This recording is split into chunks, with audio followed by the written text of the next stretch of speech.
Hi, everyone. Good morning. Good morning, Ken. Warren gets the belt today. We love to see it.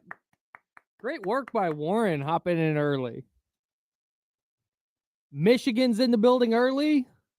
Wheezy's in the building. What's up, Rust Dog? Zabo? It's so good to see you guys. What's up, Scooter? Hello, everyone. David, good morning. Good morning. Adam L, what's good? P-Dub, Miguel, Steven, Manny's here. Dave Garcia's here. What's up? What's up, Dave? Shout out to the homies, man. Appreciate you guys pulling up. Join us. We're going to do the Jiffy Lube word of the day again at the top of the show. Okay. I didn't even say what we were giving away. Oh. I said, go enter the contest. Contest, win, bye. Hi, Mrs. Mack. Good morning. What's up, Michigan? What's up, Spencer? I think I'm doing the after 20 seconds. What? The Chatty House after party, whatever, tonight. Oh, yeah. Yeah, tease that for sure. We'll promote it. What's up, Loki? Catrick Willis is the one that was on my Instagram feed last night. What's up, Will? Here we go.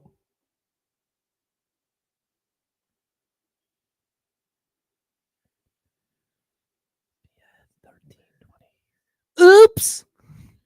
I hit a thing I wasn't supposed to hit. That's fine.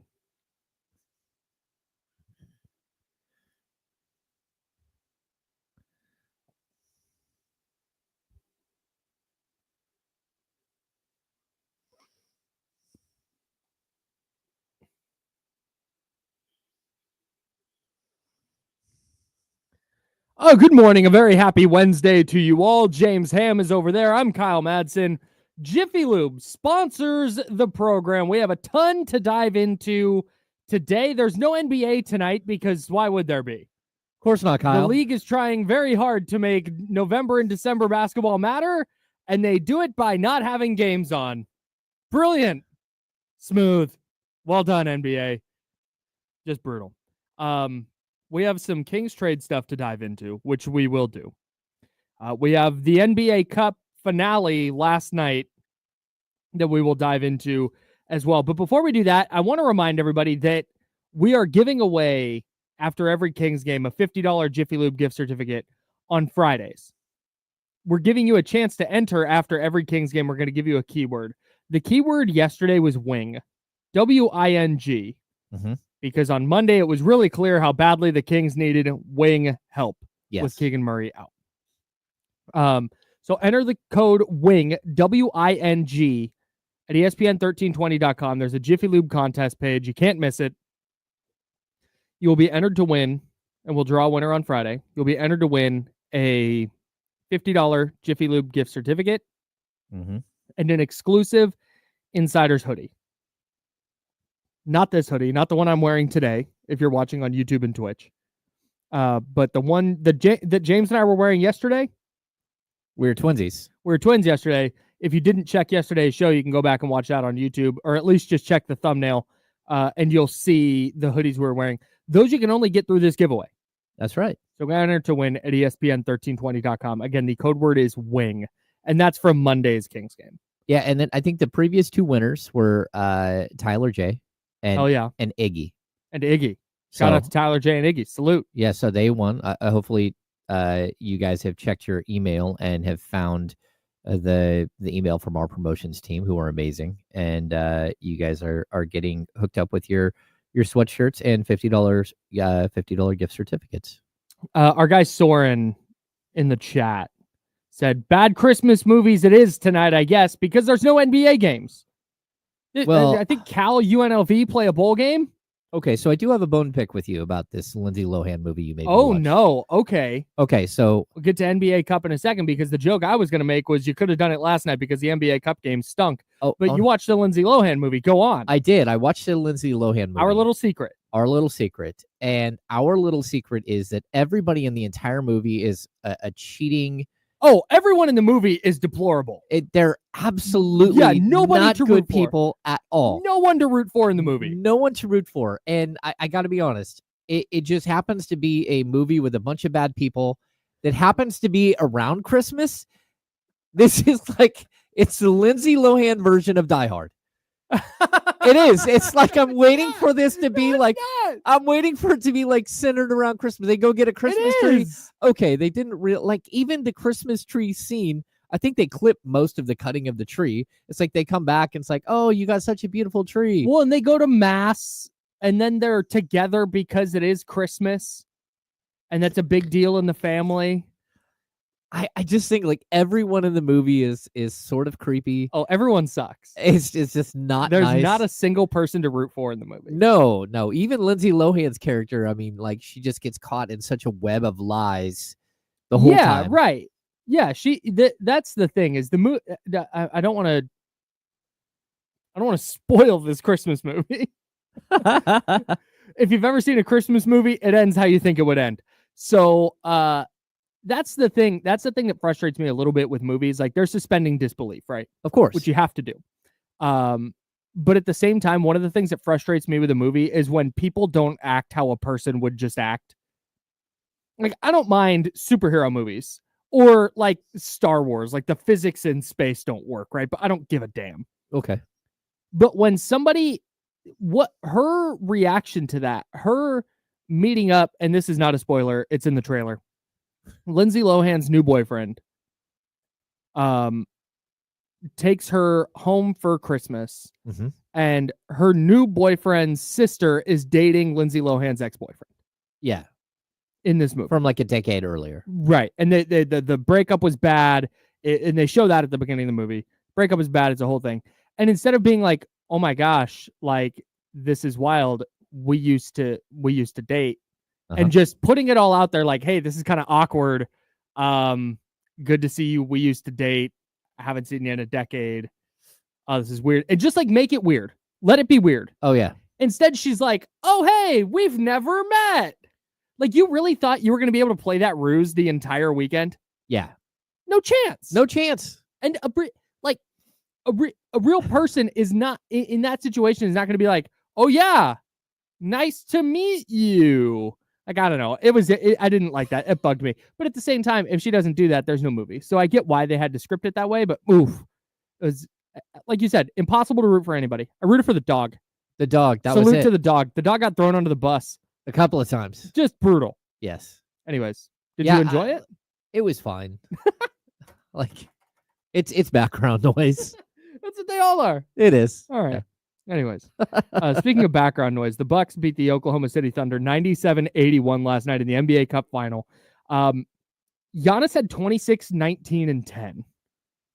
I want to talk about the game first, and then I have some post-game stuff to get to with the NBA Cup. And then we'll dive into our King stuff. But Giannis, 26, 19, and 10, 2 steals, 3 blocks. Nobody has wanted to ever win a thing more than Giannis wanted to win the NBA Cup. I know. It was insane. My man was on a mission last night. Yeah, it was very strange. Like it was like one person trying hard and everyone else kind of like, hey, look at that. That's pretty impressive. Yeah. And then he like, after the game was like, job's done. Like, all right, man, salute. Like, you want to win the tournament, like, salute. Honestly, like, good stuff. I want to, is Giannis an MVP candidate for you? Okay, so this is interesting. So I've told you guys that the ESPN straw poll, right? Yes. 10 Bond Temps reaches out every year and then every couple of months. Friend of the program. Yeah, friend of the program. Tim, while he isn't popular everywhere in Sacramento, he is a very good dude. Anyway, he reached out during the game the other night. We're like, hey, what do you got for your top 5? So I curated a list of top 5 MVP candidates. Following the game last night, Tim said, hey, I'm giving everyone a shot to change if they want after last night's performance, because I know who I had number 1, which was Shea, because he's the best player on the best team. Yep. And then I know who I had number 2, which is Giannis, who has been absolutely insane. Like, been ridiculous. Go look at his numbers. And I got to be honest, after last night's performance, even in a game that does not count, in a game that That didn't happen. it did not happen. The Bucks went into last night at 14-11. They won by a bunch. They exited the night 14-11. The most strange thing of all time. Giannis's stat line will not be factored into his totals this season. That's right. If he loses a rebounding title because he had 19 in a game that didn't count, I'd be pretty pissed if I'm him. Anyway, I got to be honest. I swapped him. That's fair. Okay. But this is just a weird MVP race for me because, okay, you had Shea. Do you remember your top 5 off the top of your head? I can look them up. You can look them up because this is a weird MVP race for me, and I'm interested to hear what your top 5 are because just off the rip, if you said, "Hey, who are the MVP candidates right now?" Yeah, give me your top 5. I haven't thought about it super hard, but I know Shea would have been up there. Yeah, Jokic probably would have been 1. I probably would have had Giannis 2 and probably Shea 3. Just off the, but again, that's off the dome. Just not a thing that I've like done a deep dive on and thought about very hard. Yeah. But just based on what I've seen from those guys and how and what their numbers look like, that would have been the top 3 off the top of my head. But I always factor in win-loss record. Sure. Okay, and that's okay, and that's what I want. So, you probably put Tatum in there as well.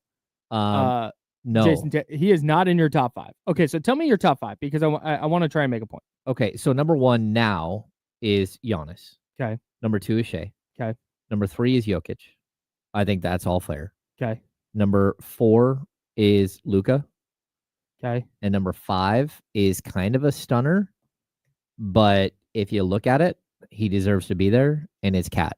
Cat has been ridiculous. And I am not a Cat fan. I have like throughout his career, there are things that he did in Minnesota that are very counter to winning, and I did not appreciate some of the stories that I know personally coming out of like him being part of that franchise. Mm-hmm. But right now he's averaging 24.8. He's averaging 13.9 rebounds, leading the league, and 3.3 assists. He's averaging a block. He's ridiculous right now. He's shooting 43.9% from 3 on 5 attempts a game. Just absolutely crazy. He's been insane. Well, not only that, but if you're going to shoot that well on 5 attempts per game, you would expect him not to be a great rebounder. Yeah. Oh, no. He's leading the league in rebounds. The New York Knicks are 8th in the league in scoring right now. A good team. 3rd in offensive rating. The Knicks! 3rd in offensive rating, 15th in defensive rating. I just think it's crazy because he's averaging a full 5.6 more rebounds per game than he did last year. Yeah, that's crazy. That is a wild leap. And the other thing I found interesting is I thought, okay, well, he's stealing rebounds from somebody. Mm-hmm. So you go and you look, and first of all, I thought that they wouldn't be a good rebounding team, but there's Josh Hart right there at 8.2 rebounds per game. Didn't steal anything from that dude. Nope. That dude never let anybody steal rebound from him. Never. So, yeah, I don't know. He's just been that impressive. So I had him in my top 5. He probably won't stay in my top 5 throughout the entire season. But I think for right now, where we sit in the season, I'm comfortable with that. So the reason I think the MVP race is so interesting is because you have Shea in the top 5, and he's on a 1 seed. Mm-hmm. Nobody from the 1 seed in the East, the Cavs. Nobody from the 2 seed in the East, the Celtics. And this is not a you thing. I think your top 5 is good. I went to look at the Cavs, and Donovan Mitchell's just like he's averaging 23 points per game. And Boston is loaded. Yeah, Tatum will wind up in the top 5 for the season. He always ends up in my top 5.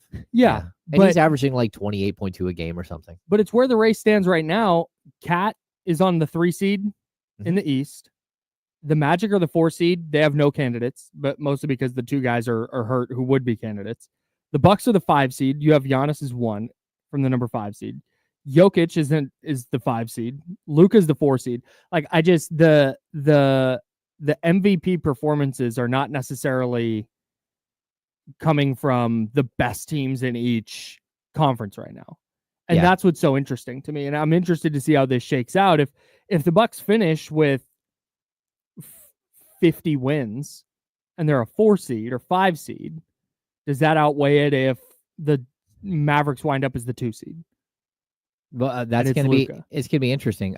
As of right now, Giannis leads the league in scoring, which is crazy. I mean, he's almost 33 a game, 32 something a game. Luka is down a full 5 points per game over what he was last year. Yeah, he's really struggled out of the gate. Yeah, and the other thing is when I look at the Bucks where they're at today, man, they've been on a tear to get to where they are right now, Yeah. they have been on an absolute tear. So yes, they are the 5 seed, but this is a team that is totally recovered after a bad start.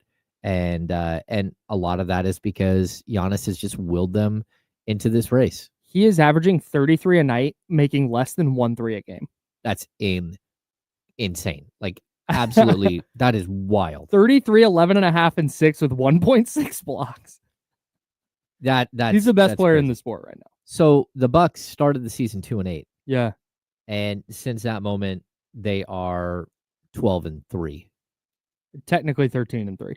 Technically 13-3. But last night's game didn't count. I just don't get it. Why can't you just put that as part of the standings? Okay, and have a team play 83rd game. Make it, dude. Yes, make it an 80. Make it worth 2 wins. That's where. So I want to. Here's my issue with the NBA Cup. I like it in general. I like the idea. And I think the games do have a little bit of added intensity. It's kind of a fun thing mid-season. There's a few issues it has, though. One of them is what you're talking about. That game happened last night and then just evaporates. Yeah. It to me, if you really want to make this thing like more than just a financial incentive, make that thing worth 2 wins. You get that would be Matt. You think teams aren't going to try, quote unquote, to go get, and it doesn't count for 2 losses. Well, but how about 2 wins for the winner and 1 win for the loser? I mean, they made it to the finals. Sure. I guess that plays. Okay. But there has to be a way that they can incentivize it beyond the dollars, because the dollars aren't going to draw in fans. No. I'm not watching because, like, man, Isaiah Hartenstein might get an extra 6 figures. I'm sorry. I don't give a rip. Yeah. But if you said, hey, the Milwaukee Bucks, who have struggled out of the gate, could get 2 wins tonight, it's kind of interesting. I think the Boston Celtics or the Cleveland Cavaliers aren't going to ramp up for in-season tournament games, trying to go get those 2 wins. I just think it's just to have that like not count at all. It just fully does not make sense by any stretch of the imagination, and I'm never going to be able to wrap my brain around it. I don't know why they did it like that. What it reminds me of, I know this is kind of like obscure and weird, but in like 1973, Barry Bonds' dad, finished with 39 homers and 43 stolen bases. He actually hit a 40th homer, but there was a game mid-season that didn't go 5 innings and had to be replayed. And so his 40th homer fell off the books. Oh, brutal. It never counts. It's like Mr. 3000. Yeah, so that's exactly when you're looking at, like, I don't get, like, why these things don't count. They should have been able to resume the game, but they didn't. They replayed the game as part of, like, a doubleheader or something. Right. And now they resume the game if they have to do something like that. But either way, that's odd. It's an oddity to the record books, and it is what it is. He missed out on, if I'm not mistaken, that's the way it worked out. So that's one major flaw the NBA needs to work out here, is make that game count. Yes. Make it an 83rd game and do the same thing with the play-in tournament. You get an extra game. Or call it a playoff game. Yeah. That's what MLB does with their wild card game. You know what I would hate is if I got to 64 games as a player and wasn't eligible for postseason awards. Man, yes. But I had to play an extra game, whether it was the cup final or it was a play-in, and that would have put me at 65, but I'm still not eligible because I don't have technically 65 games. It's just sitting out there, like the possibility is sitting out there for this. They have to find a way to fix that. Here's the other thing. I thought the crowd last night sucked. It was the environment was not fun. Their energy wasn't there. And it's because, at least partially, you do this in Las Vegas and you don't have time to plan this trip to Las Vegas. So that means that if you're a Bucks or Oklahoma City Thunder fan, you have to, on a whim, go, I'm going to fly to Vegas. I'm going to get a hotel in Vegas. On a whim. Hope they win the semifinal. And then they go to the final. That doesn't count for anything. Okay, so It just you aren't. The solution here is get it away from Vegas. yes, Get the hell out of there. You have no reason to be there, other than, oh, guys want to go to Vegas. No, play that game. If that game's in Milwaukee or in Oklahoma City last night and there's something on the line, you think the crowd's not going to be into it? no, I totally agree. It would have been awesome. I don't think you can do neutral site. And I know players are like, hey, well, a trip to Vegas, that would be cool for 3 days. And it's like, I really? don't give a damn. Like, But I don't care. But I don't care that the player, if a player wants to go to Vegas, I'm sorry. As a fan, I personally, sure, I want them to be happy. But as a fan, I don't give a rip what they're doing with their leisure time. Yeah. I want maximum enjoyment from the game, and I think having a crowd that's actually into it and that actually has a emotional investment in who wins the game, yes, is a way better way to go about it. See, I think that if you kept it in Vegas, but you fast-tracked the team expansion and a team being in Vegas, it's a good way to build the value of Vegas again, Yes. right? To build the value. But Summer League isn't even all that well attended. Like, I'll go to some, the small gym is packed. The big gym is never packed. And so, number one, it's too hot, and no one wants to go there because just walking from the parking lot to the building, you might not make it. Like, they may find you in a puddle, like out in the parking lot, and you didn't make it. But also, like, Vegas, just the way that the Raiders are able to capture the fan base there is super unique. It's because you have a rabid fan base that has already had their team move multiple times, and going to Vegas for a weekend and catching a game on Sunday sounds like a lot of fun. That's not what this is. And that's why Major League Baseball, good luck.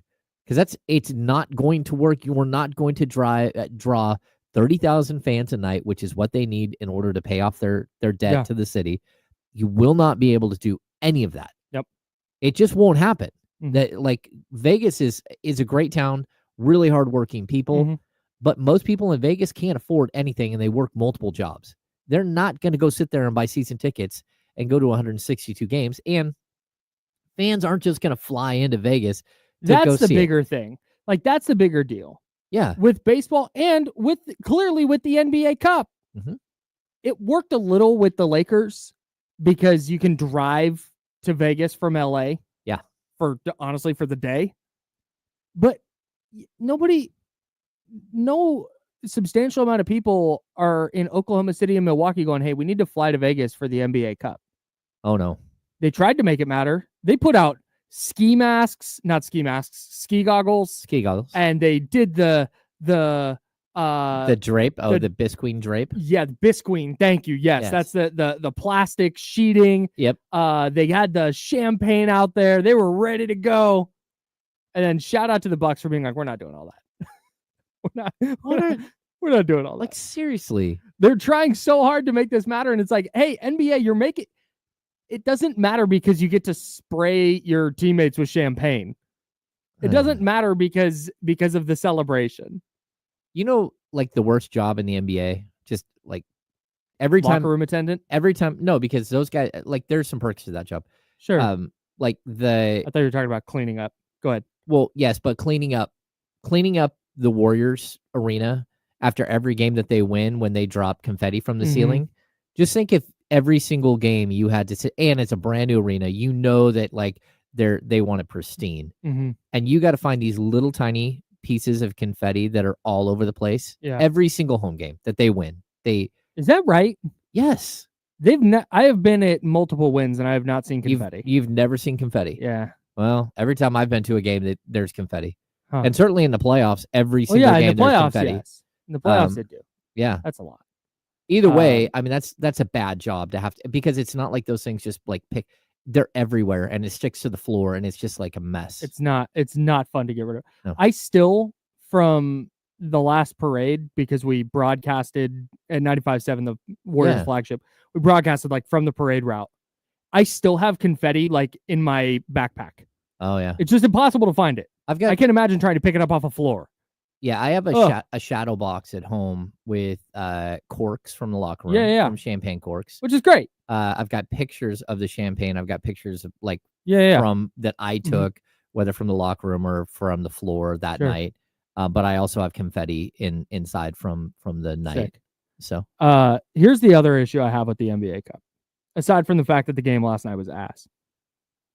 On December 8th, the NBA played 12 games. And again, part of their thing with the NBA Cup is like making early season games matter. We want people to be locked into early season basketball. Okay. On December 8th, there were 12 basketball games.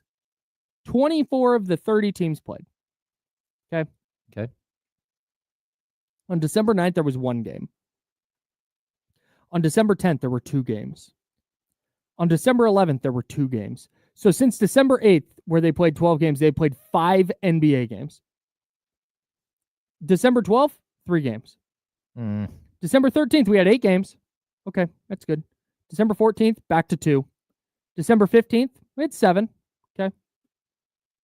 Keep in mind that December 15th, there were 7 NBA games, and that's during an NFL Sunday. December 16th, we had 6 games. December 17th, yesterday, 1 game that doesn't count. And today, no games. I don't get it. Where's the buildup? You are trying. Yes. Where is it? Where's the build? Yeah, where's the buildup? Like, what are we doing?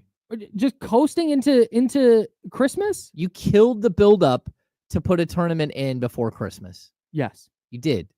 And now there's no to me, to generate interest, you have to have games on the television. And right now you're losing to Cal UNLV bowl games. You're losing to Lindsay Lohan Christmas. Thank you. You are. Not a terrible thing to lose to, but I get the point you're making. No, man, they have to construct this in a way where it's not torpedoing the schedule. The rest, I'm sure a team like the Kings is loving it. A few days off here, a few days off there, yeah, sure. Well, you love it unless it destroyed your 3-game momentum, your 3-game win streak momentum.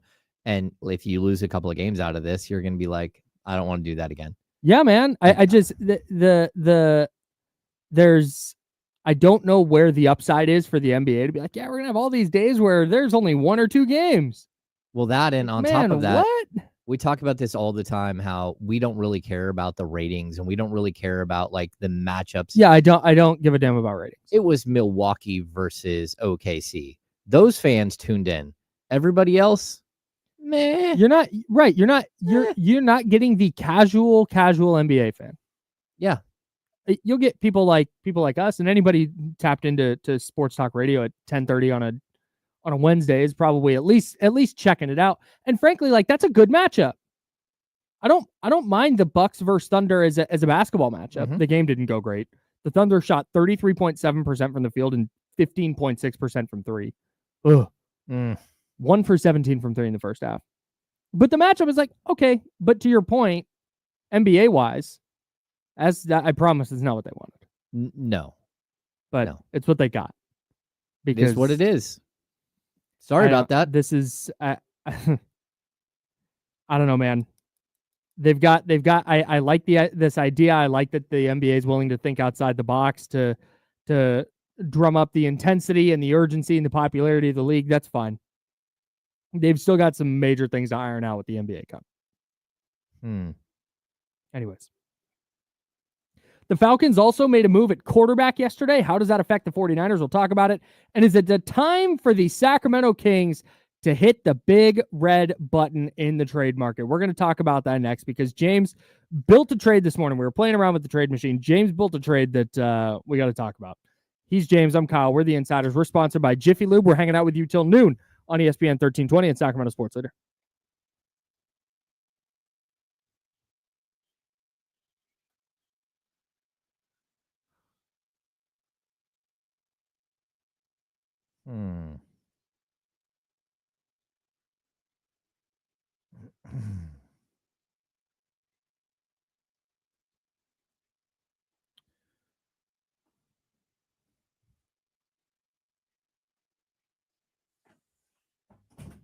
Good morning. Good. What's happening? Hi, Charlie. No energy in that game last night. No energy. You said what? No energy in that game last night. Oh, it's gross.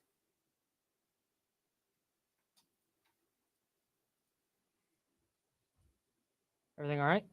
Oh, yeah. Okay. Yeah, no, I'm just adding something to the lookie that I Great. forgot to. It's an extensive lookie. I got to be honest.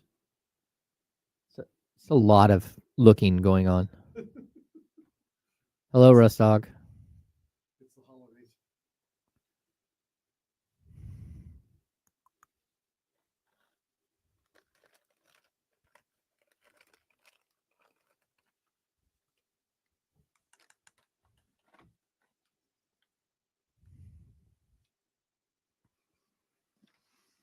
Yeah. I like the 2 wins idea. That was Yeah, give me something.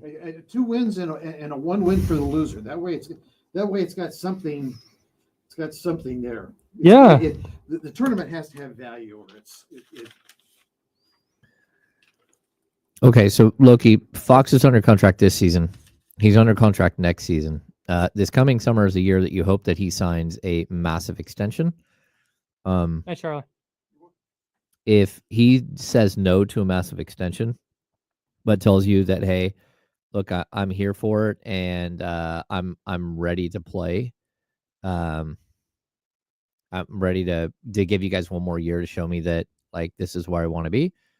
Then you probably will hold off on trading him, but his trade value drops considerably after this trade deadline that's coming up in February. Because then, as opposed to a year and a half, you only have him for 1 year. And then if he's going to test free agency, it is what it is. And the only way to get like the Supermax money is if it's with your own team, I believe. So, like he's going to, his like overall net like value on the open market will drop. I'm hoping that they don't have to trade Fox. If they trade Fox, I've said this before, if they trade Fox, it's because Fox told them that he's not going to resign and they have to trade him. Kings didn't practice yesterday, Rustock, but the practice on Sunday, the vibes were fine. Like, even the vibes after the game the other night, it was definitely not like we made a run, we played really well down the stretch. That's not at all what it was. It was a very like pointed, like this was not good. We did not come out and put our best foot forward. So this is the crux of the discussion, RP. You need another legit forward to play next to. Okay, that's great. How do you get him? Mm-hmm. Yeah. And honestly, if it's like, okay, you need a legit forward to play next to Keegan, and you need this kind of guy to play next to Sabonis, you need this kind. Like, yeah. If you have that little margin for error with your roster, there's a much bigger problem.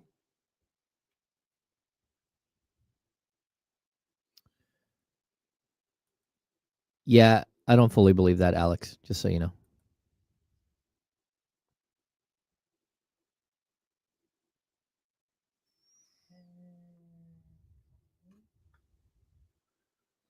Hey, about 1 minute here. I'm almost done Christmas shopping.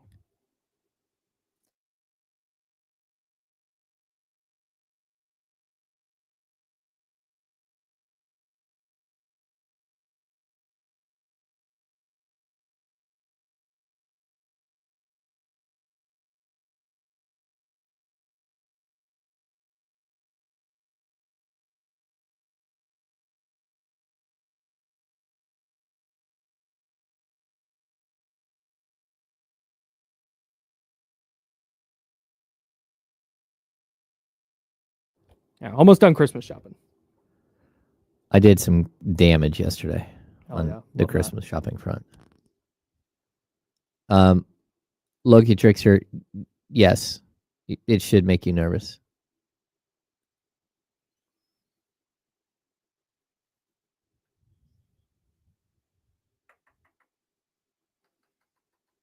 All right, here we go.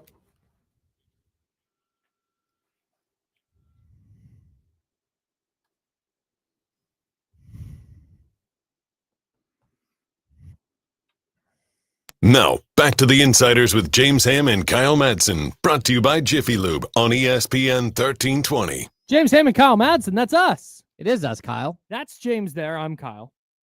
Jiffy Lube sponsors the show. Make sure to get into Jiffy Lube today because the holiday driving season is upon us, and you don't want to find out that you need an oil change or that you need new wipers or that you should have changed your battery or that you needed new headlights or brake lights. You don't want to find that out mid-travel. No, and you don't want to get stuck at someone's house either. You don't want to go there and then you wake up the next morning and your battery doesn't turn over and now you're stuck at your mother-in-law's house for an extra 2 days. Just saying.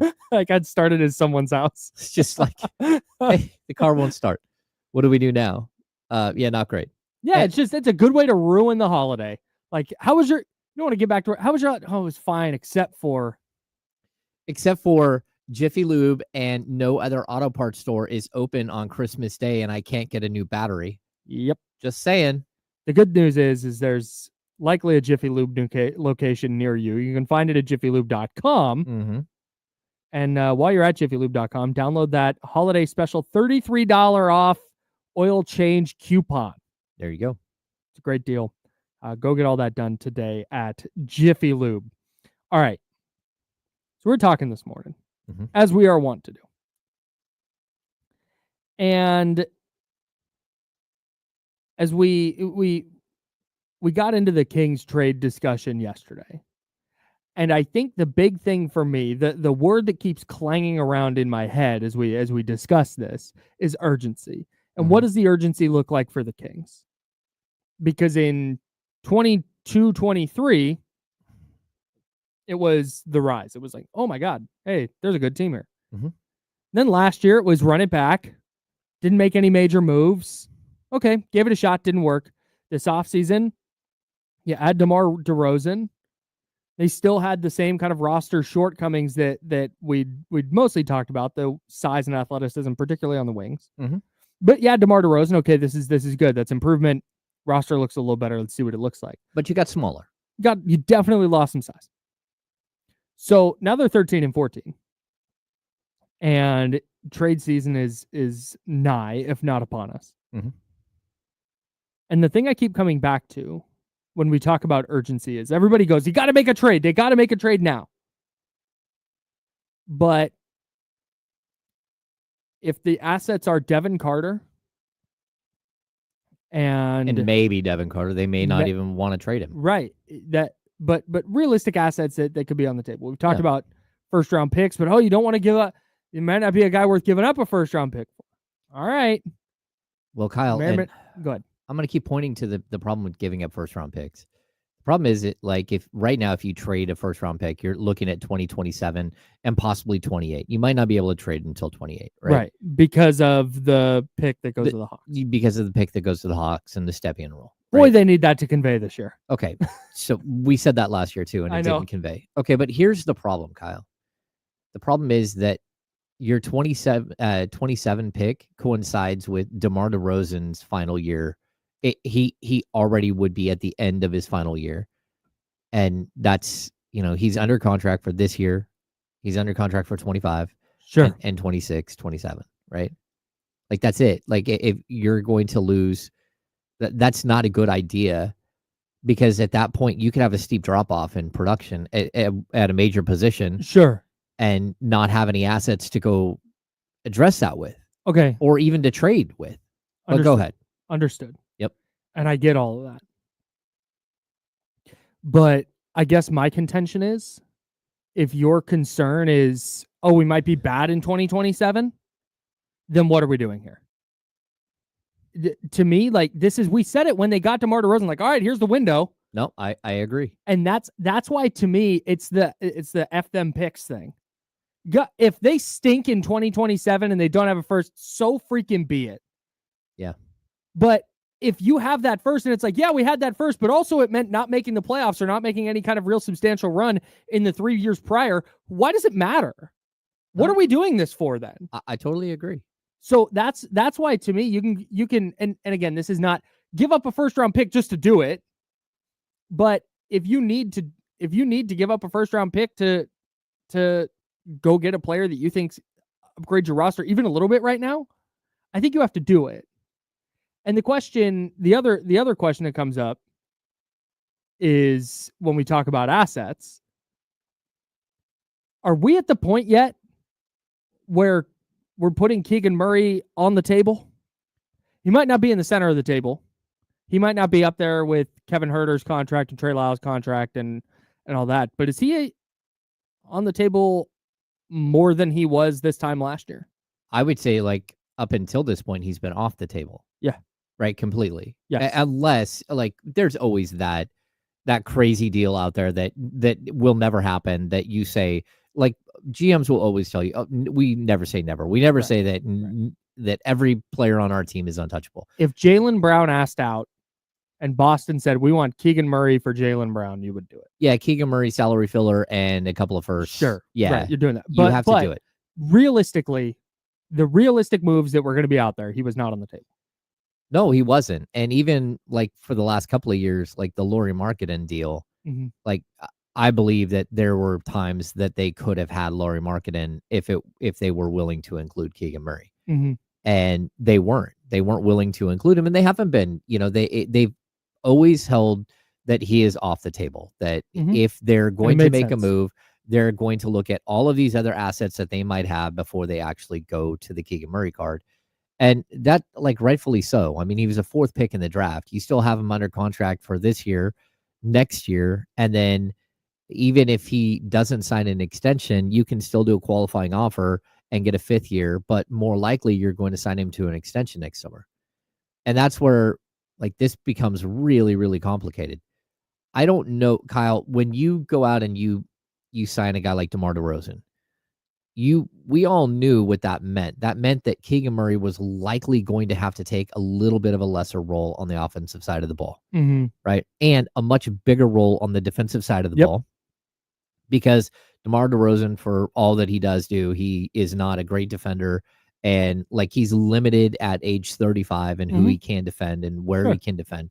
It's just a reality of the situation. It's not calling out DeMar. It's just everybody who hits a certain age at the NBA, it becomes more and more difficult to keep up with the young kids that do crazy things, right?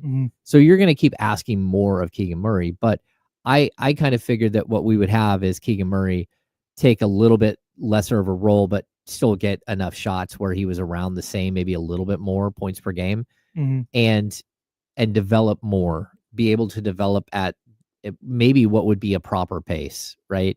On a good team, developing him.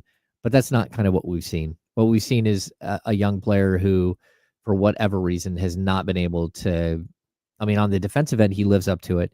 As a rebounder, he's living up to it.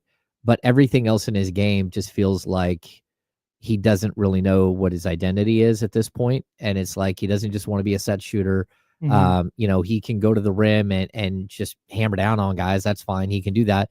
But, like, once or twice a game, the mid-range jump shot looks great, but he only gets 1 or 2 of them a week. And so what you've done is you've kind of, like, there's not a lot of way for him to get out of the rut he's in.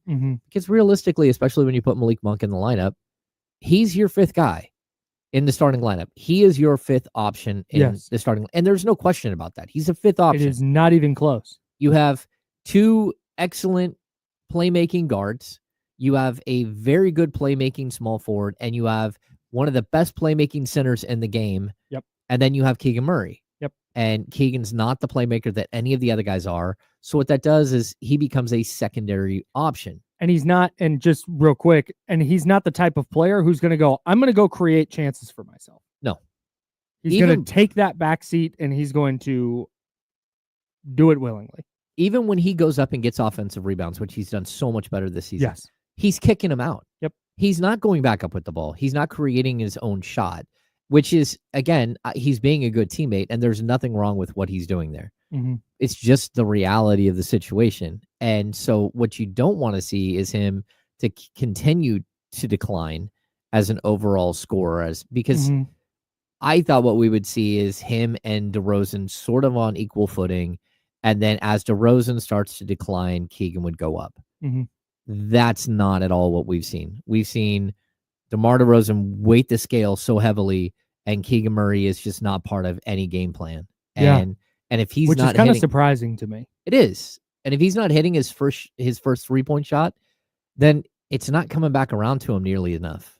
And so I feel for him because clearly he knows that like everybody on the outside is talking about it, but he continues to say that he's fine. He understands what his role is. He would like to shoot the ball better and all this stuff, but it's really tough.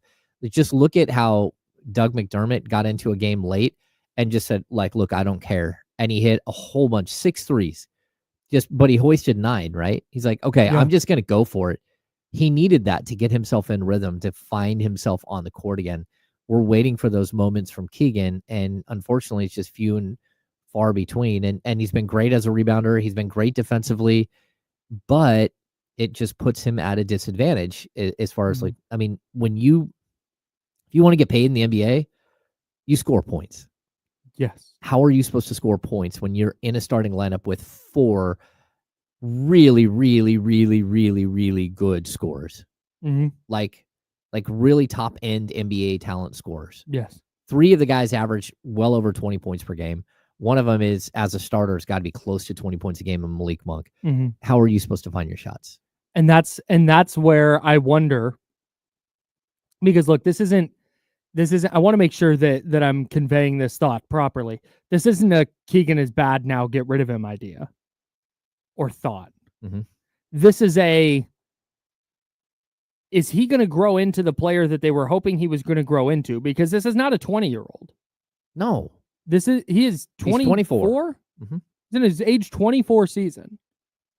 So if this is what it's going to look like for the next couple of years with DeMar DeRozan, and you have Keegan Murray as a 27-year-old after that, it may, I just, here's a, and I don't know the answer to this, but it's like, would you be better if you can include Keegan in a trade for multiple assets where, okay, maybe your starting 4 isn't quite as good as Keegan as a player, mm-hmm. but your 7th and 8th players are significantly better? Yeah, that's going to be the question. Because because you're talking about, like, what's his role? If this is what DeMar DeRozan's going to be to the Kings, where he's taking up this much oxygen in the offense, which I don't mind, it's not a bad thing. I think it was a little bit maybe unexpected.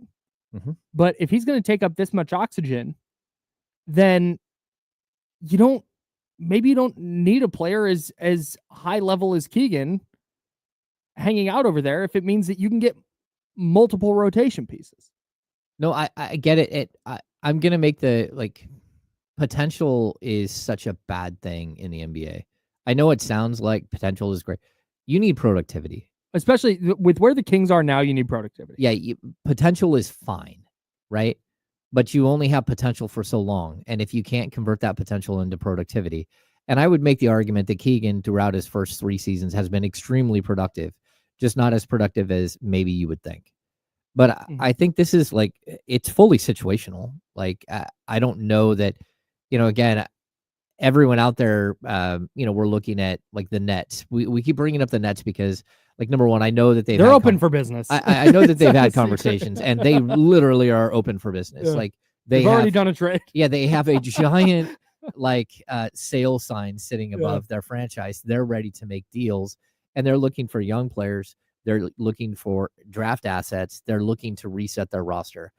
And so then we start looking at that team, and the two players that stick out are Dorian Finney-Smith, who's 31 years old and, under contract for a year, or Cam Johnson, who's 28 years old, but under contract for 2 more years after this year. So 2.5 years. So you're like, okay, but here's my concern.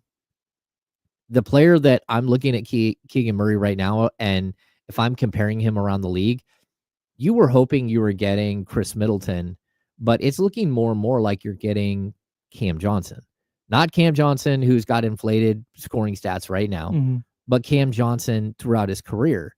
And so at a certain point, you're looking at Keegan Murray and his contract extension this summer and going, okay, there was a point where Keegan Murray is a $30+ million extension guy. But if they had to do it this offseason, I think that's what they would have done. Of course.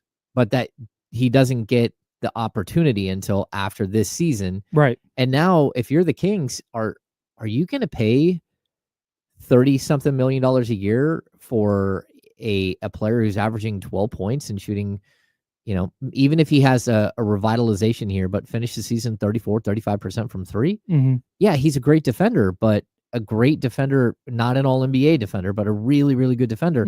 I mean, basically, we're describing Cam Johnson, like his stat, except for he's a better rebounder. But defensively, they're both really good defensive players. Like, so you're starting to wonder, like, what is his value, not just on the open market, but what is his value to you? And at 24, again, this is a player that if you're going out there and trying to improve your roster right now, teams are going to ask, hey, is he available? And I still think the answer is no, but that doesn't mean that the answer is fully no. I think the answer typically would have been no. I think now the answer is like, for what? Yeah. Does that make sense? Yeah. And that's where you start to look, like we were talking about it earlier. It's like, well, what if you were to include him on a trade with the Nets? And it's like, okay, well, like, because the Nets want young players and picks and expiring contracts. Yes, exactly. So like, if you were to piece together a deal, there is a way to make a deal with the Nets where not only can you potentially bring back a Dorian Finney-Smith and a Cam Johnson, but then you can start asking for other things as well. Because to balance out the value of the trade and the fact that you're getting 4 years older at the forward position with Cam Johnson, and you're getting 7 years older with a guy like Dorian Finney-Smith, they're going to have to throw in something to sort of balance the sheet. And that's where who? Well, is there a... Yeah, I mean, they've got a couple of young bigs that, again, Nick Claxton makes a bunch of money, so you're not going there. But like a guy like Noah Clowney, you're like, Noah Clowney starts making a little bit more sense. He's 20 years old, and you're like, well, why would the Nets give him up? It's like, well, the Nets are giving him up because they're getting something larger in value, something that's a top 4 pick. And Noah Clowney is like a 6'10".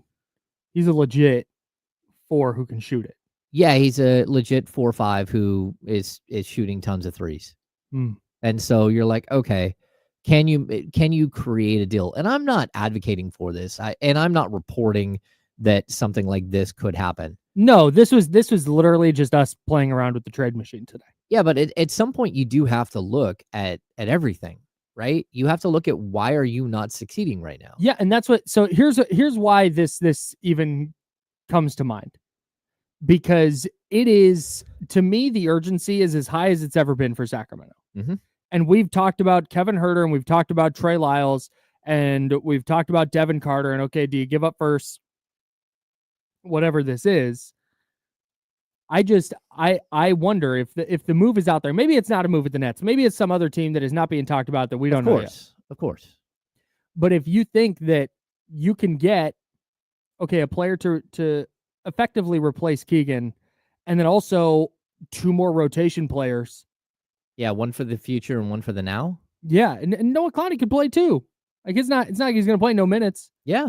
But and again, we picked the Nets because we know they're open for business. This could be any team.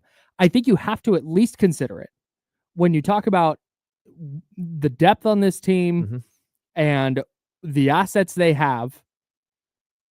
It has to at least be in consideration. And I understand that it's kind of counterintuitive because they need specifically players on the wing who are good defenders. They need more Keegan Murrays. Right. And so moving a Keegan Murray sounds insane.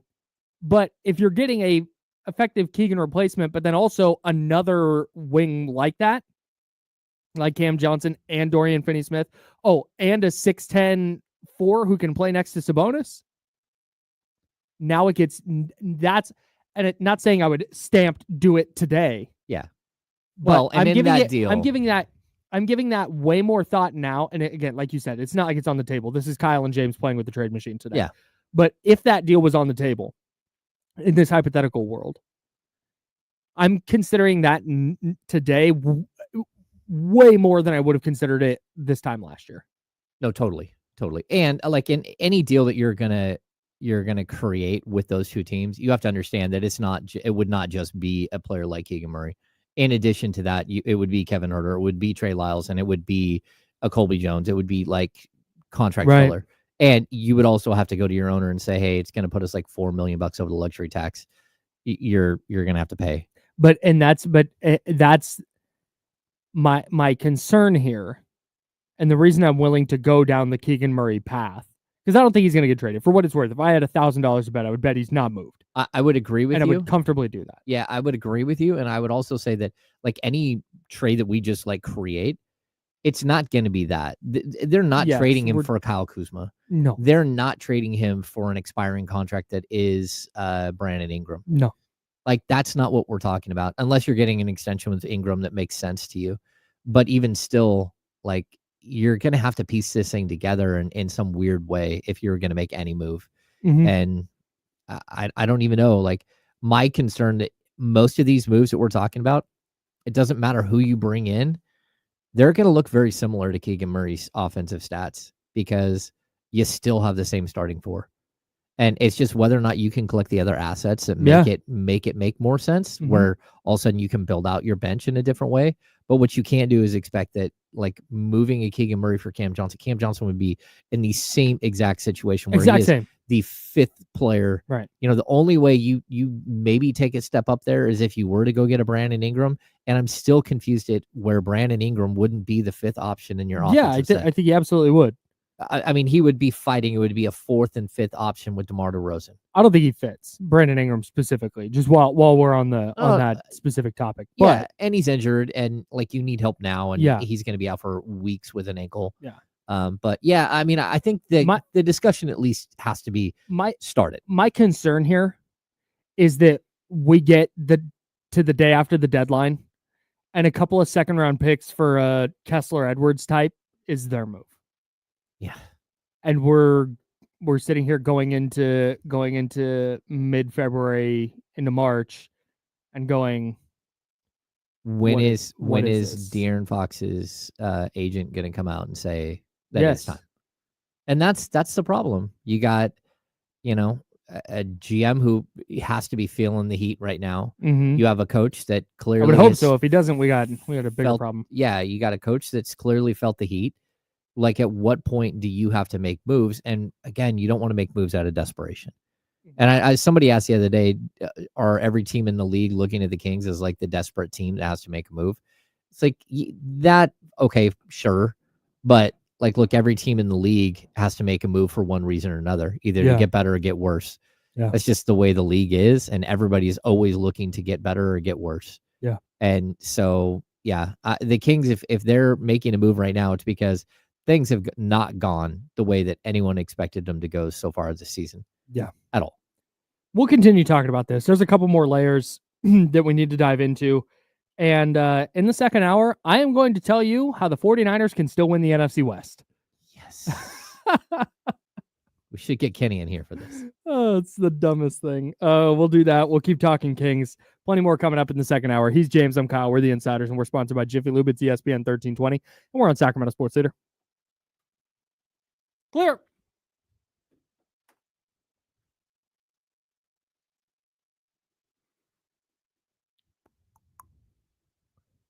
What's going on, everybody?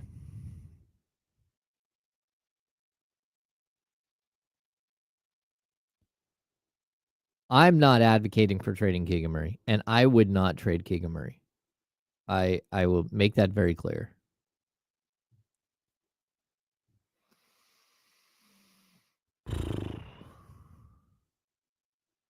But there has to come a point where you got to look at this and go, okay. We'll get into this a little bit later. Oh, yeah. Just so everyone knows, tonight I will be, I'm going to join the Chatty House after party. I'll be there around 8 p.m. It's my trivia night. And so as soon as I get done with trivia, I'm racing over. But it should be super close to that time.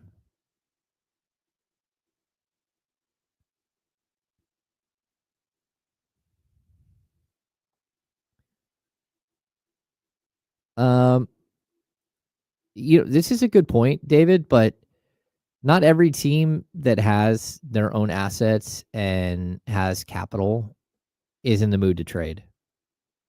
So, like, I know the Houston Rockets GM came out and said very specifically, he's like, I do not think we will make a trade. We love the team that we've assembled, and we want to give it a shot to grow. check in this offseason and see if he still feels that way. But even like the Fred VanVleet thing, Fred VanVleet's only on a contract for, I think, this year. But when you're looking at that, they have Reed Shepherd that they drafted to play to sort of replace him. And I would think that VanVleet will probably be back for a couple more years, potentially. But it doesn't, like, that team is built to withstand like losing a player. And yeah, there are teams out there that have better assets, but not all those teams have, I don't know, the flexibility, the expiring contracts. Like, there's always something that somebody doesn't have.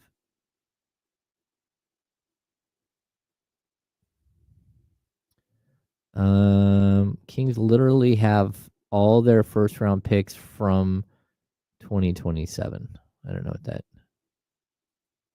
The Kings technically can't trade their 2027 pick without like an asterisk that says it could be the 2028 pick.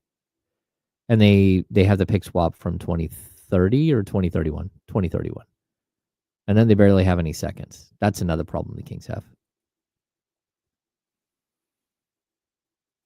This is fair. They can just be the team that keeps calling. Yeah, that's a good point. You know who the Kings could be? They could be like the girl that's really interested in you, but you're not fully interested in them. But story of my life. But they're still like right there. Wait, no, the other way. Sorry, go ahead. Yeah, but they're still like right there, and you're like, okay, smart, good looking, like it's okay, but it might not just be the perfect fit. That spark's not there. But you're still willing to at least like hang out and listen. That's what the Kings in some of these trade scenarios might be.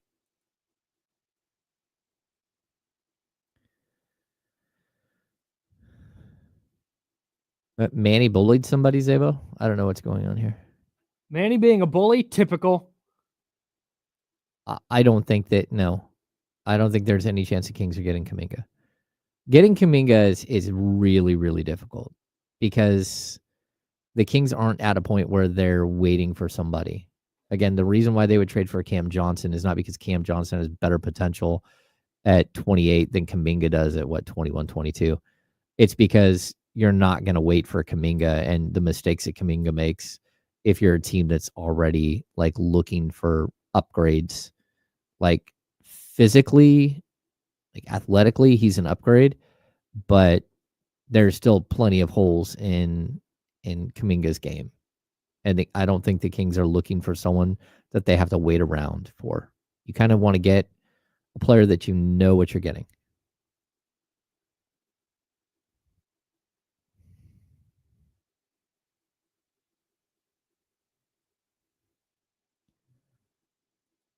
Yeah, I saw this trade, Carlson. That's just a horrible trade. That like somebody. Hey, that we're literally not even giving that airtime. Yeah.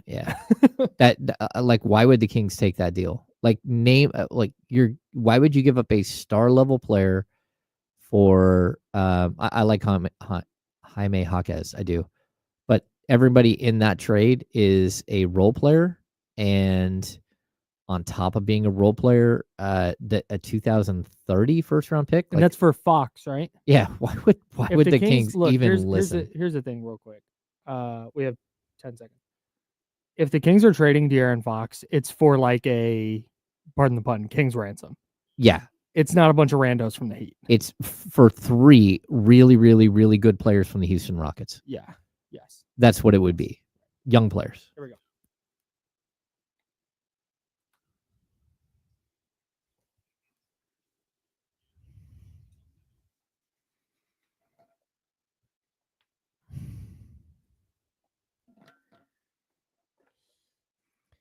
Hour number 2, that's James Ham and Kyle Madsen. We're rocking with you until noon. Then we will hand it off to D-Lo and KC.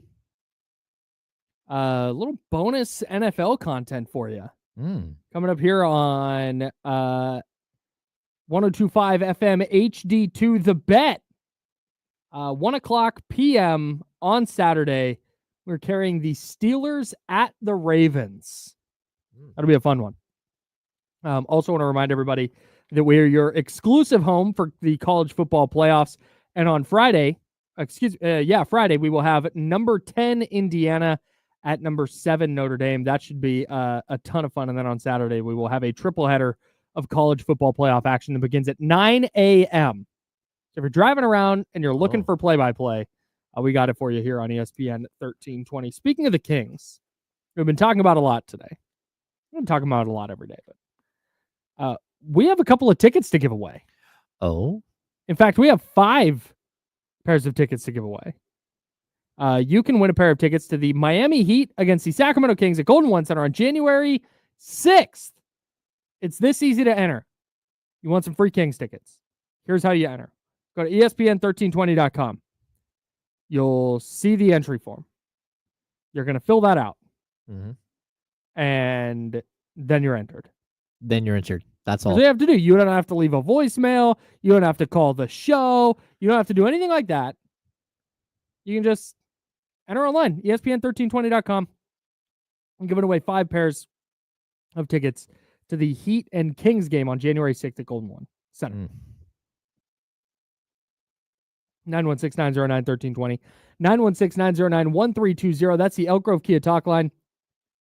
If you'd like to jump in on this Kings trade discussion, would you put Keegan Murray on the table?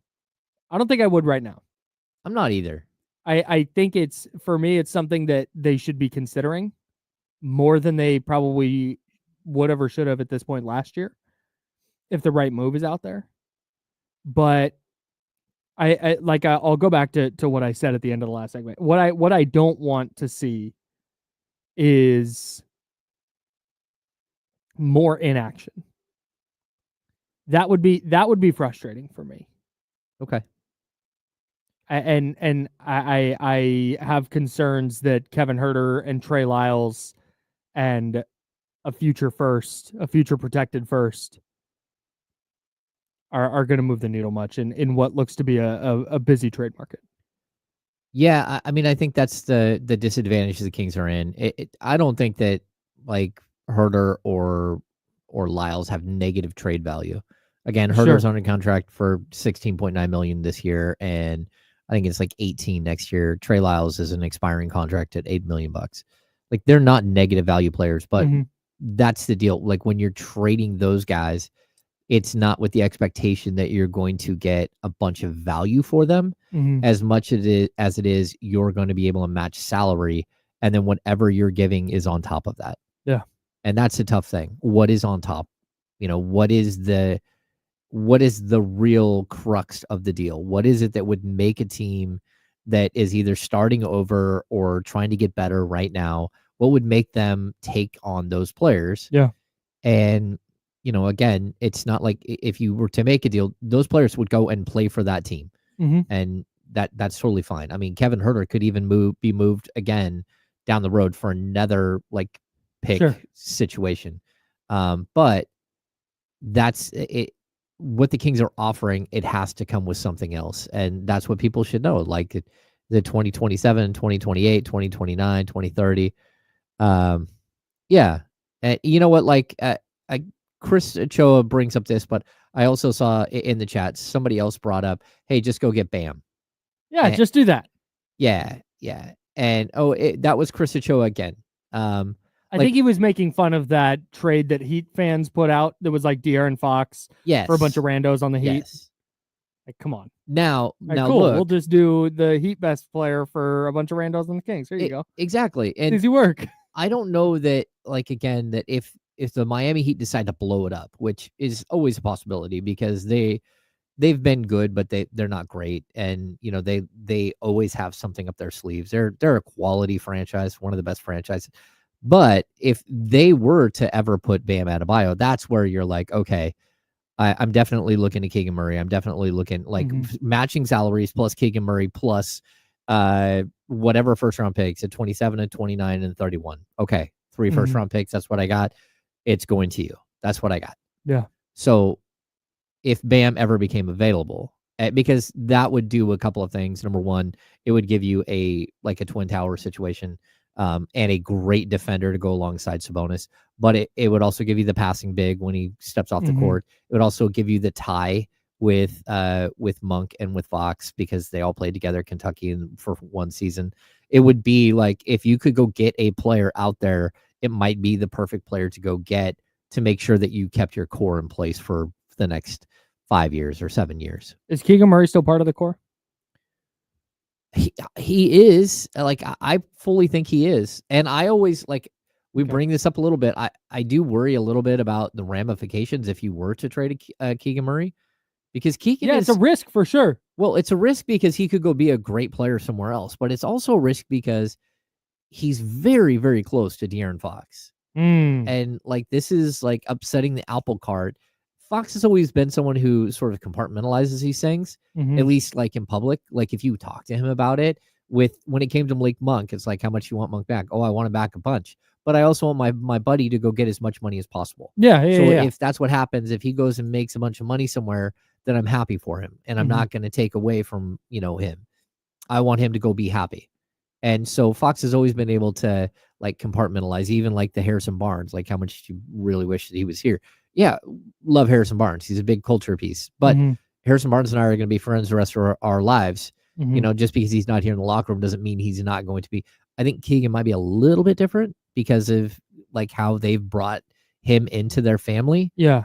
But again, and this gets back to this whole discussion, and I want to move on. I want to get to a different aspect of this Keegan thing. But again, and I want to make this clear. This is two guys talking on the radio. We were messing around with the trade machine this morning, but this isn't reporting. But that's where I want to be clear. For me, if Keegan's on the table, it's in a deal that makes the Kings demonstrably better right away. Yeah. It's for a deal where, De'Aaron might not like to see his buddy go, but man, you know what? They're going to start winning a lot of games. I'm not putting him on the table for just anybody. On a more realistic note, because I wouldn't bet on Keegan Murray getting traded. And I guess this fits this slides in parallel to the Brock Purdy conversation, because I think at the end of last year, the 49ers were probably like, yep, we're ready to give Brock Purdy a top of market contract. We think we can win a Super Bowl with him. 60, 61, 62, 65, whatever he winds up wanting, we'll pay him. Yep. But then this season plays out and you see some regression. It's like, all right, well, you're still going to pay him. You still keep him. But is he a $60+ million quarterback? Can you build a winner around him with that at that contract? I think Keegan Murray is kind of falling into the same realm, where when his rookie scale extension comes up, you're paying him. But I think that contract looks different now than it would have if he was eligible after last year. Yeah, I mean, there's a reason why DeMar DeRozan, at age 35, just signed a 3-year, $75 million deal. Like, you score at the NBA level, you're going to get paid. You don't score at the NBA level and become a fifth option, you're not going to get paid nearly as much. And that's where, again, like, take Cam Johnson's current stats and just throw him out the window, like the 18.8 points per game that he's averaging. Just look at his career path and then match it up next to Keegan Murray's with you can line them up like statistically. And that's when you start to look financially, what does Keegan's next contract look like? And maybe the Kings are willing to just do a max money deal, because you go back to last season and almost every rookie scale contract got picked up. Well, all of the guys who were like playing well, even like Jalen, is it Green? Not Jalen. Yeah, Jalen Green. For the Rockets. He still got like a 3-year, $100 million deal. Yeah, he just didn't get the 5-6-year deal. The 5-year deal. Like onto, and it's usually what it is a 5-year deal tacked onto your final year of your contract. So you're literally going like either going to be with that team until year 8 or year 9, depending on the length of contract. And so for me, it's a little complex, right? Like, what do you do with Keegan? And there has to be some honest conversations about, like, look, what is the value? What is the market value? You can't just pay a guy $30 million because, this is sort of the Tobias Harris thing. You just can't pay a guy who's not an all-star money forever, Right. just because you don't have another option and you think he might get there. Right. Like that's not the way this works. So, and all those guys, I would have to go look and refresh my memory, but I'm pretty sure all the guys who got those big rookie scale extensions are like primary scorers. yeah. Which Yeah. I understand that there's more to basketball than that. But when you go look at all the highest paid dudes, almost every single one of them is a scoring type of player. I told you that the Matt Harpering story. Matt Harpering was like a really, really good player, like jack of all trades, like a guy that you want in your rotation for the Utah Jazz forever. Yes. Like Jaime Jaquez, right? A guy who does everything. And he said, hey, I'm going to be a free agent at the end of the year. And so I went for it. And he went out and scored a bunch of points. Was totally inefficient as a player, was not nearly as efficient as he had been as a player. Some of his other stats also hurt. But he went out and did that for 1 year, got paid, and then said, okay, I'm going to go back to being the player that I am. He went, just to your point here, he was 8.2, 4.0. These are points per game. 11.1, 11.8, 17.6, 16.2, 14, 12.5, 11.6. Got his money. Got paid. That's the way the league works. Yep. If you like Malik Monk signed a 2-year, $20 million deal with the Sacramento Kings. He put up points. He got a 4-year, $78 million deal. That's it. Like that's like he made like it's 2 times a year length of contract, but 4 times the value of the contract. And like, it's tough, but I don't know what to tell Keegan. Like because you want your players to be motivated by this, to be motivated to be better and everything else.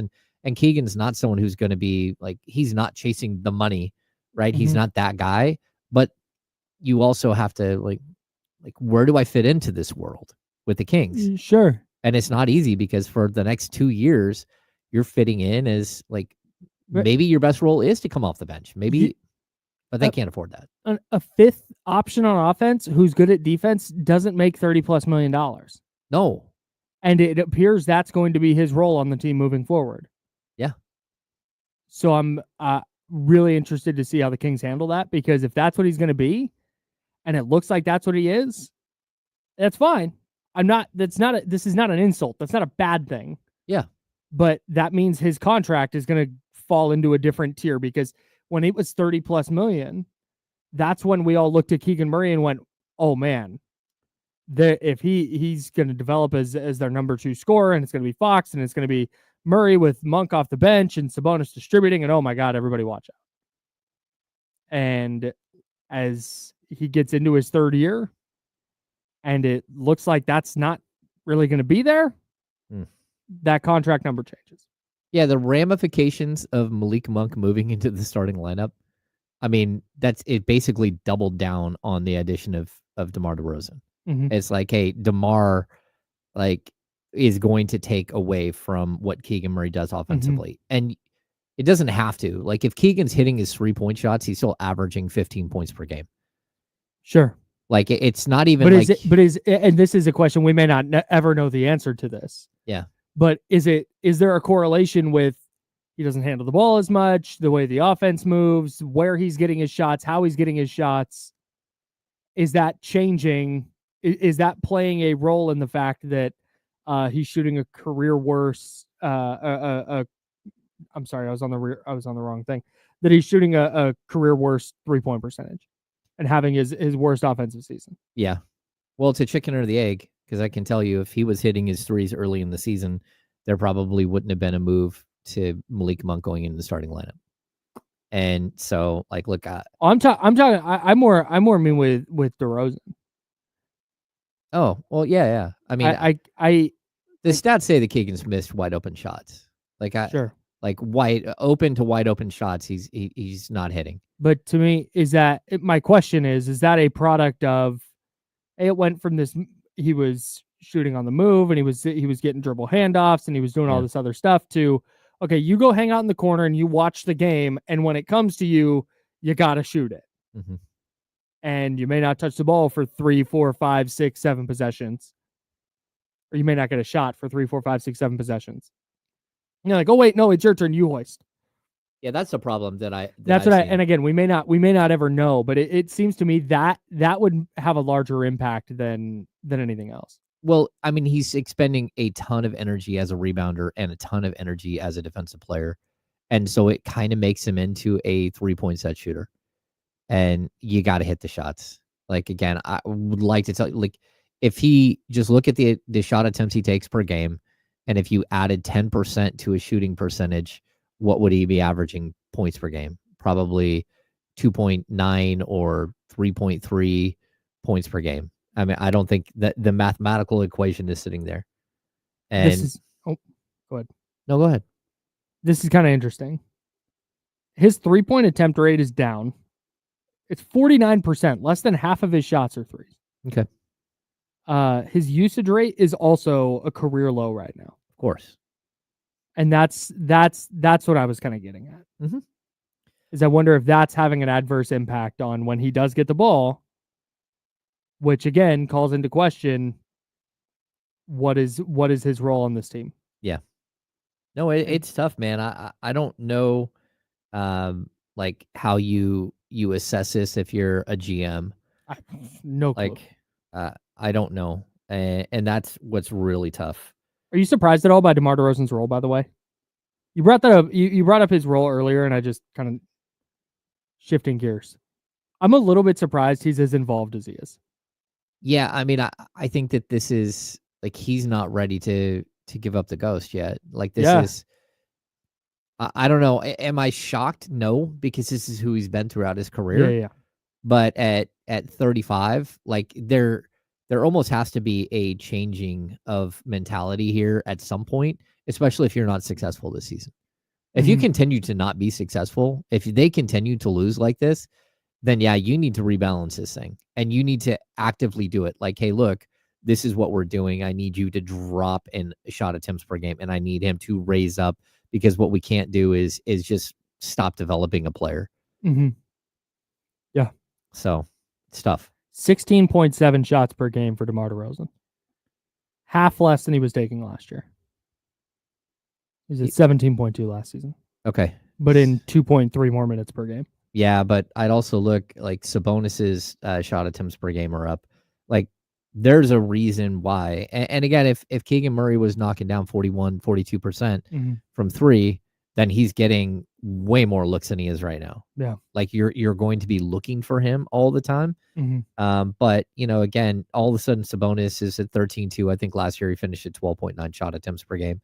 Keegan Murray is only down like 0.7 shot attempts per game, I believe. I think last year he's right at 12. Yeah. No, he's at 12.7. So he's down 1.4 shot attempts per game. And of those, one of them straight up is coming from the 3-point line. Last year he's at 6.6. This year he's at 5.5. So actually 1.1 of his 1.4 shot attempts per game have come right off the top of this 3-point shooting. Can we shift gears briefly? Yeah. 916-909-1320, 916-909-1320. Before we shift gears, let's head out to New Jersey where our guy Mitch is patiently waiting. Mitch, what's going on? How you guys doing? Doing great. Good. Yeah.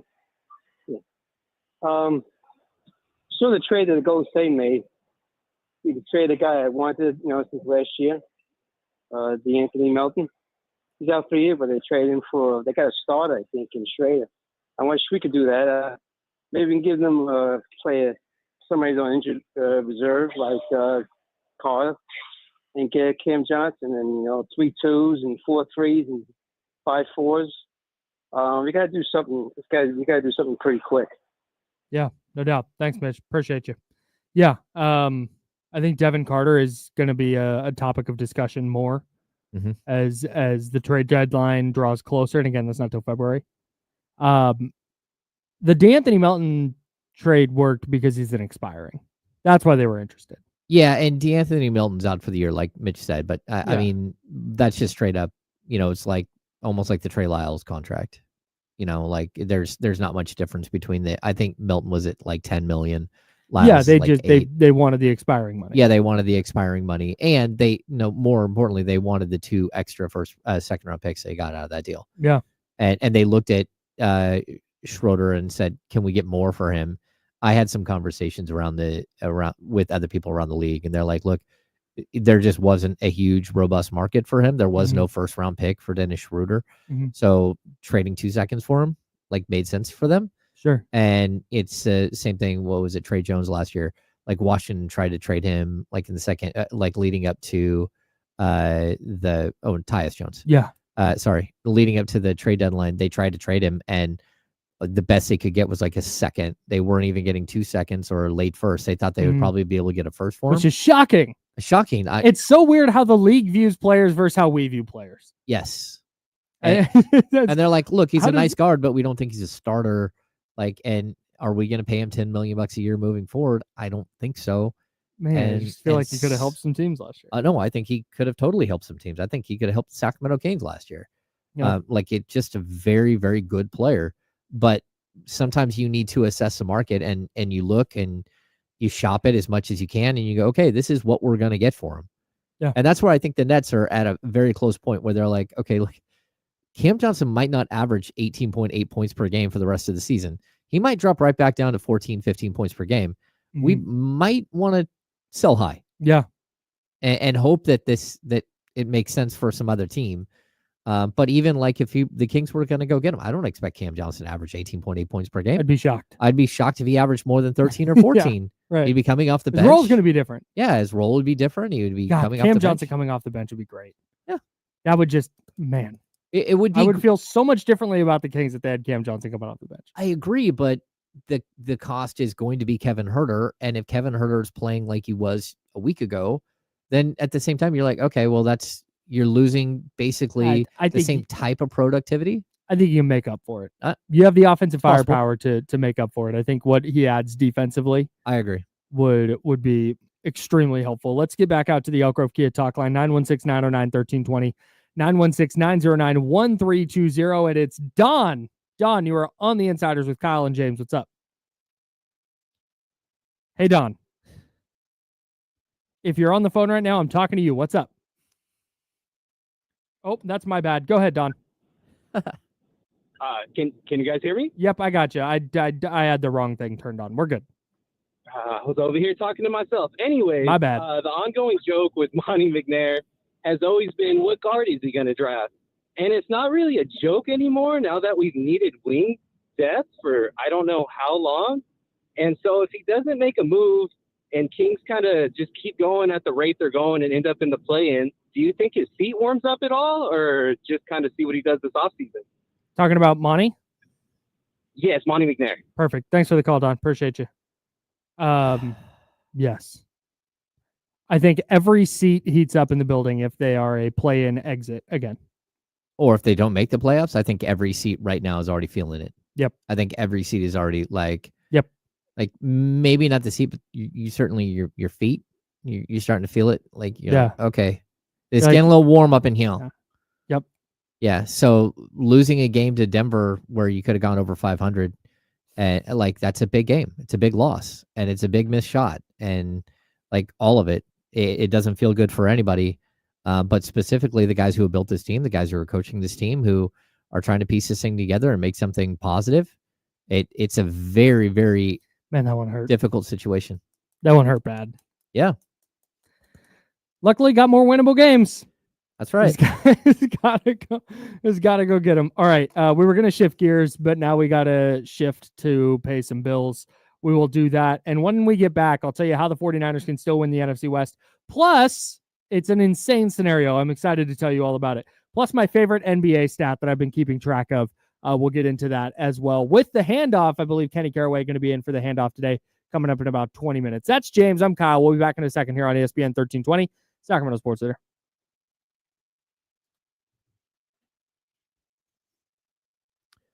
Here's some good news. Grant DuBois is expected to return home Wednesday after spending the past 3 days in the Houston hospital.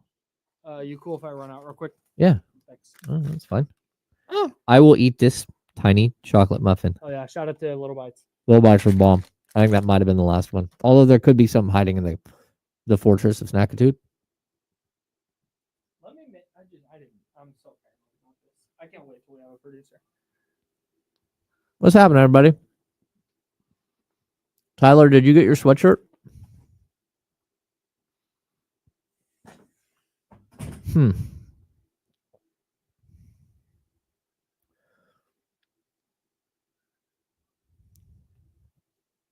Yeah. I mean, like, look, Tyler, I'm kind of with, like, Carter brings some interesting things to the table.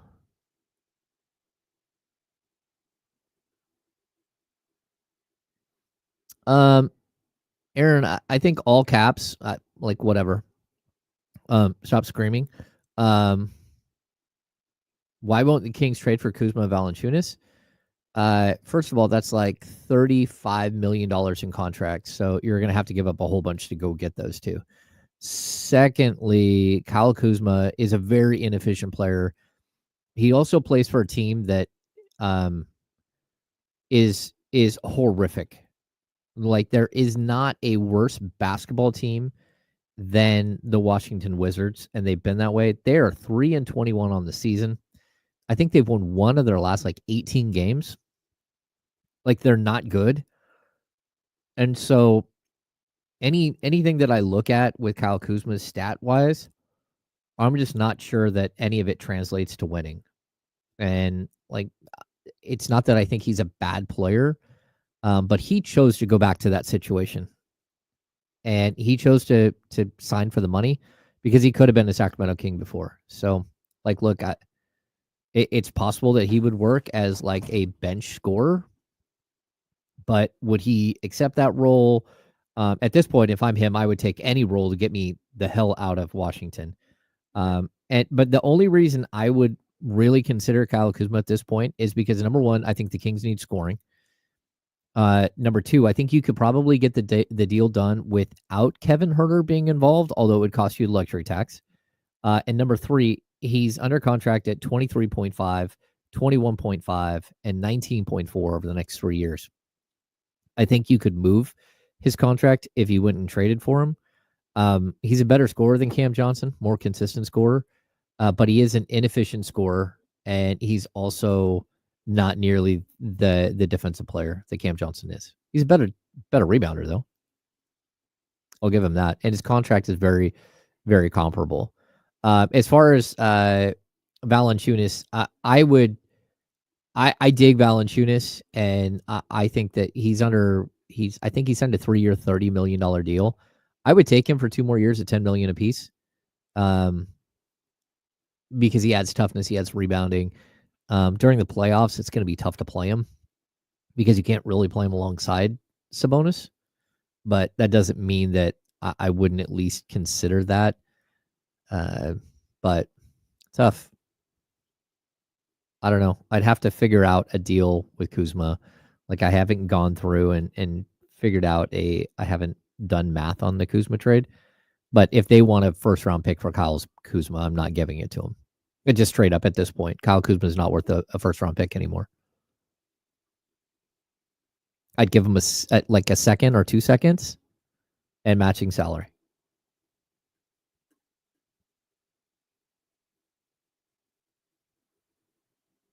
Let me take this team out.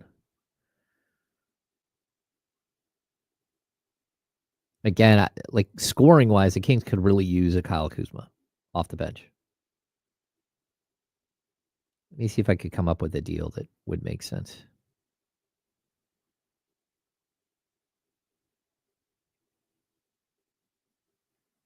Yeah, the Kings just don't have that many players that they can actually trade.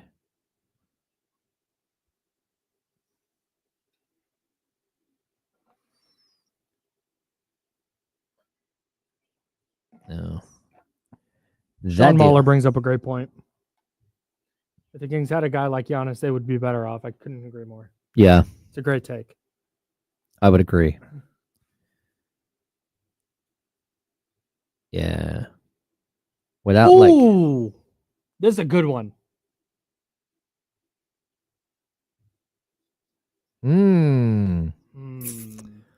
I think I would. Is Fontecchio playing this year? Or is he a theory guy? No, I think Fontecchio is. I know the Jazz really liked him. Simone. 18 minutes a night. Simone averaging Fontecchio. 6 and 3. Oh. Shooting 34.5% from beyond the arc. Ooh. Yeah. Oh, Boy, what happened to him? I mean, those stats look like he fell and hit his head. He averaged 15 a night for the. Well, 16 games, so. I kind of like Fontecchio and beef stew. They're going to trade a 2nd-round pick for Fontecchio, and that's going to be it.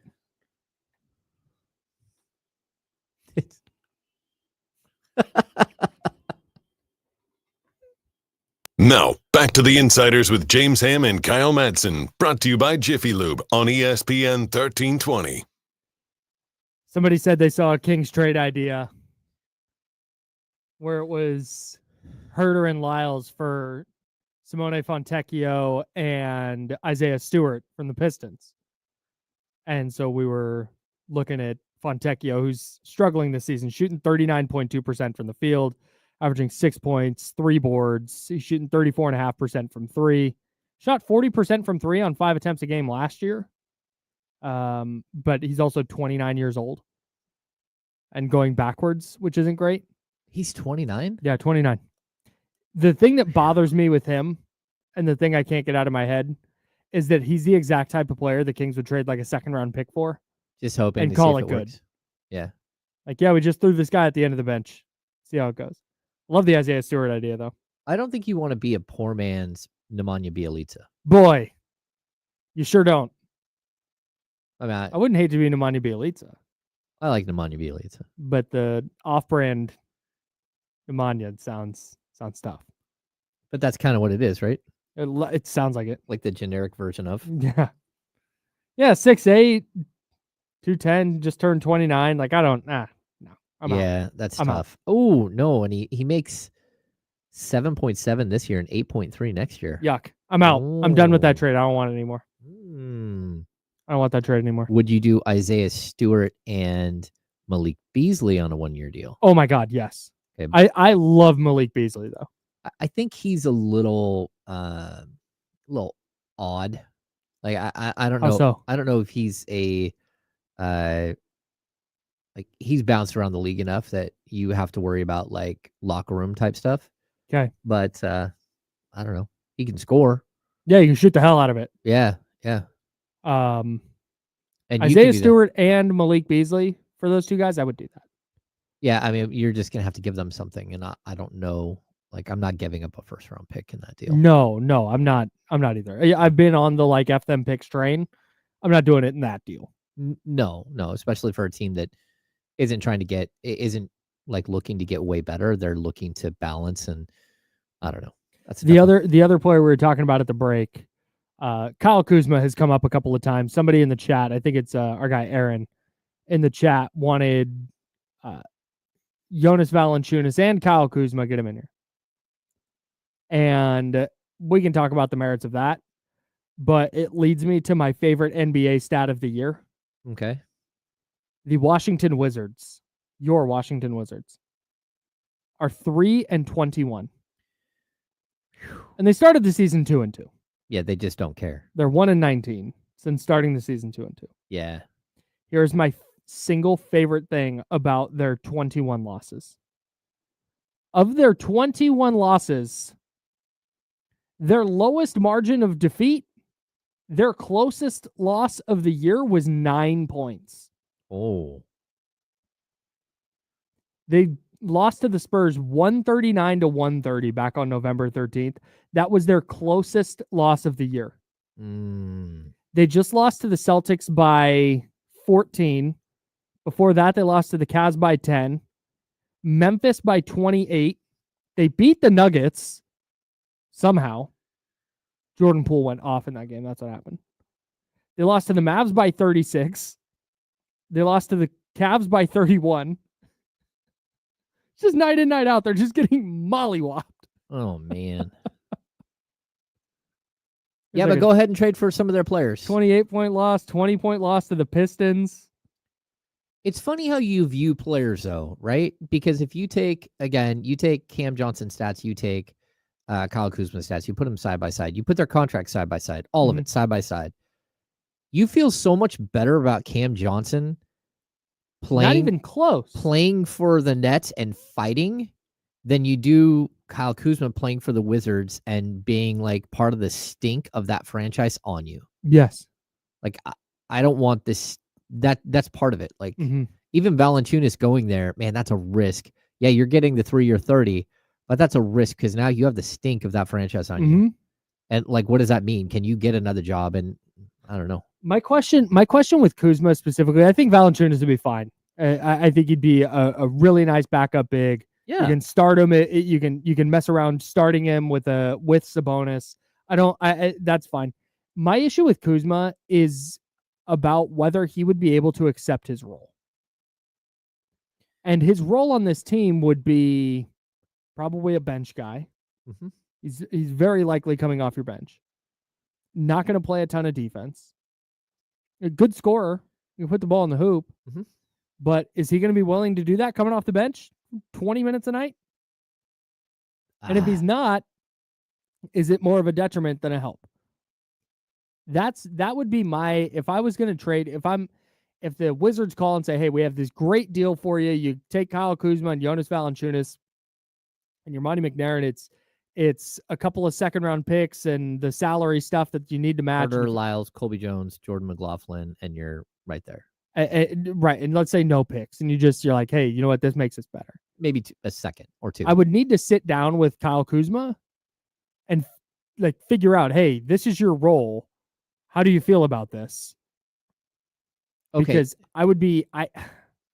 that's my concern. I Could think he, in a vacuum, help the Kings? Like, yeah, no doubt. that would have been my concern any other year before this, that you're going to sit down with Kyle Kuzma and say, okay, look, what are you, can you fit in? Mhm. I think right now Kyle Kuzma is like literally like a kid in the back seat of a car that's being abducted and like is writing "help me" in fog on the window. Like, please get me out of here is where I'm. If I'm Kyle Kuzma, if he's not feeling that way, I don't want him at all. I don't want him anywhere near my team if he's not.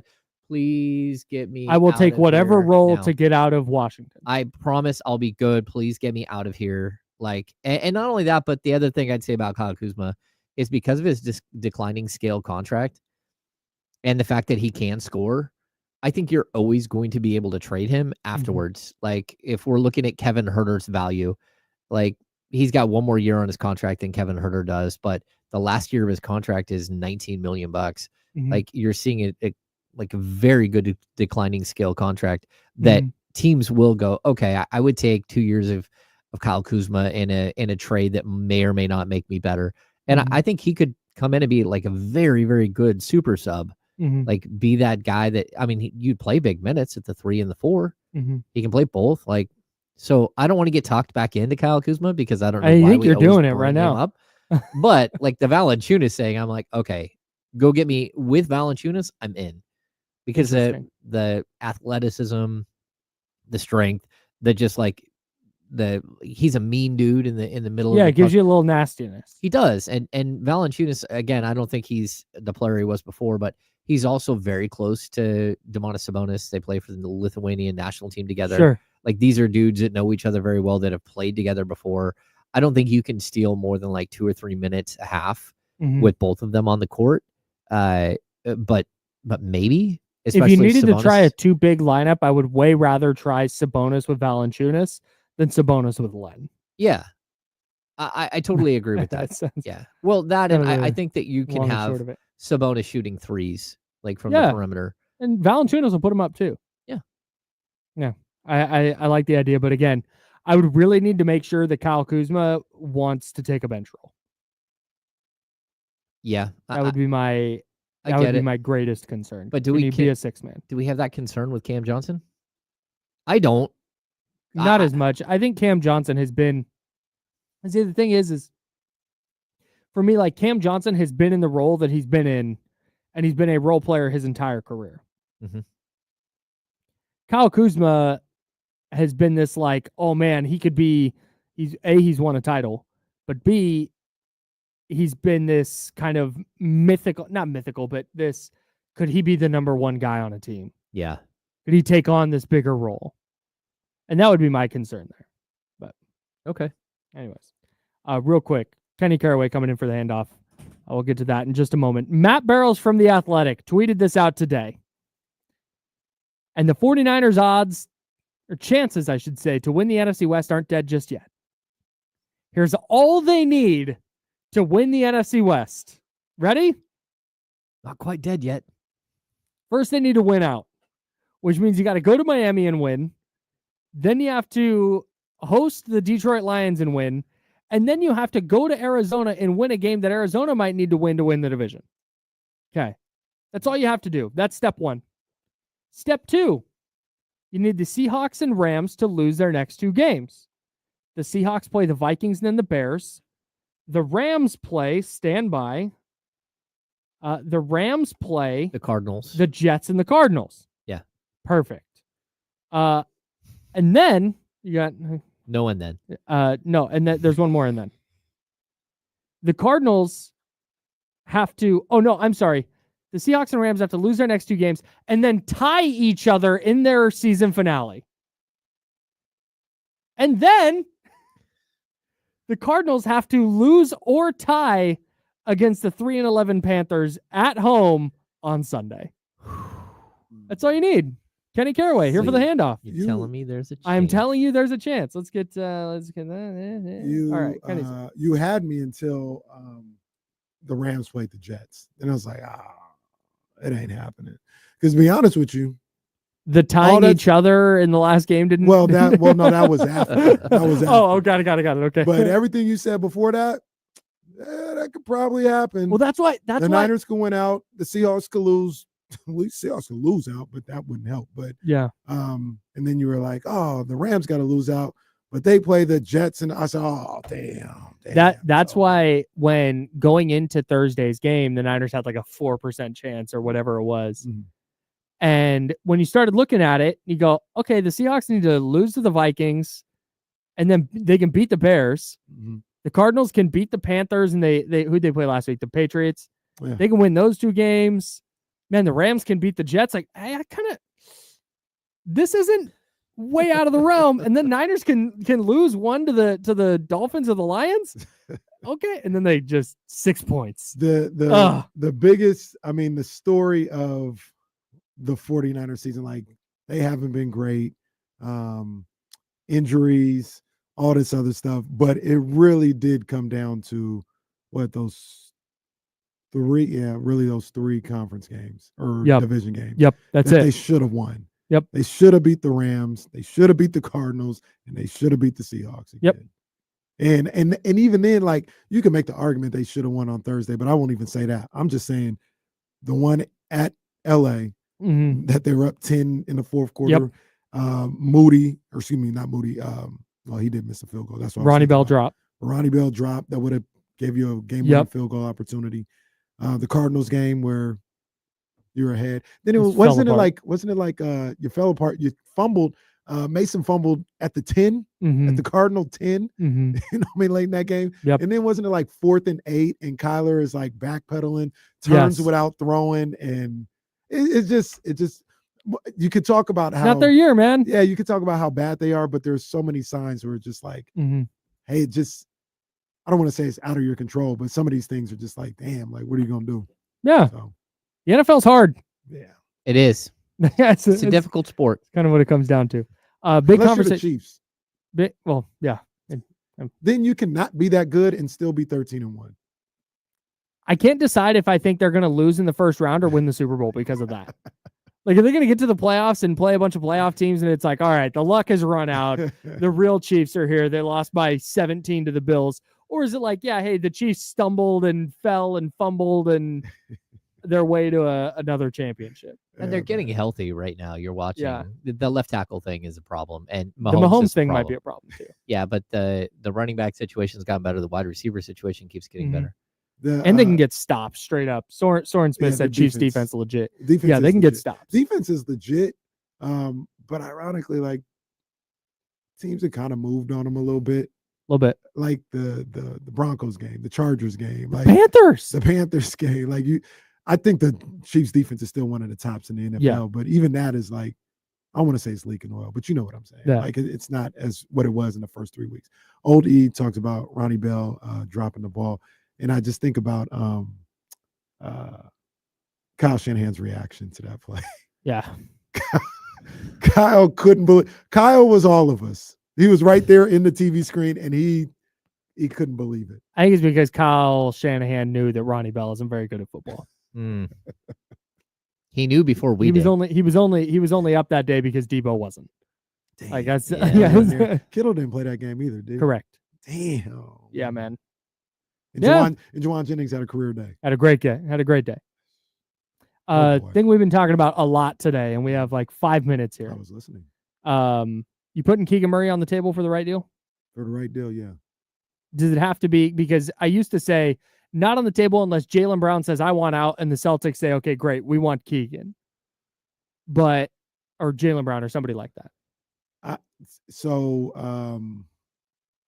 He's more Hear on the me- table than that for me now. Yeah, he is. And hear me when I say this. I'm not saying I definitely would make this trade, but I'm thinking about it like with a Brandon Ingram.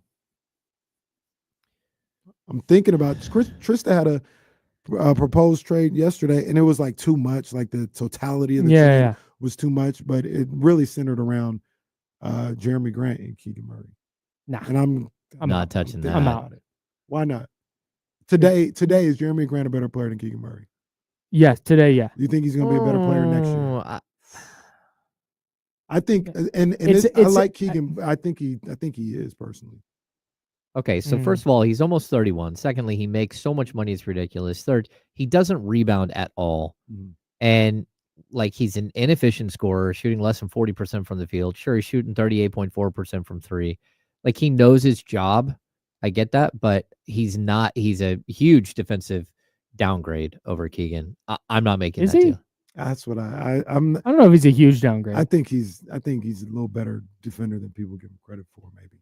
I think he's an all right defender, but he averages 3.6 rebounds per game. Sure. And for his career, he's at 4. It's also a lot. Like it Yeah. financially ties you up. Right. Like that's your move. Like that's Right. it. Like now you have Jeremy Grant. Right. Yeah. And that would be my hesitation more than like just in a vacuum, money doesn't matter. Uh-huh. If that makes sense. And the thought also, because you guys talked about it too, like Cam Johnson, 18 points a game not happening here. In this role as being like your third or fourth best player, is he better than Keegan Murray? I don't think he's your third or fourth best player. I think he's your fifth, no matter what. Yeah. Because I still Keegan think might be your fifth right now. Keegan's No, definitely Keegan your is- fifth. yeah, Is he? Keegan It's is not your even fifth. close. Yeah, is he better? Is he a better number 5 player than Keegan Murray?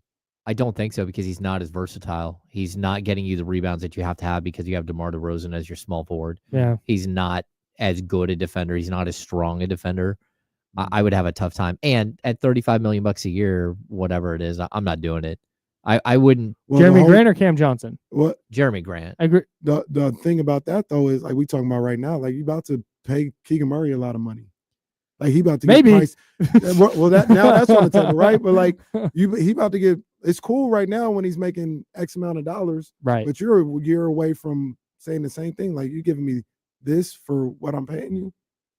Okay, so Jeremy Grant turned 31 this season. He's on the hook in his 32-year-old season at $32 million, followed by 34.2, followed by a player option at 36.4. No. Oof. The money definitely matters, but I think they're at least even as a ball player. Now Keegan's a better rebounder. I think they're closer defensively, but I think Jeremy Grant is a much more versatile offensive player. I don't know that. Here's what I'll say, because you're going to be tied up financially with that move. Mhm. Like that's it. And trading Jeremy Grant away is not going to be a movable contract. Mhm. At least I don't think. Mhm. So my concern there would be, it's not, if Jeremy Grant is better, like by whatever metric, if he is, I don't think it's enough of an upgrade to take on that financial. You're about cost. to be tied up though. You're Well, about to be tied up anyway. I don't, but that's Not kind of it. the other aspect of the Keegan thing. I don't think they're paying Keegan 30 plus. no, I don't think they are either. Not at this point. Not what to do be we- not to be the fifth guy. All right, so what are we holding on to him so tightly for? Well, I mean, for if me, you don't believe like he's that, if a year ago or whatever, we all thought like, hey, pay him like he's the future, and now we don't think that he's worth what all these other rookies are getting in their extension. And like, what are we holding on so tight for him for? because he's not a number two, number three scorer, that doesn't mean that he doesn't have a tremendous amount of value, especially to you as a franchise. Yeah. I just think the contract is going to have to look different. Yeah. And hey, look, if I'm the Kings, I'm doing everything in my power to use the other assets that I have, whatever those might be, to leverage before I touch that starting five. Yeah. To answer your question before we get out of here, I wouldn't do the Jeremy Grant deal or whatever. I wouldn't do all that other stuff, but Keegan is in the discussions now for certain players. I think so. I think you're right. More of that coming up on D'Lo and KC. Yep. They're going to rock with you till 4. That's James Ham. I'm Kyle Madsen. We'll be back tomorrow at 10 a.m. right here on ESPN 1320. Sacramento Sports Leader. Until then, drink water and be nice, people. See ya! Appreciate you, Chatty House. Good show today. Talk to you tomorrow.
Yeah. We got them screaming D-Lo, KC, D-Lo, KC, D-Lo, KC, D-Lo. We got them screaming D-Lo, KC, D-Lo, KC, D-Lo, D-Lo. We your number one spot. We your number one spot for some sports, huh? Got the city going crazy when we work, huh? We top 2, but we ain't 2, we in first, huh? And when you need the real, we is who you search, huh? D-Lo, KC, D-Lo, KC, D-Lo, KC, D-Lo. We your number one spot. Let it ride one more time. Hey! Welcome in here to the Wednesday, December 18th edition of D-Lo and KC. I'm Damien Barling. The ultimate needle mover in God mode himself. He's Kenny Caraway. Yes, sir. Acknowledge me. And we are live. Worst slums of Sacramento. Worst slums of Sacramento. We appreciate you tuning in.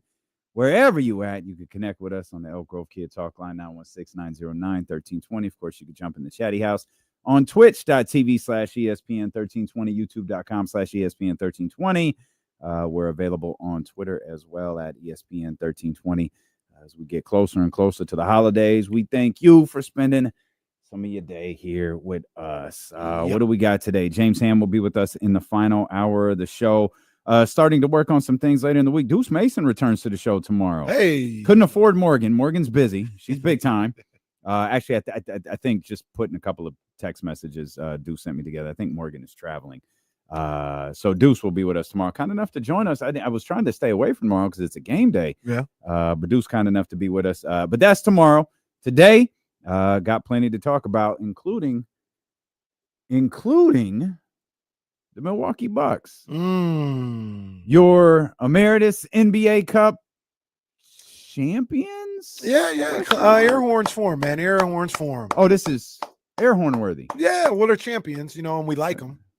Okay, all right. I mean, what's the problem? What's the problem? Why would you not do air horns when we won the NBA Cup? I mean, it's one of those things. If it was anybody else, if it was Moki, you'd be so happy for him, right? I'm sorry, if it was who? If it was Moki, you'd be happy for him. Bogey. Yeah, I heard Moki. I was like, sir, I don't know who you're talking to. That absolutely did not. We're in Sacramento, California, right? Like if it was Mike Malone, everybody would be like, "Oh, I understand. It's great, Mike Malone. I'm so happy for him. Yeah, everybody would be great." This isn't, but the Bucks win, and now there's a question on whether or not you're going to play the air horns. And I really don't understand it because we fought hard. I didn't ask and for any we locked down the Thunder, and now we're the NBA Cup champions. Doc, you guys didn't even pop champagne yesterday. Well, I mean, Darvin Ham. that it had just wrapped up, and you. Well, let my man ask a question. Let him ask a question. That's the one thing that we need to do is let my man ask the question. And Darvin Ham, he let us know that last year when he won the NBA Cup, he's a 2-time NBA Cup champion now. Oh, he is. That's a fact. He would have gotten an extension if he was anywher else. Well, I heard him. I was there when he was talking about it. He was there, and I understand. I mean, because they didn't really tell the whole story about what happened in LA. Mm-hmm. But no, we've got to get focused on the regular season, and we decided not to pop any champagne or Michelob Ultras because we need to be focused on the regular season. This is just a stepping stone in what we want to do. Big thank you to everyone who just tuned into this show for the very first time. You should be happy, to be honest. I was ready to throw it to Chris Broussard. I was like, let's get the show going. No, well, thanks for the restraint. He does a 2.5 minute. It's a pat on the back. Good job by me. Yeah, it's not the worst. Good job, Jesse. Oh, wow, he's here. Great job by you. Thank you, Chris. In any event, the Bucks beat the Oklahoma City Thunder last night, and winning the NBA Cup championship. Like, yeah, it's cool. Not popping champagne, all that. Like, yeah, it's fine. I do think the champagne thing is kind of dumb. Like, you either won or you didn't. Like, celebrate. Like, it's not the championship. I'm not all for that. You celebrate the wins. Like, like no one is pretending this is the NBA championship. It's the Emeritus Cup. It's the NBA Cup. There's you guys say you take it seriously. You got an MVP trophy up there. Pop the champagne. Yeah, have a good time. One's got nothing to do with the other. Yeah, have a good time. There's no way that if you celebrate winning the NBA Cup, that it's just going to ruin you mentally for the rest of the year. And if it does, then you weren't going to win anyway. Also, Doc, We're taking advice from Darvin Ham. Did I miss it? Did they win the title last year? No, So they did or didn't pop champagne? they did. That was So his argument. that's what stopped them from winning the championship was the According to- fact that they popped champagne. They were not focused. According to Darvin Ham. That is idiotic. Want to be focused on the remainder of the season is what I saw. Pop the champagne. That's stupid. You can do both.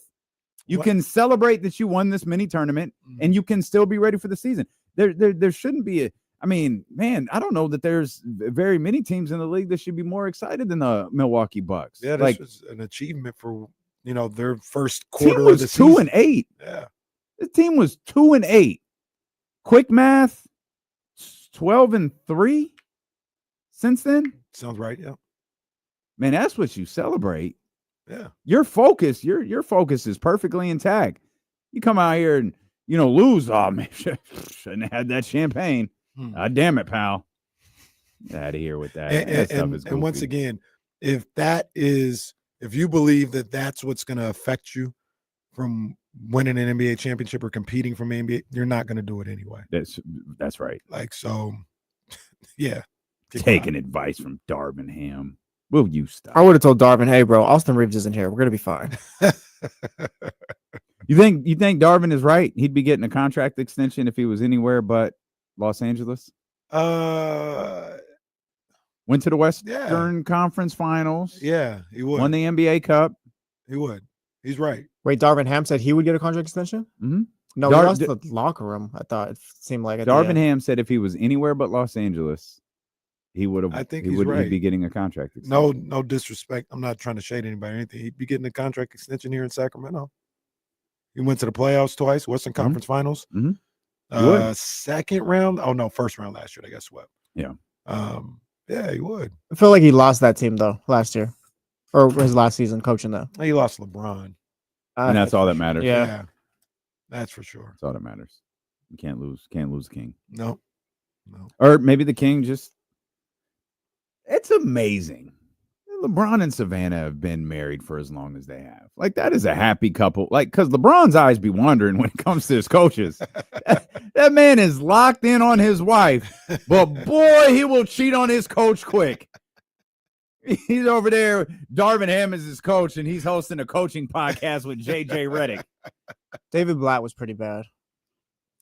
You know what the thing?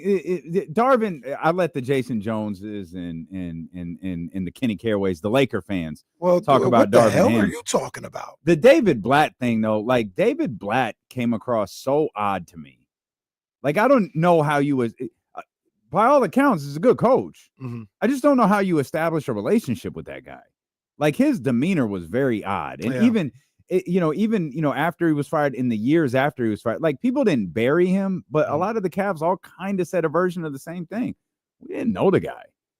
I don't even know that he liked us. So I don't really fault the David Blatt thing. But that man's eyes be wandering. I mean, LeBron and these coaches. I'm trying to think if there's a coach that he likes. Well, he likes JJ right now. Yeah, but no, that was my coach. That's what I love. I guess maybe Spo. Maybe. I don't know. Well, the shoulder bump heard around the league. It's the one he should have stuck with. That was early. That was early though. That was early. Right? So they won championship. Well, he had never love turned on afterwards. Mike. On Mike Brown? Yeah. No. He just left. Yeah, that's He a form just of left. turning on him. Well, they fired him though. Like Mike wasn't the coach when LeBron left. Yeah. Byron Scott was, which True, everyone true. was like, Byron, don't do this. Don't do this, Don't Byron. do this, Byron. Don't do it. Byron, don't. No, don't do this, Byron. No, took that job. What he says, Ty Lue. I think he likes Ty Lue. Oh, I think he likes Ty Lue a lot. Ty Lue was telling the story a couple days ago about how LeBron called him during the Lakers Ty Lue thing and asked him. Was he trying to get Ty Lue to the Lakers? He was trying to get Ty Lue to the Lakers. They were offering him a 3-year deal, and Ty was like, "No, like every coach is getting a 5-year deal. What am I taking a 3-year deal for?" And the way Ty Lue tells the story is LeBron was like, "Do you want me to intervene?" And Ty Lue was like, "No, like they've already shown their level of disrespect to me. Like, you can't fix that." I was like, "All right, I'll let it go then." Bron. And then he becomes the Clippers coach. Yeah. Bron, he's He's got an eye for these coaches. Faithful husband, not so much when it comes to coaches. He's gonna start like an expanded version of The Shop with Hubie Brown, and all of a sudden Hubie's not walking away from the announce table for nothing. Hubie gonna come back at 95 years old. Is JJ Redick LeBron's last coach? I think so. Yeah, I'll go yes. I think so. I'll go yes. I think LeBron, because I think LeBron's playing next year. I think he's playing for the Lakers next year. And I think next year might be his last year. Yeah, and I don't think he ever signs more than a 1-year deal moving forward. Especially if this foot thing is really real. Yeah. I think next year might Well, be. I'm sure it is. But I mean, like long last, like he can't shake it. You know what I'm Mhm. saying? Like, yeah, I hear what you're saying. But like, I mean, like it's something that, because he said, didn't he say something like, I'm just gonna have to deal with this? Like it's not going away this year at least. Yeah. If it's something that doesn't ever go away, I think next year, will be his last year. Yeah, I'm with you. I'm not sure how we got here. Oh, coaches, Darvin Ham, Champagne, Bucks. Talking about the champs. That's how we got here. Don't forget that. The 14-11. At some point, the Giannis best player in the world conversation has to start happening again. I tried to start it over the weekend on Twitter. We've talked about it here. Yeah. Are we moving the needle? Bill Simmons was talking about it last night. You're so funny, man. What? You love some Bill Simmons. I'll listen to him. Stop. No, you listen to him all the time, every week. You love Bill Simmons. Just say it. It's fine. No, I don't love Bill Say, Simmons. I'm Kenny Caraway, and I love the Bill Simmons show. I don't love Bill Simmons. Cousin but I Sal's listen to great. him. I haven't listened to the football show in a while. So here's the thing: when the Niners They had a lose, football show. well, you know, Sunday night they do the football, and when the Niners lose, I don't. Of course not. listen. Yeah. So right. so ask me how many times I've heard that show this year. Haven't been listening a lot lately, for sure. But his basketball, he usually does like basketball on Wednesday. And I listened to that last night. And he was he did the not ready because he loves Jokic. Well, yeah, you know, Giannis is gaining some steam. 3 impressions. He's gaining some steam minutes. as MVP. You know, I still think it's Jokic, but he's gaining some steam. Why does he sound like Farhan? Why does Bill Simmons sound like Farhan? Farhan? Is a little different. A little nasalier. A Okay. little different. Okay. And all right. Bill's kind of stuffed. It's a little bit like Mike Brown, a little bit, but a white version. A white version of Mike Brown. God damn it. It's Wednesday. The Kings don't play tonight. All we had yesterday was the NBA Cup. We got a white Fasten your seatbelts. All right. Well, we'll come back. The good Lord only knows what's ahead of us. 916-909-1320. You want to get in on the conversation. We'll come back. We'll talk more about the Milwaukee Bucks, the turnaround that they had. Could the Sacramento Kings have a turnaround similar to what Milwaukee has done? Milwaukee's roster hasn't changed. Chris Middleton just got back. They've done some things internally. The same things Sacramento Kings are going to have to do, but that doesn't mean trade conversations aren't getting hot, because they definitely are. Steelo and KC, brought to you by Sky River Casino and Sacramento Sports Leader, ESPN 1320.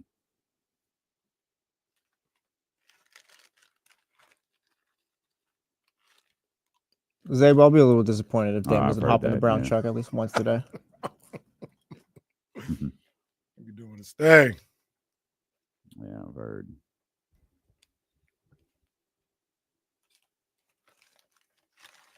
I understand, King. No.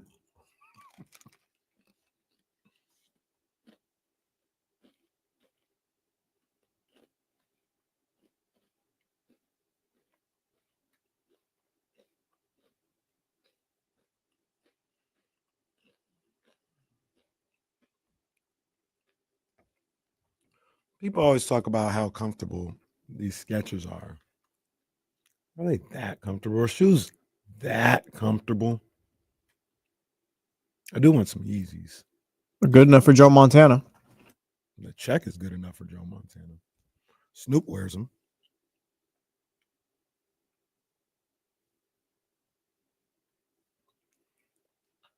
Right on, Michigan. Right on. You know, I don't go out as much as I thought I would. Like when they built that Buffalo Wild Wings, I'm like, oh yeah, man, I'm gonna be over there watching the games. All that. I've been there twice. Not that it's bad or nothing. I just don't. I'm not available enough. I went to 32 Brews on Saturday. Oh yeah, you kind of mentioned that. How was that? It's always good, man. Food's always good. Was chopping it up with my cousin. We watched the NBA Cup game and some college basketball. Mm-hmm. Shout out 32 Brews.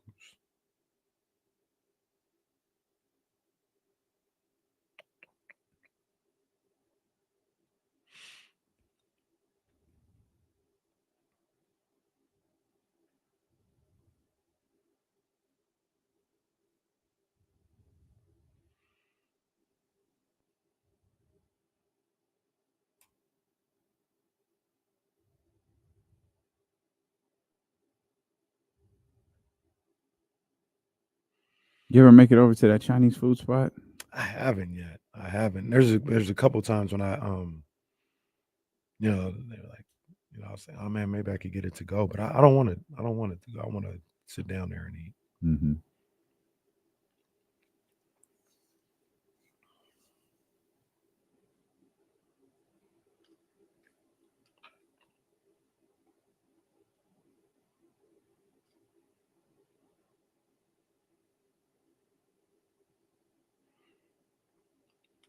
Oldie, this isn't true at all. Niners also on Thursday. What I wear on Friday, Dan? Use 49ers head to toe. Yeah, don't play with me. Don't play with me, Oldie. Good luck to your Sun Devils too, by the way.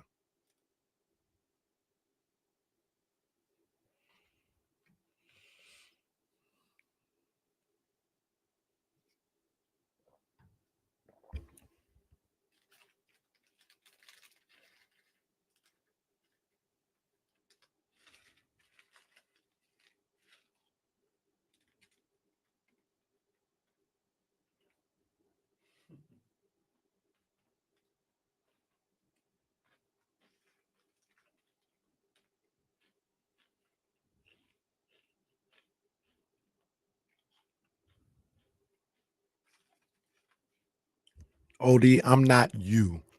I've never seen you with a Sun Devils Avi until 3 weeks ago. I'm not you.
I was just thinking. I was thinking on the way in. You said something yesterday, just in passing, and you were right. We were talking about the Kings, like 115 number and stuff like that, Mm-hmm. and how that used to be just death for the other team. Mm-hmm. And we're trying to figure out like why that's a little different. Man, the NBA game has changed so much in 2 years. Yeah. Like when the Kings had the greatest offense of all time, beating team 1 year, and the next year, like wasn't it like 8 teams? Yeah, had better offense than they did. Yeah, and it's crazy how that's happened. You know what I mean? And it's not like the Kings changed the game, but it almost feels like people are like, oh, we can score. Well, let's do it. Yeah. I was talking to my Warriors friend who I run into on the I walk. told you just walk past that person. Well, there's a nice lady. She was watching the kids. She just felt the Kings Nuggets heartbreak the other day, but she was talking about the Warriors Mavericks game, and it was like, yeah, it's crazy watching teams score 130 and lose, like regularly, Right. just putting up 100. It was the other night when the Kings played Denver. There was I think maybe Chicago or someone scored like 140. There were just tons of. Definitely wasn't Chicago. There were Or points. Charlotte. Well, there were points scored like all over the place that night. Yeah. Did you see what I was referencing right there? Where I think it was a Saturday game between Charlotte and Chicago. They had the record for most 3-point misses in a game. Oh, I didn't see that. 75 misses from 3 in the game combined. That's hilarious. That's hilarious. The Sixers scored 121. The Pistons scored 125. The Bulls scored 122. The Cavs scored 130. Obviously, the Nuggets scored 130. There it is. Well, it almost doesn't count because they played Utah. But the Clippers scored 144. Damn. Those were all of the games in the association on Monday night. Wow. You had scores of 144, 130, 129, 130, 121, 122, 125, 124, 121. That's crazy. That is crazy. 115, my ass. 115 got you looking like you playing Pistons 04 basketball. 115 loses every game that I just referenced. Every single one of them. Crazy. That is a trip. That was all one night. And beating Team 1 was 2 years ago. Yeah. Meanwhile, last night, the final score was 97-81. We don't like that. There was another, it was the Rockets and Warriors in the NBA Cup. Remember that was like 90 to 91 or something like that. Yeah. Steve Kerr still mad. Yes. Like, get this 2003 game out of here. Get me Jimmy Butler. Get me Gucci Mane. So it turns out Warriors and Suns, this is according to Shams Charania, and to a certain degree, our very own Trista Crick. Shout out TK. Warriors and Suns are Jimmy Butler's top destinations right now, with the Rockets and Mavs following. Suns are interesting because I just can't figure out how the deal works without Bradley Beal. Yeah. But maybe Brad's willing to go to Miami. I don't know who's ever said I don't want to go to Miami. Vaguely recall Miami being in the early part of the Bradley Beal discussions didn't last long outside of when we reported he'd waived the no trade clause for Sacramento. I feel like Miami was in that conversation. Phoenix obviously was, and it felt like once that happened, the Suns wound up being the team. If you were Bradley Beal, would you waive the no trade clause to go to Miami? You probably have a bigger role in Miami. Miami's not a bad basketball team at all. You're probably not contending for winning a championship. It doesn't always matter, but where is Bradley Beal from? He went to school at Florida. So I'm just thinking of like maybe go back home, but I don't think he's from Florida. Do you want to stick around if they kind of don't even want you there? Like, hey, Brad, like, Jimmy would be great here, but we kind of need you to do it. Of course, he's from St. Louis. Him and Tatum are really cool. Oh, that's right. That's right. Yeah. Yeah. I mean, I guess it depends on how far this goes. If this is just Jimmy's agent talking to Shams Charania, or maybe it's not Jimmy's agent, maybe it's somebody else, but somebody talking to, how far has it gone with Phoenix? Has Phoenix gone to Brad saying, hey, they approached us like, we're not very far into this, but would you consider playing for Miami?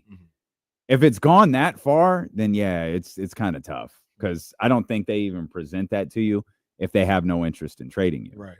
Like if 1140 calls and says, hey, we want to trade, Pat and Tom for Kenny. I'm not taking it to Kenny if I don't want Kenny to leave. Hung up the phone. Why I gotta get Pat and Tom? That's all I'm worth around here. Whoa, hold on. Whoa, wait a second. Pat and Tom, that's the longest running morning show in Sacramento. I don't know what they do here, but Pat and Tom are our people. Pat and Tom? Pat and Tom are the morning show on KNCI. Oh, I'm thinking 11:40. Oh no. Yeah. I did say 11:40. I should have said well, no one knows what Bonneville is, but no, Pat. Well, come on, man. We ain't fielding no phone calls from. I was confused too. Who works there? That's Pat and Tom. We ain't fielding no phone I'm calls. getting traded for some no names. That's why I said hang up the phone. Now, Pat and Tom are my guys. They're just on KNCI. Shout out to 'em. Did you trade Kenny for Chris Watkins and Brandon Nunez? I'm not taking it to Kenny if I don't want Kenny to leave. Like, no, man, we ain't doing that. If Phoenix goes to Brad, they're hinting to Brad like, hey, we'd really like Jimmy Butler instead of you. That'd be tough. That would be that's tough, tough. man. And I think, and tell me what you guys think. I think Phoenix they're not even entertaining these discussions with agents or any of those guys on the team, right? Like they haven't talked to Brad's agent and even said anything. I don't like think that. so. No. I don't even think Phoenix has received a call from Miami.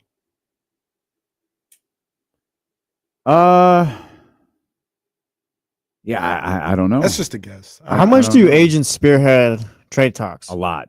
Like as far as like, is it GMs that do the players, or is it like what's the agent's involvement? I guess. The agents might start the process. The agents will work with the general manager on trade destinations. Will the agent get in trouble? Like in this case, would the agent get in trouble if he reached out to the GM of the Suns? And someone leaked it purposely. Yeah, you can't. Okay, that's what I was wondering. The problem is of course that happens, but no one runs around reporting it because everybody does it. Right. And then especially like it could be one of those things where in certain cases, like say the agent has a player on Phoenix and he's like, hey man, what you think about Royce O'Neal? Is he okay? Everything's good? Mm-hmm. Cool. While I have you here, I mean, did you hear about that tweet was crazy, right? Like that's crazy. 1,000%. Mm-hmm. And that, but at the same time, that's how the Sacramento explored trading Keegan Murray. That's how that stuff happens. Mm-hmm. It's hey, we're looking to acquire Trey Lyles. Mm-hmm. Oh man, I don't know. We're not really interested in giving up on Trey. Like he's a solid part of our rotation.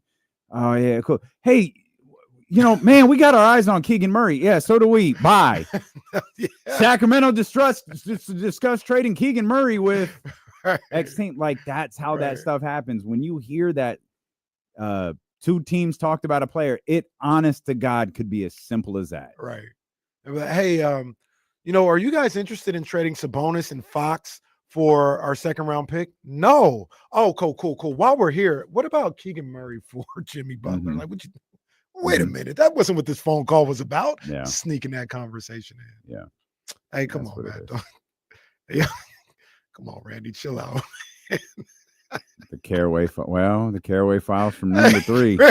Randy, chill, man. What we doing out here? Oh, man, I'm getting traded. I got a no trade clause. Oh, you ain't getting traded. You can't just trade me. You ain't getting. I got a trade kicker too. Damn. Well, sometimes the trade kicker is better than the no trade clause. Oh man, but yeah, I mean, I don't. They're all Western Conference teams, by the way. I don't know if anybody picked up on that. Yeah. Like, I don't think Miami's completely absolved of all of this. Like, they looked at the landscape, like, all right, yeah, pick some teams in the West, and we'll go from there. With the Rockets and Mavs kind of being 3rd and 4th. But again, 2 Western Conference teams that the Sacramento Kings have to think about. And then you got the Warriors and Suns at the top of his wish list. Again, 2 teams that the Sacramento Kings have to think about. They the Rockets is the team. The Rockets it's just if they want to do it.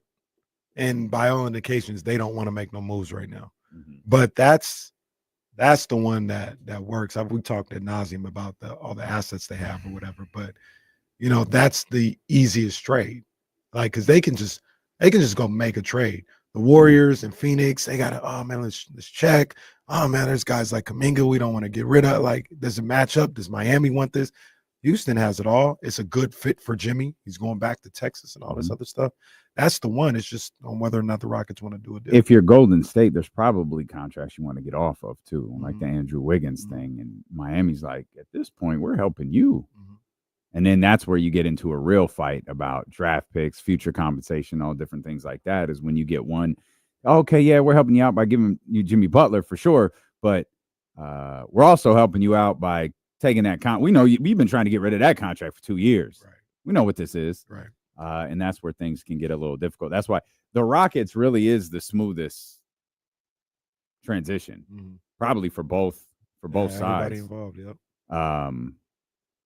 But he's got his eyes on the Warriors and Suns, at least according to the reports. The reports also state from Shams Charania that he aren't really in a hurry to get a deal done. And, why would they? The trade deadline it's months away at this point. But it will be an interesting story to follow because the West is congested. Jimmy went crazy the other day, too, by the way. Did you see that stat line he had? I think on, what was that, Monday night? It was like 35, 14, and 19 or something. Like get me out of here.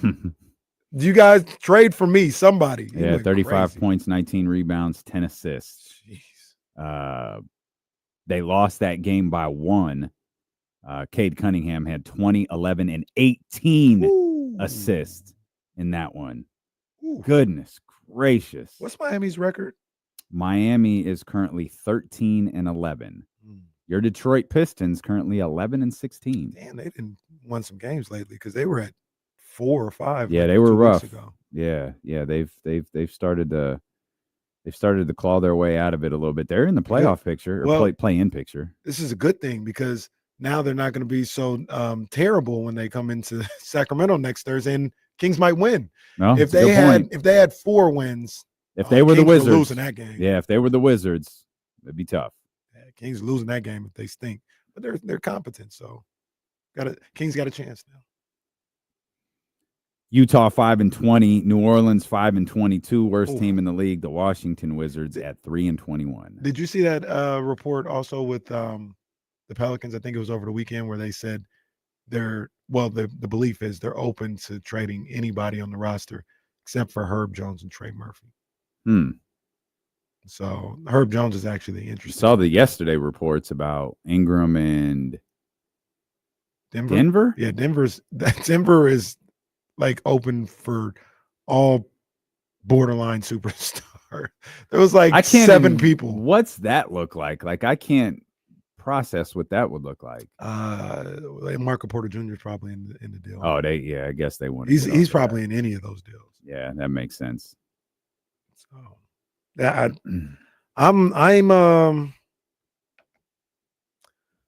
I guess the one-man wolf pack. I'm in a minority. I like Ingram. I like Zach LaVine. You're talking about Sacramento now.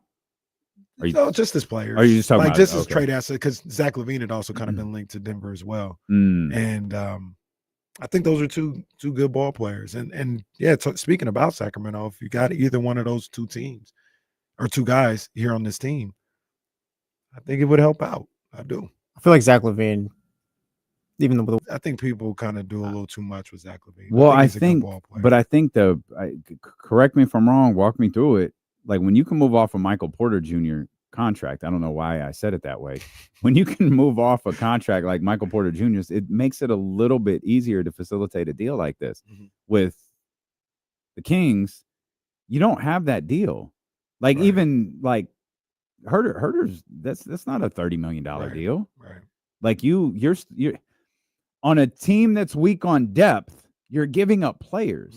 And so acquiring Zach LaVine is also going to, you're also going to have to almost demand, hey, I need some of your fringe guys back. Not because I'm enamored with him. I need players who can actually play. And the same would be true for Brandon Ingram. Yeah. Because I mean, just the legalities of the contracts or the way trades go with contracts, you've got to make the money work somehow. Yeah. And then the difficulty with Ingram versus LaVine is Ingram, you've got a couple months to prove it. Right. Right. Or you've got a guy did not prove it. You got a couple months to make it work. Right. And we've both talked about, we talked at length about the contracts, money-wise, length of the contract. Both have an injury history, that isn't favorable. Ingram's out right now with injury.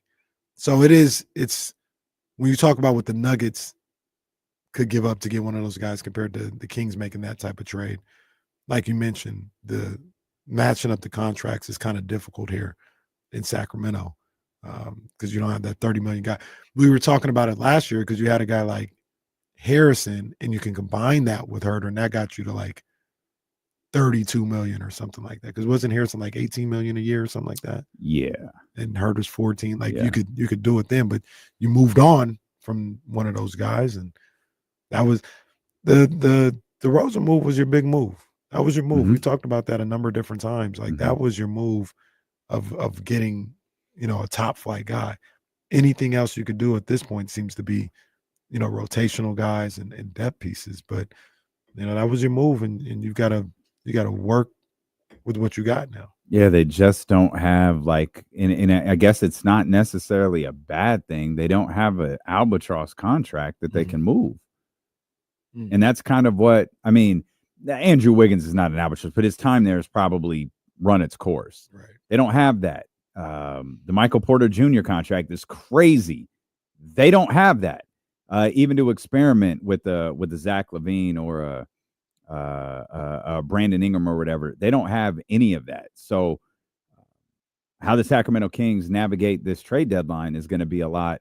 It's going to be a lot trickier than teams that have those contracts that they're willing to move off of. Yeah, that's facts. Because it requires players, and the Kings don't have enough. It's like we were talking about with Trista yesterday. She wants to talk about Jeremy Grant. That's cute. One, I'm not trading Keegan Murray for Jeremy Grant. That's a problem for me.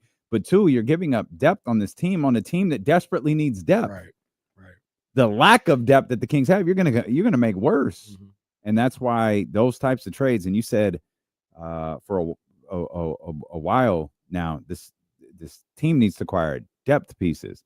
That starting five should be good enough, but you need to. I know you're more of the belief this team shouldn't have to acquire anybody. I feel like this team could use they need someone a little bit more reliable coming off the bench. Maybe someone who can score in a different way than Kevin can. Kevin is so reliant on whether the shot is falling or not. If that shot falls, the Kings are probably winning. The statistics say that if Kevin Huerter's shot is dropping to the tune of 10 plus points, they're probably winning. You might need someone who can go get you 10 plus points. Every time you put him out there, he's going to get you 10 plus points. And also to what you just said, which is a super key, is, man, you got to find a way to make a deal. It sounds crazy, but find a way to make a deal where you don't give anybody up. You know what I mean? Like trading Huerter and Lyles for Cam Johnson. You're down one at that point. Like you're talking, you need another one back. Yeah, you're gonna need players. So if you could, and I don't think they're willing to do this at all. If you could find a way to, maybe an Alex Len, because he's an expiring, he don't make a lot of money though. And then a Devin Carter or a first round pick, somebody that doesn't play right now, to get a guy back to add to what you're doing. I was thinking about this a lot last night. And if you can find a way to add to Kevin Huerter and Trey Lyles and Keon Ellis, that's your best bet. Not necessarily trading one of those guys. How do you do that, though, with Devin Carter? Devin Carter. Because Devin Carter, it feels like Devin Carter's the guy they think can do that. Based on things that we heard privately, based on all, they think he's a player.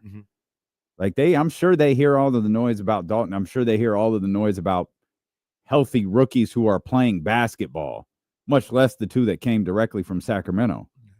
But they seem to really like Devin Carter. And maybe he's nearing his debut. I don't know. We see footage of him out on the floor. We know he's working. I don't think he's been cleared for contact, like full 5-on-5.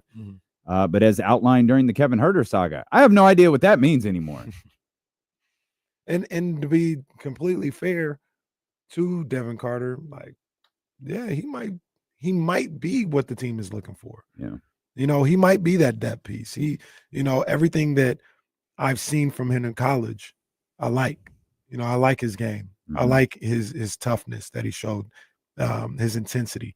These are all things that the Kings need, on the perimeter. And he may be able to provide that. I do think that's asking a lot for a rookie who's coming off an injury to just throw him in the fire and be like, hey, help us turn the season around. That's just asking a lot. And it's a shoulder? Shoulder, yeah. It's like, shoulder. I don't know. That's a tough ask. If you could talk the Nets into taking whatever picks you want to throw in there, Trey Lyles and Kevin Huerter, would you feel good about the bench if it's Keon, Cam Johnson, Devin Carter, and Isaac Jones, I guess, coming off? Keon, Cam Johnson, Devin Carter, and Isaac Jones. I guess your additions here are Cam Johnson and Devin Carter. Coming back from injury. I don't know how realistic Trey Lyles and Kevin Huerter for Cam Johnson deal is. Adding whatever picks you want to add in there. So there's that, but I don't know what Devin Carter is. That's what I'm saying. There's no idea. Two unknown. Like, and I'm saying Isaac Jones is a little bit of an unknown as well. Sure. Like, to rely on him to elevate your team. So that's two unknowns that you're adding to that bench. I think Mike should play him every home game. Isaac Jones? Yeah. The crowd loves him. Like, he might, be hyped for that. Catch passes at the rim, catch lobs from Malik. Like, maybe that's the route you go. Yeah. Yeah, I don't know if it's possible, but I'm trying to add something without giving up somebody that you play, because we keep talking about depth. And Cam Johnson may be a better, more consistent player than Kevin Huerter, so that would help. But if it's a 2-for-1 deal, that don't help your depth. Like, I'm trying to, and we talked about it, they're not trading Devin Carter. Like, I don't see that happening at all. Yeah, I don't either. So I don't. Yeah, I guess you try to move Lyles and Huerter. That's all you really have. I watched the Draymond Green podcast this morning. Oh, snap. Okay, you watched it. I still. Are you a subscriber? Subscribe. Draymond Green is Damian's Bill Simmons. Yeah. No, he taps in every week. Don't do that. You didn't answer. Are you subscribed, sir? I am not. In fact, I'll give you my thoughts on that podcast, both what De'Aaron said in the podcast in general. And we'll do that with D'Lo and Casey return here on Sacramento Sports Leader, ESPN 1320.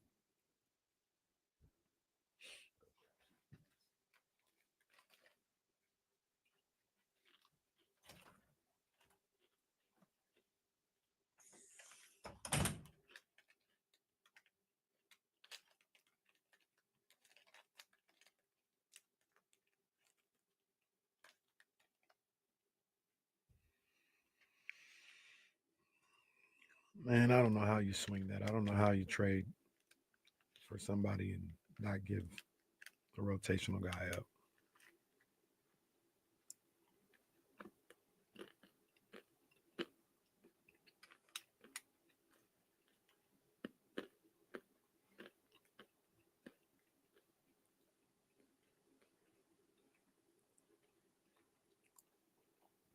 All right on, Dr. David. That's what's up, big dog.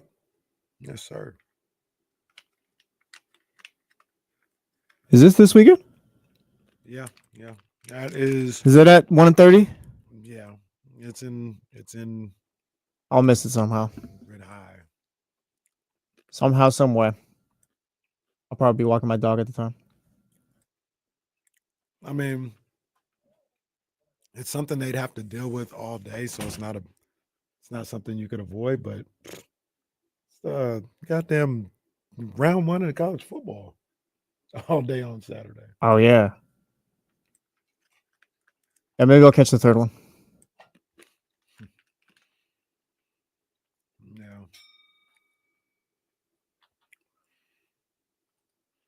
Yeah. Do I see them trading first round picks? Yeah, not this year's, not Devin Carter, but future firsts. I think they're open to that. Yeah.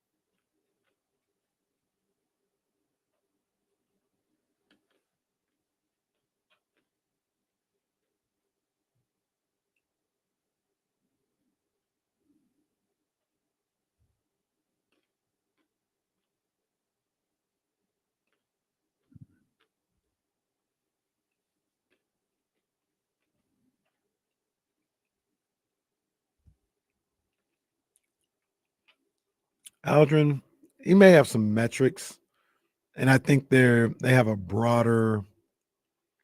He's probably right to answer your question. They have a broader audience and appeal than they did in the Attitude Era, just because of they're on ESPN now. Yeah, the audience, the measurement of those metrics are so different. I think older fans get fixated on television ratings, where I don't even think that's a thing anymore.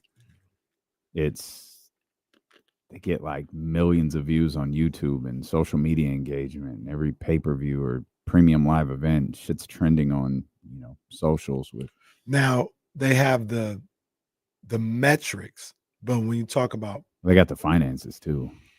Yeah, but like, do you think? And it's different. It's a different audience. It's a different time.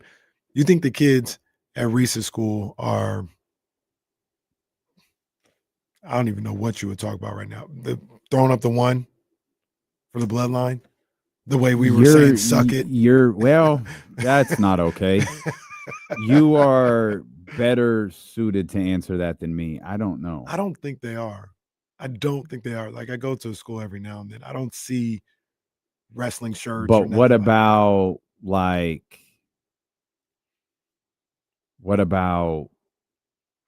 junior high? Like, how old's Reese? Fifth grade? 6th grade. Yeah, 6th grade. I don't think they are. Okay. I don't think what's going on in wrestling today is impacting just the culture of, everyday life the way it did when we were, in high school. I don't know. Aaron Roberts throws the one up now. He does throw the one up. Okay. That's an interesting conversation that we could probably get back to on the air here in a little bit. Let's start with, you said Kamara and who? Brandon. Let's get Brandon first, because Kamara's going to cook. 916-909-1320 Elk Grove Kia Talk Line. What's up, B? What's happening, guys? How you doing, man? Hey, so I'm with you, Casey. Like, I'm trying to find a way where we could add someone without really having to cut into the depth. That's what we need. Is someone like a Valanciunas a possibility where we could maybe do that? Like, are they really trying to get off that contract? Because didn't he get signed for pretty cheap?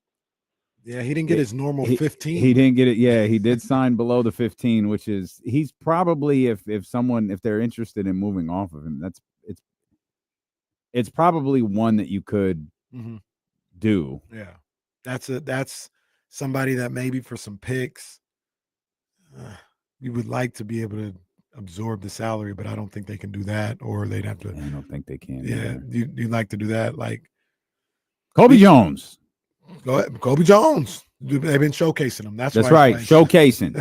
Man, he's looked good. His cap is about $10 million per year in the next 2 seasons, or Who? after this season. Valanciunas. He's 9 this year. I mean, it'd be a guy. 9.9, excuse me. Once again, my thought is something that I don't know if this team could execute. Like, you want to move on from, you want to bring in a player without giving up anybody, but they don't have the cap room to, like, because Valanciunas would be kind of perfect for that, right? If they had the ability to just absorb the contract. Washington doesn't want or need a player in return. They want to move off the contract and maybe get some assets in return, get some draft picks and stuff like that. So he's the type of guy where that might work, but the structure of your cap situation, I don't think allows the Kings to do that. The Kings don't even need. I'm with Casey in the sense here where, like, they don't need a Cam Johnson. You need a guy who can come in here and knock down a shot. Like, you need consistency. So I don't think you need to go out and like pay this exorbitant, like, extreme amount for someone. You just need to find someone who can do a job here. Yeah. I don't know who that's going to be. I know Kamara got some things to say. Elk Grove Kia Talk Line, 916-909-1320. Kamara Williams, attorney at law. What's up, man? First of all, man, I just wanted to give you guys some holiday greetings, man. I'm not going to be able to talk to y'all for a couple weeks. So I didn't get my card this year, man. Am I off the list? You leaving the country? Coming. It's coming. Okay, I didn't know if I was off the list or not. No. Why can't you talk to us for a couple weeks? I'm leaving this weekend. I'm gonna be gone for a couple weeks. Yeah, no. I figured that. Where are you going that we're unreachable? I will be in Europe a couple weeks. Oh, wow, man. You hear this So I dude? won't- Man, Hey, didn't he just go to Europe? Yo, that was like pulling teeth. Did you hear how hard it was to get him to admit where he was going? Didn't he just go to Europe like over the summer or the spring or something like that? I don't think so. No. I didn't go to Europe. Didn't you go see Beyonce in London? This is Toronto. Oh, Oh, that was Toronto. I thought he had tickets to go see her in The London. man or something, basically too. went to Detroit and saw her. No. Well, enjoy the Toronto's trip. like it's a 3-hour flight. That's like a 3-hour flight. This That's not man a going real to trip. this man going to bum around Europe for a couple weeks. You hear this dude? Now we joke about being rich. We're not. No. No, Kamara, that's he got it different, like boy. that. That's He's like different, that. He is man. like that. Man. I'm out here shopping on Fashion Nova. Oh. He's going straight to the London store. That's crazy. First of all, I see what you. I'm not on the stream, but I see what you guys wear. If anybody follows Damien on Instagram, he got a Louis Vuitton jacket. Now that don't cost facts. $20. No, that's facts. That's facts. That's something that you got to have some coin. You got to be a pop star. That's Mhm. Kamara's. You know, I don't tell you nobody. know. That's Kamara's. I know you're calling about your basketball team here. What's your idea? So my thing is, we knew like 3 or 4 years ago. Hear me out. Like Denver, they know they needed like someone in the front court to give them some pop next to, Jokic, right? And so they went ahead and swung for Aaron Gordon. In the ideal world, what is the Aaron Gordon like trade? For me, I feel like when you look at the Kings, they are top heavy. They are a top heavy team, but as soon as they get to the bench, it is bare coverage. Mm-hmm. And I know and it's in a perfect world, this is hard to get, but I would say it's Zach LaVine. Like you need somebody off the bench. To your point, you said you need somebody to get you 10, 15 points. Mm-hmm. This game is as you guys mentioned earlier in the broadcast, in your show, everybody's scoring. You need at least 130 points. And so if you don't have somebody who can on the bench, you can get 15 points, 16 points, 17 points, especially with Malik in the starting lineup, then what's the point? Like I understand a Valanciunas. I understand the importance of you need those pillar guys on the bench, those strong pillar guys, but you need punch. And this team lacks punch off the bench. They just need punch. I don't even care if this team scores 150 points a game. They need points. Mm-hmm. And it sounds weird to say because they're such an efficient team with Malik in the starting lineup. I think they're like the most offensively efficient team when he's been starting. Mm-hmm. But ironically enough, it's like you almost need more for this team. Like you need more. And I don't know where else to get that unless Vivek is going to have to like take the bite and get in that luxury tax and just say, hey, this is where we're going to be. Because honestly, De'Aaron, I don't think he's looking somewhere else, but he's kind of like he's a girl who's like, I'm happy with my situation, but I am not going to act like there's not a better situation out there. That's it, ideally. But I'm not trying to leave you. Mm-hmm. But I ain't gonna act like you ain't leaving your clothes all over the damn house. Yeah, I got you. We appreciate you, Kamara. Merry Christmas, thank you. Kamara. Yeah, enjoy Europe. Boy. Enjoy that. I've actually thought about Europe for the first time. I've never had any like I want to go overseas and experience. I never want to do any of that. Mm-hmm. Then I saw a picture of Venice and I was like, God bless it. That looks like a place I'd enjoy. They have some beautiful places over. I've obviously never been, but just seeing all that stuff, man. My cousin went to Greece, man. I want to check that out and everything. I'm gonna get over there eventually. I still want to go to some tropical islands though before I go to England. Yeah. All right. Gotta handle things tropical before You went to Jamaica. Where are you trying to go? I've never been to Hawaii. I want to go to Hawaii. Really? Okay. I want to, go to DR or PR or something like that. And check those places out. Honestly, I want to go to Africa. Yeah, that's another one that I think a lot about. Yeah. Going to Africa. Dream vacations. Oh, right into my next contract like Kenny did. Maybe I'll get a shot at it. England seems cool, but then you see like pictures of the food they eat and stuff. It's like, maybe I'll pass. I need to find a very Americanized version of Europe to go to. Like, that's what I get intimidated by is like, can I really make my way around here? Like the most overseas place I'd ever been was Beijing, but I was very much in like Little America, like that Intercontinental Hotel we were at. That was America. Yeah. And I had Chef Sean, the Detroit Pistons chef. My man was the one. And I didn't need to venture out. I did once, and it was interesting. Mm-hmm. I ate at one restaurant, and it was interesting. Well, what you mean? What was interesting? Well, it was just different. The different food, setup. yeah. So the food was okay. Like I don't know exactly what I ate, and then when I ventured, and I forgot what the street was called, but it's a famous street. One of those alley joints where is that China? It's like a market street, yeah. where it's like that, and they got a bunch of food. Yeah. That's where you would see like, you would love this. Yeah, rats on skewers. Like, it was very clearly a rat. Snakes. Like you saw, it was again very, very obvious what it was. And you want one? No, that's what, and they're pointing at it, and they dip it in the little batter thing and fry it, and they was just handing it to folks.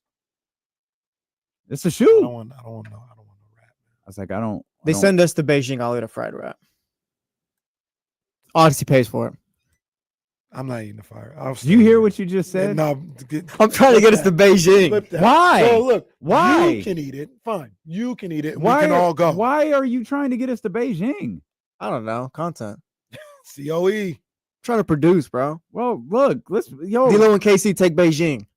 That man, we're gonna have to come up with a different title. I don't know what's wrong with that one. I don't know. That doesn't sound right to me. Oh man, no, man, I'm not. I don't want to eat no rat. But that's what the whole market was. Like, I looked for videos because I know I took some like a few years ago. Either they're on like a hard drive or something. I couldn't find them. But like you know what they there's no, it's not mystery meat. Like, you know exactly what it is. Yeah, I'd have to bring Sean. Now again, that was that Market Street was the only place that was like that. It's not what you were getting served at the restaurant I went to and all of that. Maybe they have their own variations, but that's like kind of famous, right? Like, I see that a lot. That's how I know what you're talking about. Yeah. I would want to go to the market. Like, take me to the market. Like, this is where they were eating all the rodents. Like, take me there. I want to see it. I'm not going to partake, but like, oh yeah, I see this all the time. It was by the Nike store. That's why I was there, because I had to go to the Nike store. Go ahead, take me there too. I had to get Kobe and LeBron jerseys to get autographed before we left. So I got like this 4XL LeBron jersey that he autographed the next time he came through Sacramento, and I gave it to Io and Jackson. And then the Kobe one that's obviously with me at the house. You see the beauty of this show? We just naturally roll into fried rats and stuff. No, just have a good not acknowledging the absurdness. Just we have a conversation. Now let's talk Kings. It beats boring sports talk.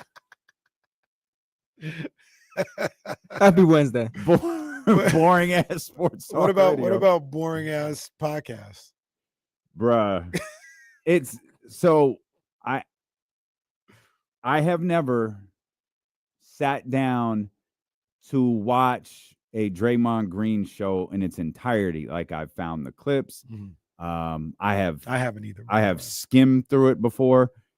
And this is like the beauty of podcasts, and the awful thing about podcasts is anyone can have them. And with podcasts, especially when you're Draymond Green, people are listening because you're Draymond Green. They're not listening because of anything else other than you're Draymond Green. And so no one like coaches you on how to do stuff. Now, this is probably different because of what we do for a living. And like, I can't like if I'm turning on, Draper on the way home, I'm not like, I'm listening to Draper different than other people would. I listen to the insiders different than other people do, because I'm listening as like a radio person. You know how the sausage is made. You know how the rats are fried. Well, I do. Shout out to Market Street in Beijing. But he's so annoying. Just like, so this is one, they're brilliant in that the show isn't live and it's not just recorded and ran, like it's clipped and it's produced. So you could edit all of this out. And I don't know why Draymond Green's back itches so goddamn much, but I swear the entire podcast he's doing this. Hey, tell Why is back? why? Tell me about the first time. You know, I didn't tell you about he can't ask a question without, hey, so what's it like playing with Debo? It's like, bro, like, so there's that. Oh my goodness. It's so obnoxious. But then there's like the beginning. The beginning, I swear I wanted to throw my computer against the wall because he comes in and, you know, it's him and it's Barron. And Barron is boring. Like, he is so freaking boring. Like, he speaks with zero enthusiasm. Like, the greatest breakdown. I get the idea is you just want guys to be themselves. Where these aren't the guys that we thought the Draymond Green show with BD was going to be the move. I'm not gonna lie, when I saw with Baron Davis on the logo yesterday, I thought that was a bit odd. Barron is so like sleepy when he's not that he doesn't ask a, but he does a lot of that because he doesn't know how to do it. Tell me about, talk about. That's not a question. So you've got Draymond Green starting the podcast, and again, this is all edited. None of this is live, so you could cut all this out. All right, we're excited to have a guest that I've been wanting to have on the show for a long time. He's probably, for my money, the fastest player in the league. He's one of the best point guards in the league. He's our nemesis. He's got a lot going on. De'Aaron Fox. And it's like, all right, bro, why didn't you just say from the Sacramento Kings, De'Aaron Fox? Like, and the other dumb thing about that is, look at the title. The title says, The Draymond Green Show, De'Aaron Fox is the guest. We don't need the big grand introduction. Hey, De'Aaron, just get talking. You're not a radio show. Just start talking. All right. De'Aaron Fox from the Sacramento Kings with us. By the way, I need to get next year, game's changing for your boy. De'Aaron, perfectly framed, crappy camera. We got to upgrade either De'Aaron's camera or his lighting, one or the other. Yeah. Perfectly framed between two matching Christmas trees. Monster matching. I'm trees. like, okay, all right, I did it wrong. Mm-hmm. I want to do that next year. Yeah. I want the De'Aaron Fox Christmas setup. You can probably have them as tall as De'Aaron's too. Exactly. D'Lo has the space to do something like that. Yeah, we can't do that at our places. No, tell him more how you're going to put two massive Christmas trees in your home. And he said, that's how I'm going to, like, it wasn't a little Charlie Brown tree. This is, the tree that Chevy Chase cut down in Christmas Vacation in the woods. The third Chevy Chase reference in the last 2 weeks. I don't know what's going on. It's Christmas time. It's Christmas time. The movie's on all the time. Are you two finished? You started. Are you finished? No, I'm getting the dual Christmas tree set up next year. Absolutely getting the dual Christmas tree set up. And then it's not really interesting. And I know, like, the clip is circulating, like, De'Aaron, because of that clip, De'Aaron doesn't say anything different. He doesn't say anything new. He says he wants the team to improve. He wants the team to get better, like that, to whatever. That's fine. If this team finishes exactly where they finished last year, let's say they fall short of the play-in, and De'Aaron Fox is all pro, all NBA, someone look me in the face and tell me his number one priority is winning. Yeah. So that didn't come across the way I wanted it to. Look me in the face and tell me he's going to say no. This team didn't get better. I'm going to turn down this $200 million I can get because I'm an all NBA player finally for the second time. And I'm due this Supermax contract that the rest of my contemporaries get and continue to tell me that this is about putting pressure on Sacramento. Wait, you're saying if the contract's there, The number one reason De'Aaron Fox did not sign his contract is to get an All-NBA nod. I don't know if this is like the clutch way of moving and saying, yeah, we're putting pressure on the team. And it would make complete sense, by the way, because this is a LeBron James MO. The reason LeBron James signs the 1+1s or the 2+1s is for this very reason. You are not going to get complacent with me on your roster. This is a clutch MO, and there's nothing wrong with it whatsoever. But please tell me you think De'Aaron Fox is really doing this as a way to put pressure on Monty McNair and not a way to earn an All-NBA nod.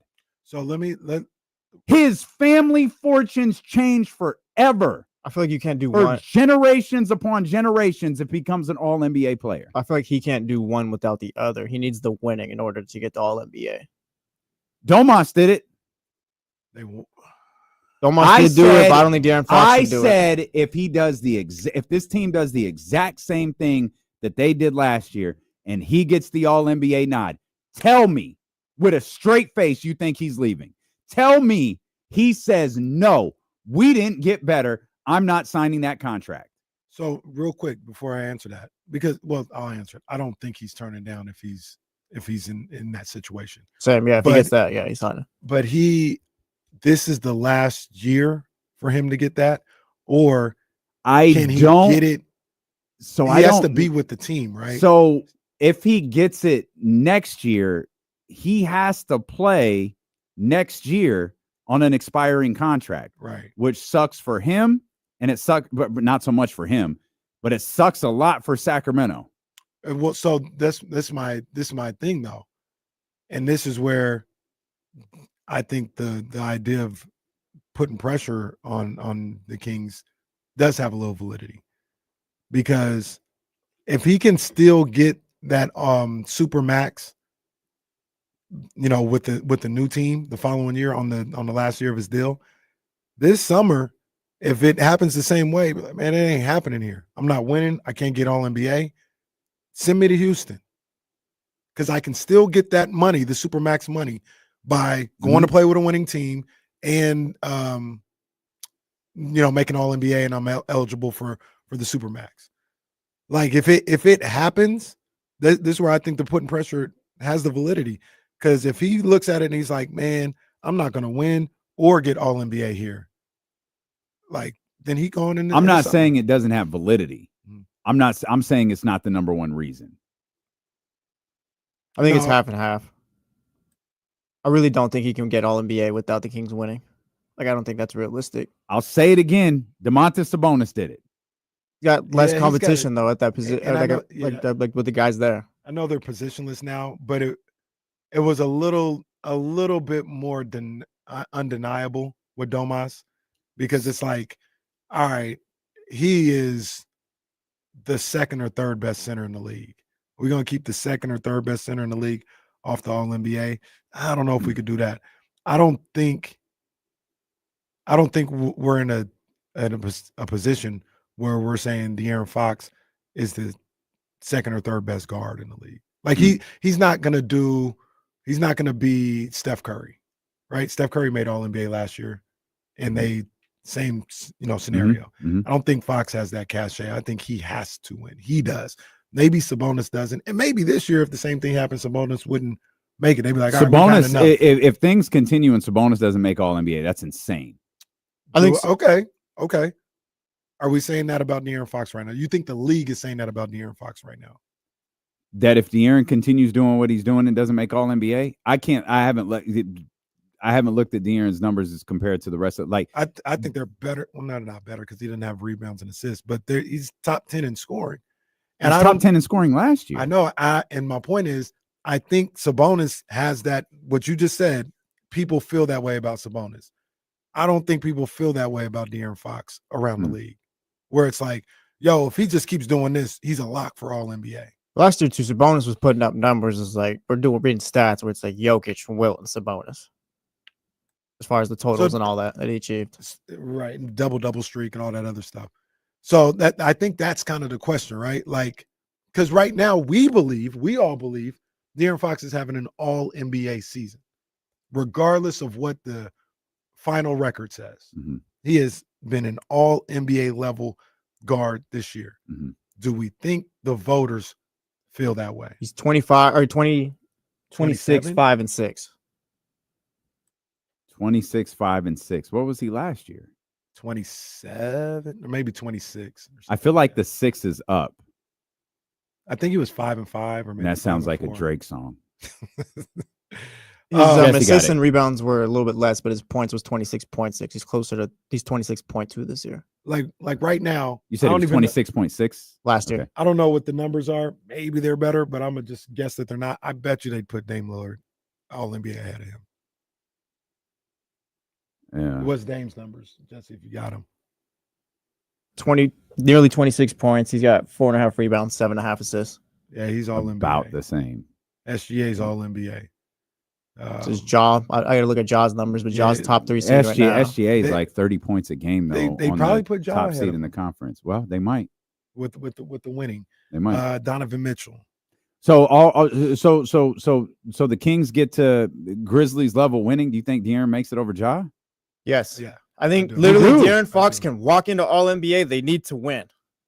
He has the numbers. They just I don't even think win. they let him in if that happens. Unless the Grizzlies fall off. Yeah. So what if they're neck and neck? What you think?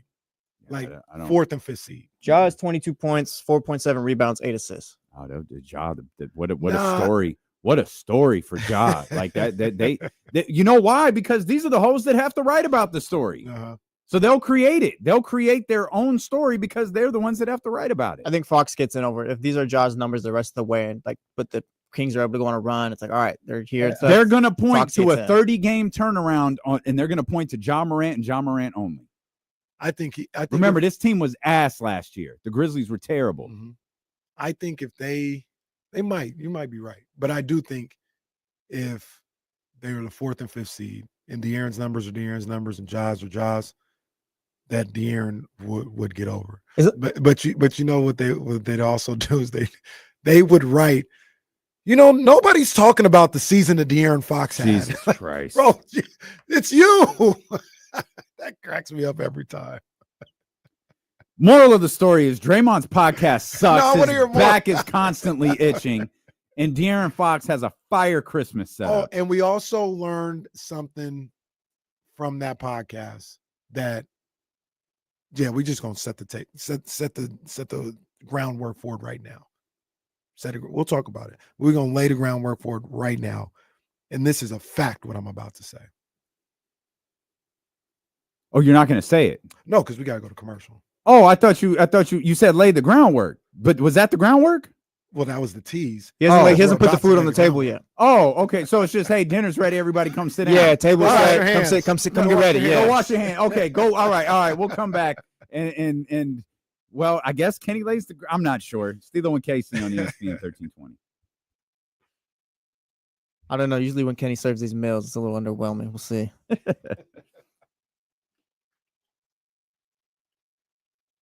Okay.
Adidas drops its first campaign, 100% AI made, no agency, no models. That's awful. Yeah, not good. That is awful.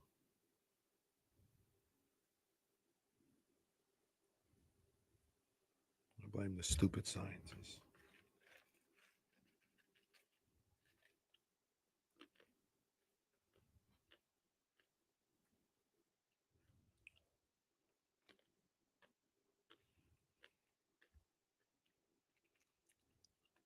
By the way, I was being for real for anybody interested.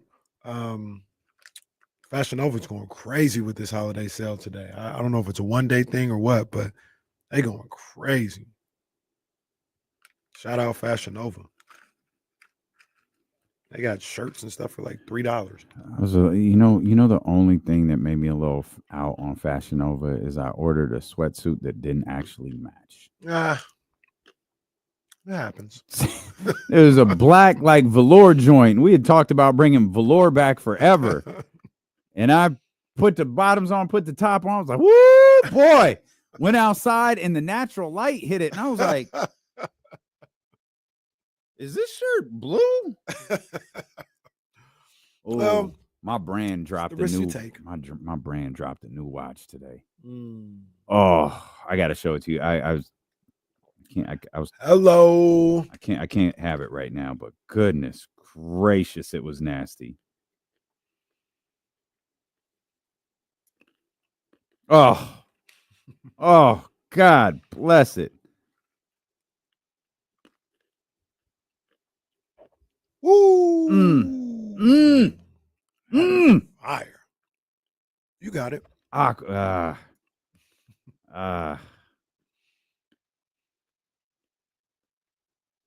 ain't even gonna miss that. I already bought one thing because I used the Kenny Caraway logic of I ain't even gonna miss that money. Literally said it with him in the room. Purchase. Wasn't even a Christmas present. It was for me. Bye. 2 years from now, you ain't even gonna be thinking about that. Oh. You know what the worst part is? This would look perfect with what I just bought. It would. It would. Oh, this game I ain't gonna sucks. tell you to do it, but I'm just. Well, best believe if I do, I'll be up in here all day like Charlie Weiss with my. What would Mark Jones do? Oh, come on, man. Oh, that's a good question. Mark Jones would have 4 of them. If you're not in debt, you're not living. Weigh your blessings.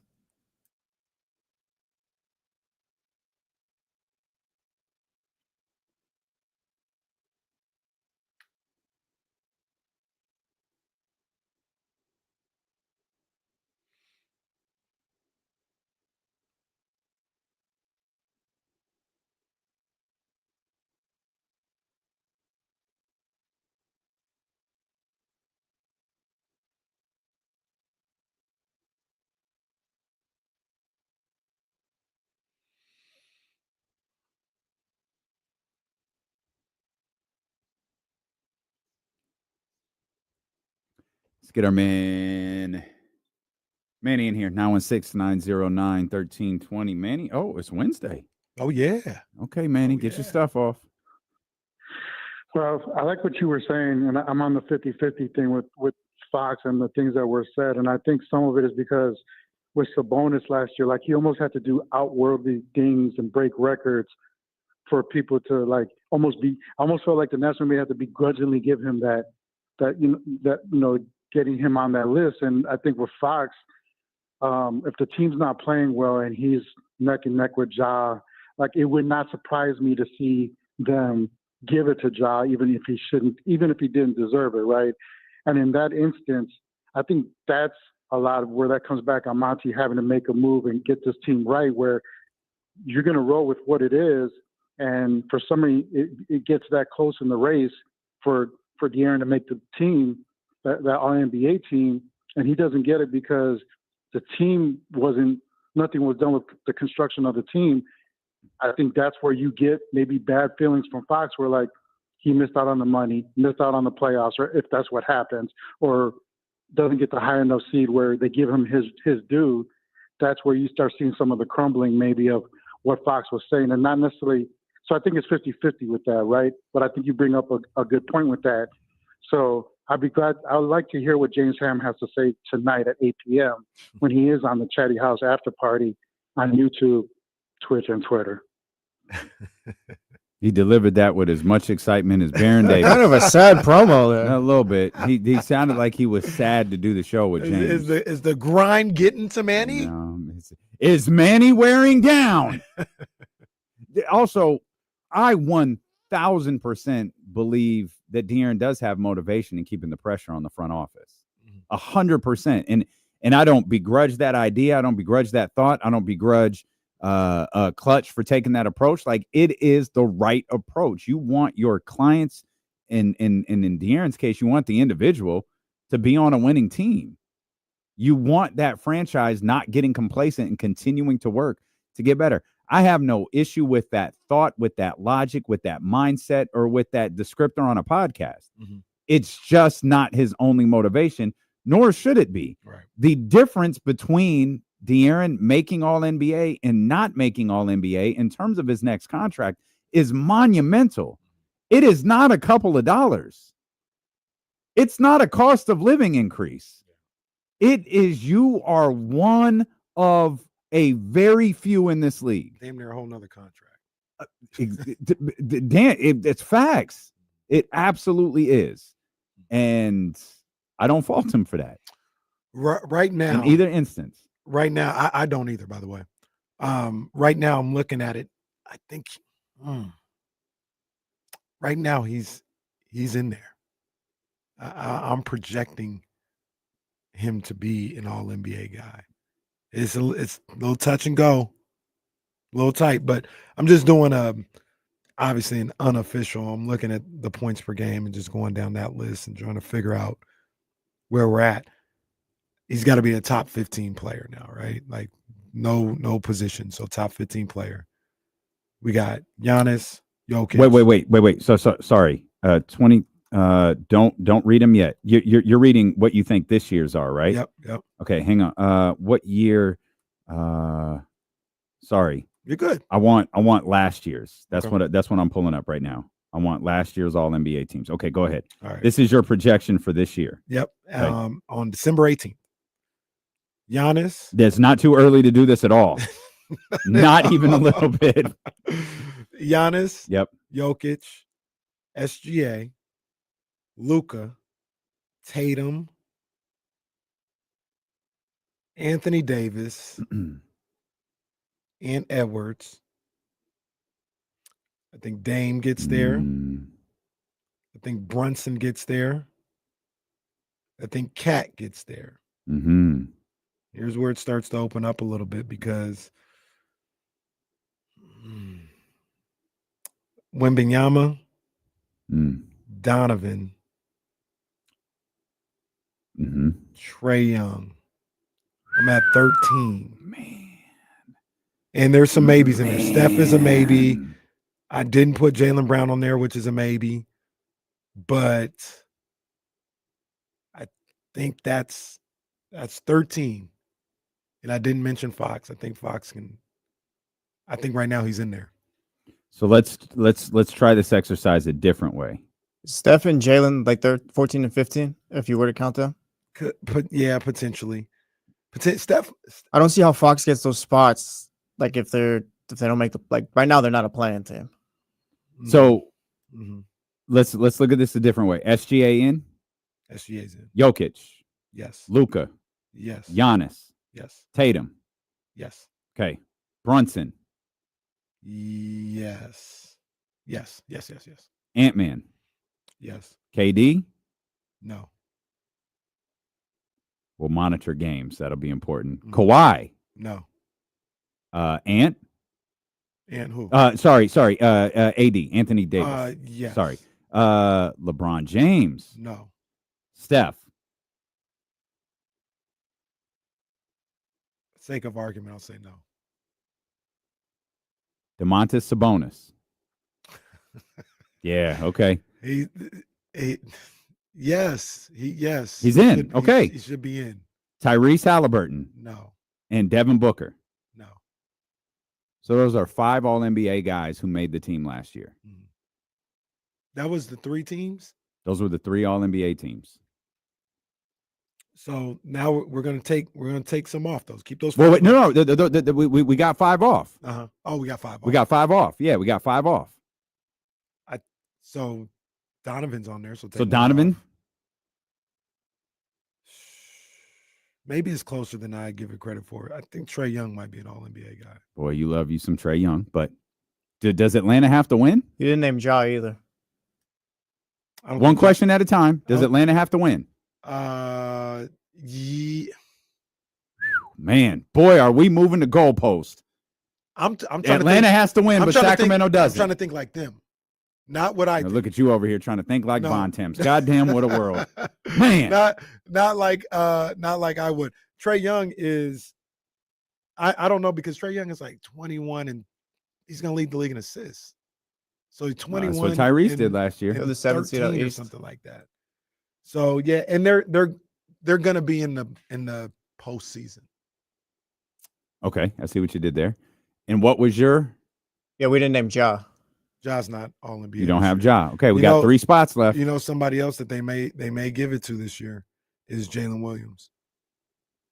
2 spots left. Do you think? I disagree on Ja. Hold on. Do you think Jalen Williams? Do you guys think Jalen Williams is in there? I think going to be I think number one you in the are. West? I think you are working. I've heard. I think you're I've working. heard the campaign. No, that's what I'm saying. I think you're working to force him into an All-NBA. He's one of the 15 best players in the league. Once again, I'm not. But a week ago, I heard. I apologize. Windhorse. I am not saying Kenny Caraway. When I say you, I'm using a very loose interpretation of you. I think these individuals would be working really hard to convince me that not that Jalen Williams isn't a great ball player, right? But a top 15 player in the entire league. I know. I just heard a week ago. This is not a team award. 22, 6, and 5. I just heard a week ago. Windhorse, Bontemps, and McMahon talked for 10 minutes about the argument why Williams might get on the All-NBA. So the problem is, though, you said yes to Domas. Mm-hmm. So they wouldn't have 2 Sacramento Kings on without having 2 Oklahoma City Thunder on, unless Sacramento was back into the 2 or 3 spot. Right. And to be honest with you, I'm just going to keep holding 3 fingers up like I'm a 3 horsemen or something right here. And to be honest with you, I think they would go Domas over Fox. So Jalen, yes or no? You got to fill out this roster. Yes or no? I'm gonna say yes.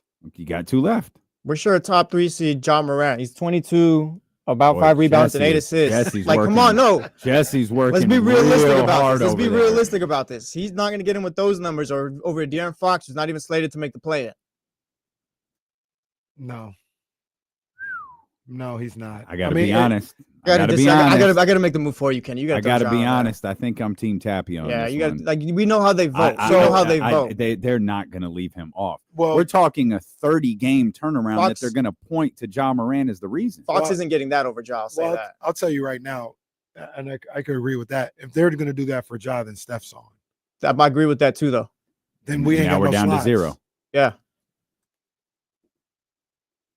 Now, let's switch this Good up news just a is little Tyrese didn't make it either. We got to win there. Let's switch this up just a little bit.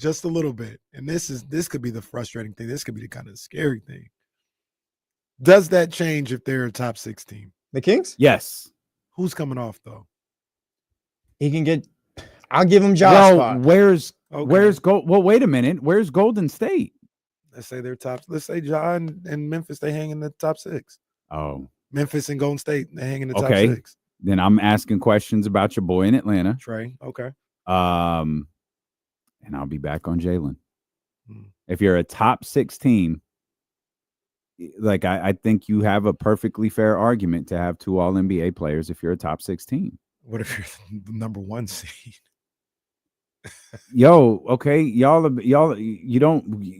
need the acknowledgement. You've been doing your little gimmick all year with it's team. Okay, SGA will get his acknowledgement because he is the one.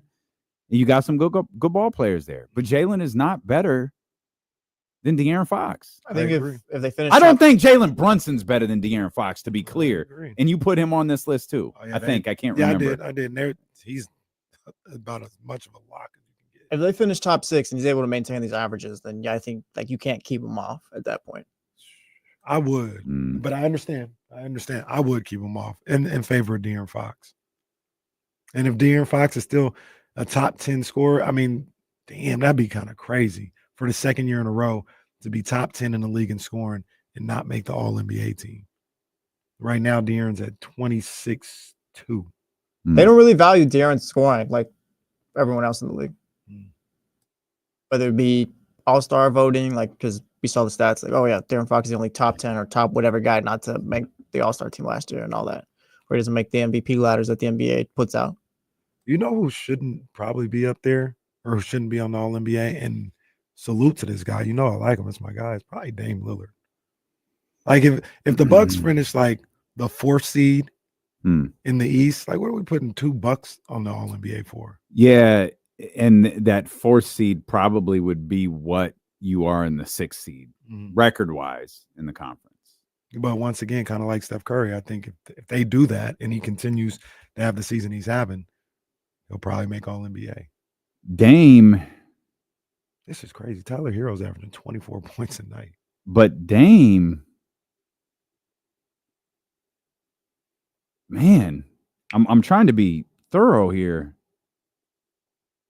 Dame Lillard last made the All-NBA team in 2021. Wow. He was second team with LeBron, Julius Randle. I don't know why I said it that way. Sorry. Joel Embiid and Chris Paul. He made it the year before. So he was All-NBA first team once, All-NBA second team twice. So he's been All-NBA first team 3 times and All-NBA second team 5 times. Dame Lillard has. Again, hasn't made it since, 6 times. 6 times all second team. Hasn't made it since the 2021 season. I'm gonna protect Is the innocent. this right? I'm gonna protect the innocent because a good point was just texting to me. And they talked about the year Fox made All-NBA. Shea made first team All-NBA and OKC didn't even make the playoffs. That's crazy. He did. And Shea is that dude. Shea is nice, but come on, man. That's right. That can't happen. That's dearly beloved. And that was being team 1. Like they made the playoffs comfortably. And he made All-NBA over. Am I reading this right? Oh, that's crazy. I forgot about that. John Morant. Any guesses how many times John Morant's been an All-NBA player? Once, yeah, twice. 1 time. He missed out the gun year. Well, he was going to make it. Could you come up with a better name for it, sir? Was not eligible. Gun year. DNP gun. On Basketball Reference, it shows like their injuries and why they missed. Yeah, missed 40 or so games. Guns. Oh, this show is funny. Oh man, but yeah, he was supposed to make it that year. That would have been 2. Yeah, and then he didn't play last year. Yeah. So that's a trip. That SGA first crazy. Team that year. That's crazy. And then somebody, Al B in the chat, he says, did you guys mention LaMelo? And I'm saying no. LaMelo's averaging 30 points a game. Well, that's how SGA got in that 1 year. Yeah, like that's not. I know Charlotte stinks, but 30 points a game, damn. Is 30 points a game you think enough for an All-NBA spot if your team stinks? Like I said, that's how SGA got it that big. It might be. It might be 30 a night is kind of crazy if he's able to keep that up all year. 30, and I'm not even looking at all the numbers. He's probably averaging like 7-8 assists a night, 7.2, 5.4 rebounds. I dismissed LaMelo. Like I was looking on, these stats, but I didn't pay attention to the fact LaMelo's 35 and 7. 30 points, 5 rebounds, 7 assists. Yeah, he's on Charlotte though. I can't give you that. Okay, hold on. He's also not the beloved. Does he get? Shea is the beloved. He doesn't get the All NBA, but is he in front of Fox when it comes to that line? because they're I don't both think not playoff teams. They're both not playing teams. One guy got better stats than the other. I don't think so. I think Why I not? think Fox. Well, is more, because he's never said homo in a There's that. in a press And- conference would be my and first all- guess, or F this or whatever he said the other day that in got all me in fined. all seriousness, Fox is more beloved than LaMelo. Like the Very true, writers yeah. and the people Yeah. that write about the game and cover the game, they look for, and I'm saying this kind of like in a frustrating. They look for every way to disparage LaMelo. Okay. Let's His game. Okay. Like his, I was gonna say they don't have to look that hard, Yeah, but in reality, it's the sins of the father. Like that stuff is still like that's all Facebook, all of that stuff they used to do. All of that stuff is still held. They against don't it. take that, it- and he hasn't quite grown up. right. They don't take LaMelo seriously as a basketball player. Correct. I agree. So I think Fox has that advantage over LaMelo. And if LaMelo got on that team, I think, to be honest with you, he might take Trae Young's spot, not De'Aaron's spot. So it's tough for Fox, man. There's a lot of and I know it's positionless, but we still value these guards and these wings. And I thought, he'd have an easier time this year because you do have the guys who have traditionally been there, like the Paul Georges, the Kawhi Leonards, who, even Devin Booker, KD, who I mean, Kawhi's already ineligible, so we're good. Damn. I mean, he is, right? We're 20-something games into the season. Yeah, he's already ineligible. So traditionally, you'd have those guys that were just like, bookmarked into those spots, and they were out of the way now. Even LeBron. Like, I don't think LeBron is making All NBA this year. But yeah, man, there's still guys that they value a little bit more over Fox. I put Cat in there. Maybe Cat's a guy that shouldn't. I think I put Cat in there. I'm just thinking. I can't remember if you named Cat or not. I'm just thinking you did. I don't think you did either. Man, if I didn't, that sucks because he's 25 a night, probably 10, 11 rebounds. Yeah, Cat's a tough one to leave off the way he's playing. He should. They would never do this, but he should make it over AD if it came down to that. Oh, don't do that. AD's playing great. He is, but the Lakers aren't as good.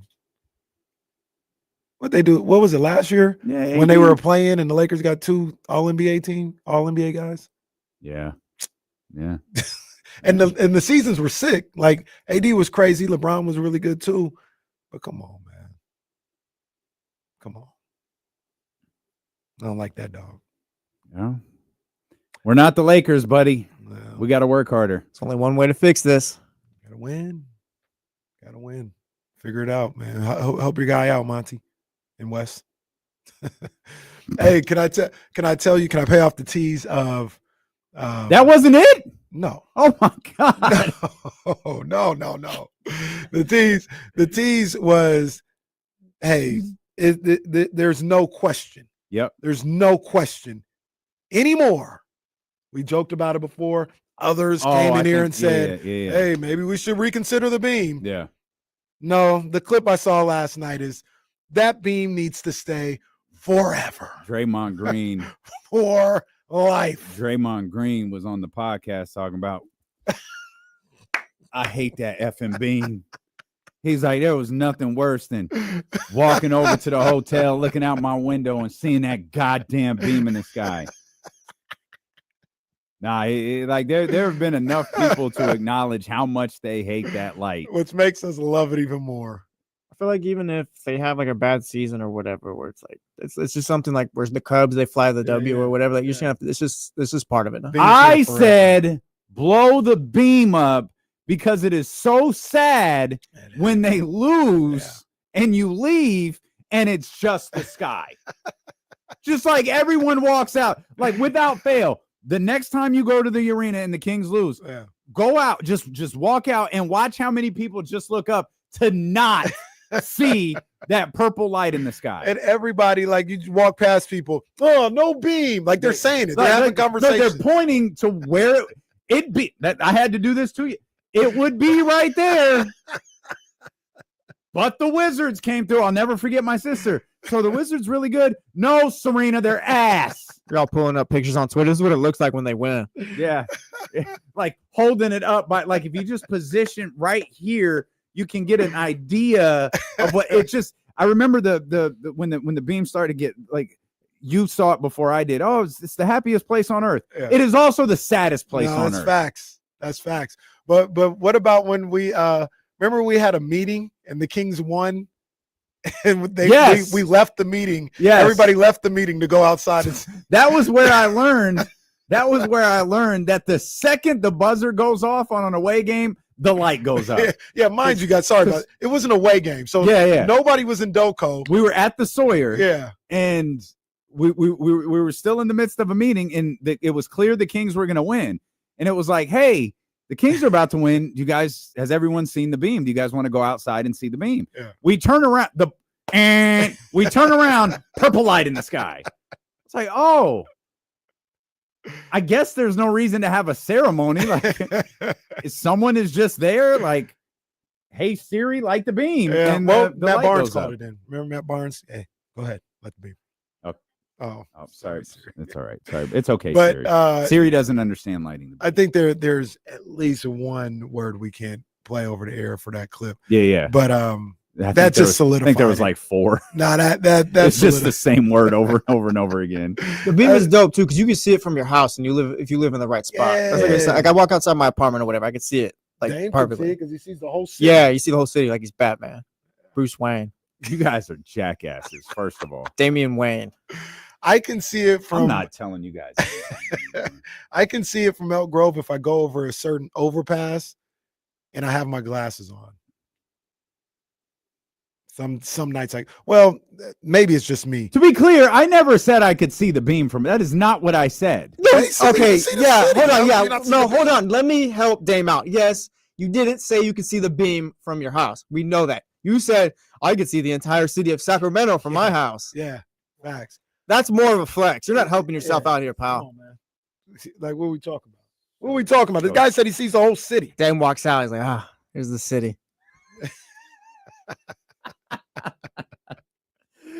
This show's literally so looking like a TV show, right? Like, I made it. Looking over the whole city. That's crazy. You guys have been to my house. That is not what it looks like. I got lost when I was there last time. The question is he still going to be able to see the city after they built the new Republic Stadium? It's not true. Question. Obstructed view at Dame's house. Yeah. All right. What do you two idiots want to do now? Ian, there's the brown check. We did it. Yeah. All right.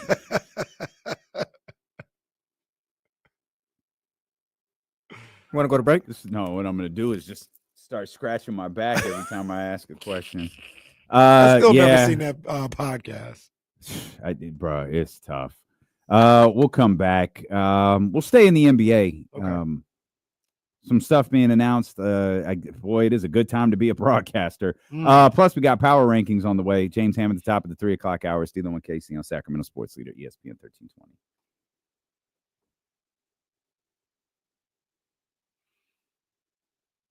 Probably play some of this Mike Brown sound too. Sean's posting from practice today.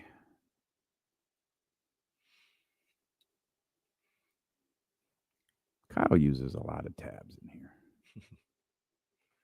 Shout out to my boy Coach Rob over at Monterey Trail.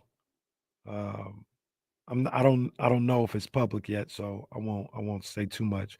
But he just sent me the list of games for the Battle at the Trail one day thing they're having on January 11th. These games is crazy. I mean, the teams that are going to be there are already announced, man. You got Rio Americano, Pleasant Grove, the Kings Academy, Sac High, Amador Valley, Lincoln, Vanden, Modesto Christian. Shout out MC. Those are your boys. That's going to be a hell of a game, or a day of games, excuse me. Saw a tweet that made me chuckle today. Some wrestling one talk about Tony Khan says that the Saturday, whatever their pay-per-view is going to represent the end of an era, and the new era is beginning on Max in 2025. And someone tweeted, realistically, how many new eras can you have for a 5-year-old wrestling promotion? Well, made me chuckle. Ask that radio station.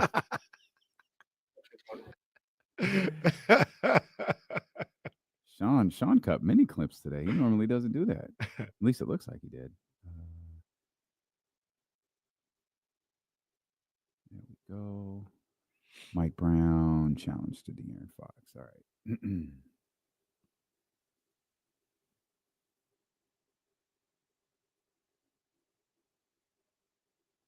So they're just keeping Ricky Starks on the shelf. Is that what's happening? I guess. I thought his contract might be up by now.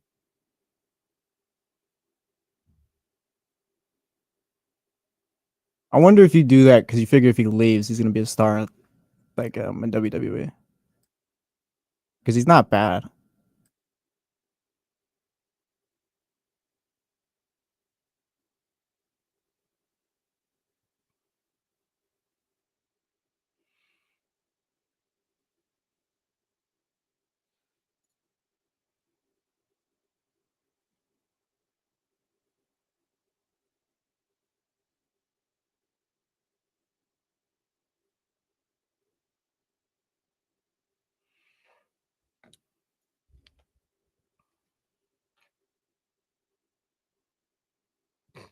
Oh yeah, that's right. Oldie been on one today, but he put something in the chat that I got a chuckle out of.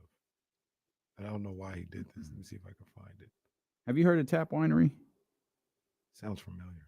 Where's it at? Del Paso. Oh, it sounds familiar. It's a black-owned winery. The one I'm thinking, the black-owned one that I'm thinking about is in Lodi, but I feel like I've heard of Tap Winery. Yeah, we might have to step out there during the break. Tap Wine Lounge. Oh, this looks. Yeah.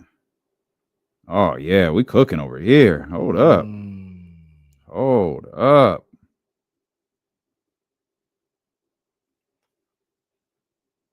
I'm still looking for it. Because it was just there it is.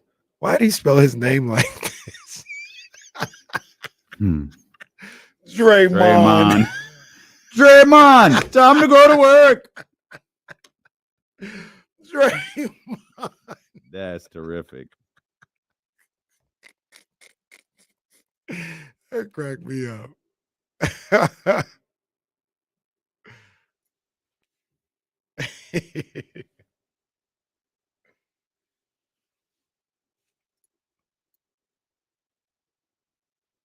That's how I'm gonna start spelling his name when I tweet him out. Draymond.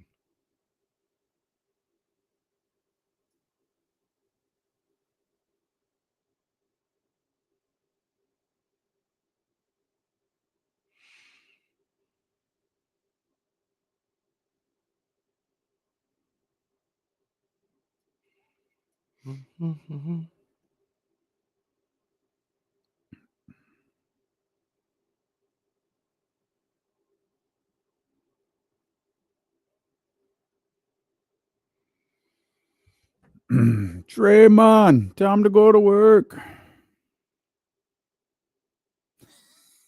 He's got 5 jobs, man.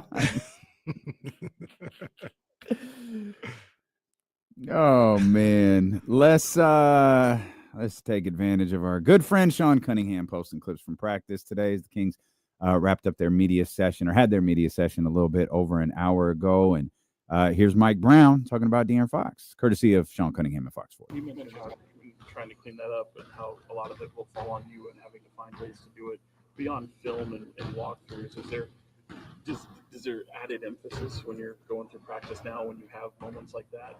Yeah, the reality of it is it starts with me, it ends with me, but Fox has to step up. He's a great player on the verge of being a superstar. And there are those guys, and there are the superstars that win at a high level. And part of his responsibility, starting with him, now that doesn't excuse Domas, that doesn't excuse DeMar, that doesn't excuse Malik, and even Keegan at a young age, doesn't excuse everybody. But you have a lot of responsibility if you're that guy, and he's that guy. And he can't be a part of not being locked in And he for damn sure can't be a part of letting it go if we're not as a team. And so the pressure is on me and the pressure is on him to go get it done. That clip was 1 minute. I'm going to go Kenny Caraway style here. I'm going to run that back. The entire again, it's a minute long. Grab a pen and take notes of all of the different things that stand out to you when Mike Brown talks right here. Mike Brown clearly talking directly to De'Aaron Fox. Going through practice now when you have moments like that. Yeah, the reality of it is it starts with me, it ends with me, but Fox has to step up. He's a great player on the verge of being a superstar. And there are those guys, and there are the superstars that win at a high level. And part of his responsibility, starting with him, now that doesn't excuse Domas, that doesn't excuse DeMar, that doesn't excuse Malik, and even Keegan at a young age, doesn't excuse everybody. But you have a lot of responsibility if you're that guy, and he's that guy. And he can't be a part of not being locked in. And he for damn sure can't be a part of letting it go if we're not as a team. And so the pressure is on me and the pressure is on him to go get it done. Man. That was fantastic. Shout out Sean Mike Cunningham Brown for that and one. Sean. But Mike Brown is talking gospel. And I hope everybody understood what Mike Brown was talking about. I hope they understood what he was saying. This isn't about De'Aaron Fox's talent level. Mm-hmm. This isn't about things being his fault or anything, or what more is he supposed to do? This is about he's at the crossroads of being a really good player and a borderline Hall of Famer. Which way are you going to go? You going to be a really good ball player, or are you going to go that road towards Hall of Fame status? And if you're going to that road on Hall of Fame status, those guys don't miss the playoffs. Those guys, I don't care who's around them, to be honest with you. Those guys don't miss the postseason. And I think one of the things Mike Brown was talking about was, be in control of your own destiny by making sure the floor for you, it's not Monty McNair, it's not even Mike Brown to a certain degree. De'Aaron Fox, your franchise. You don't let these things happen. You just don't.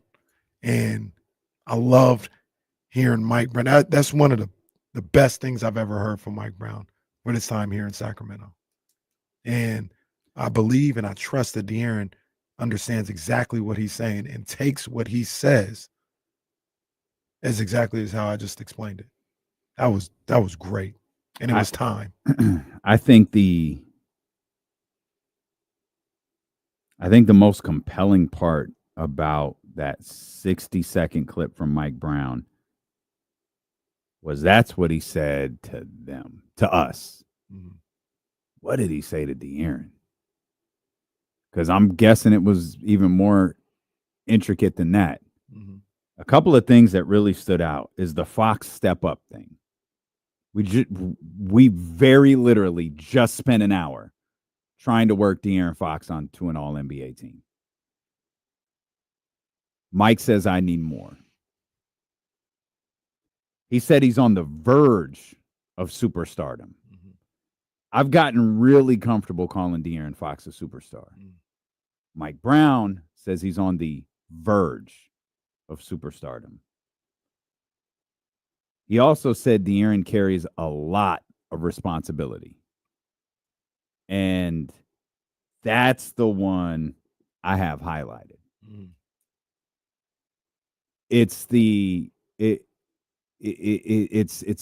We're past the days of asking De'Aaron to scream and yell and pound his chest. But the follow line about, he can't let, like, if he sees the team unraveling, he can't be the one to let go. Like they use the term "let go of the rope" a lot. Like James, I think, echoes that term quite a bit. But you hear them talking about that. To me, that was Mike saying you can't let go, and this isn't what. If Trey lets go, if Kevin lets go, that's their problem. You can't let go. And he mentioned Domas and DeMar. My opinion was, I'm telling Domas the same thing. He can't let go, though I don't think anyone has ever seen him do that. DeMar, limited experience. I don't think we've seen him see that.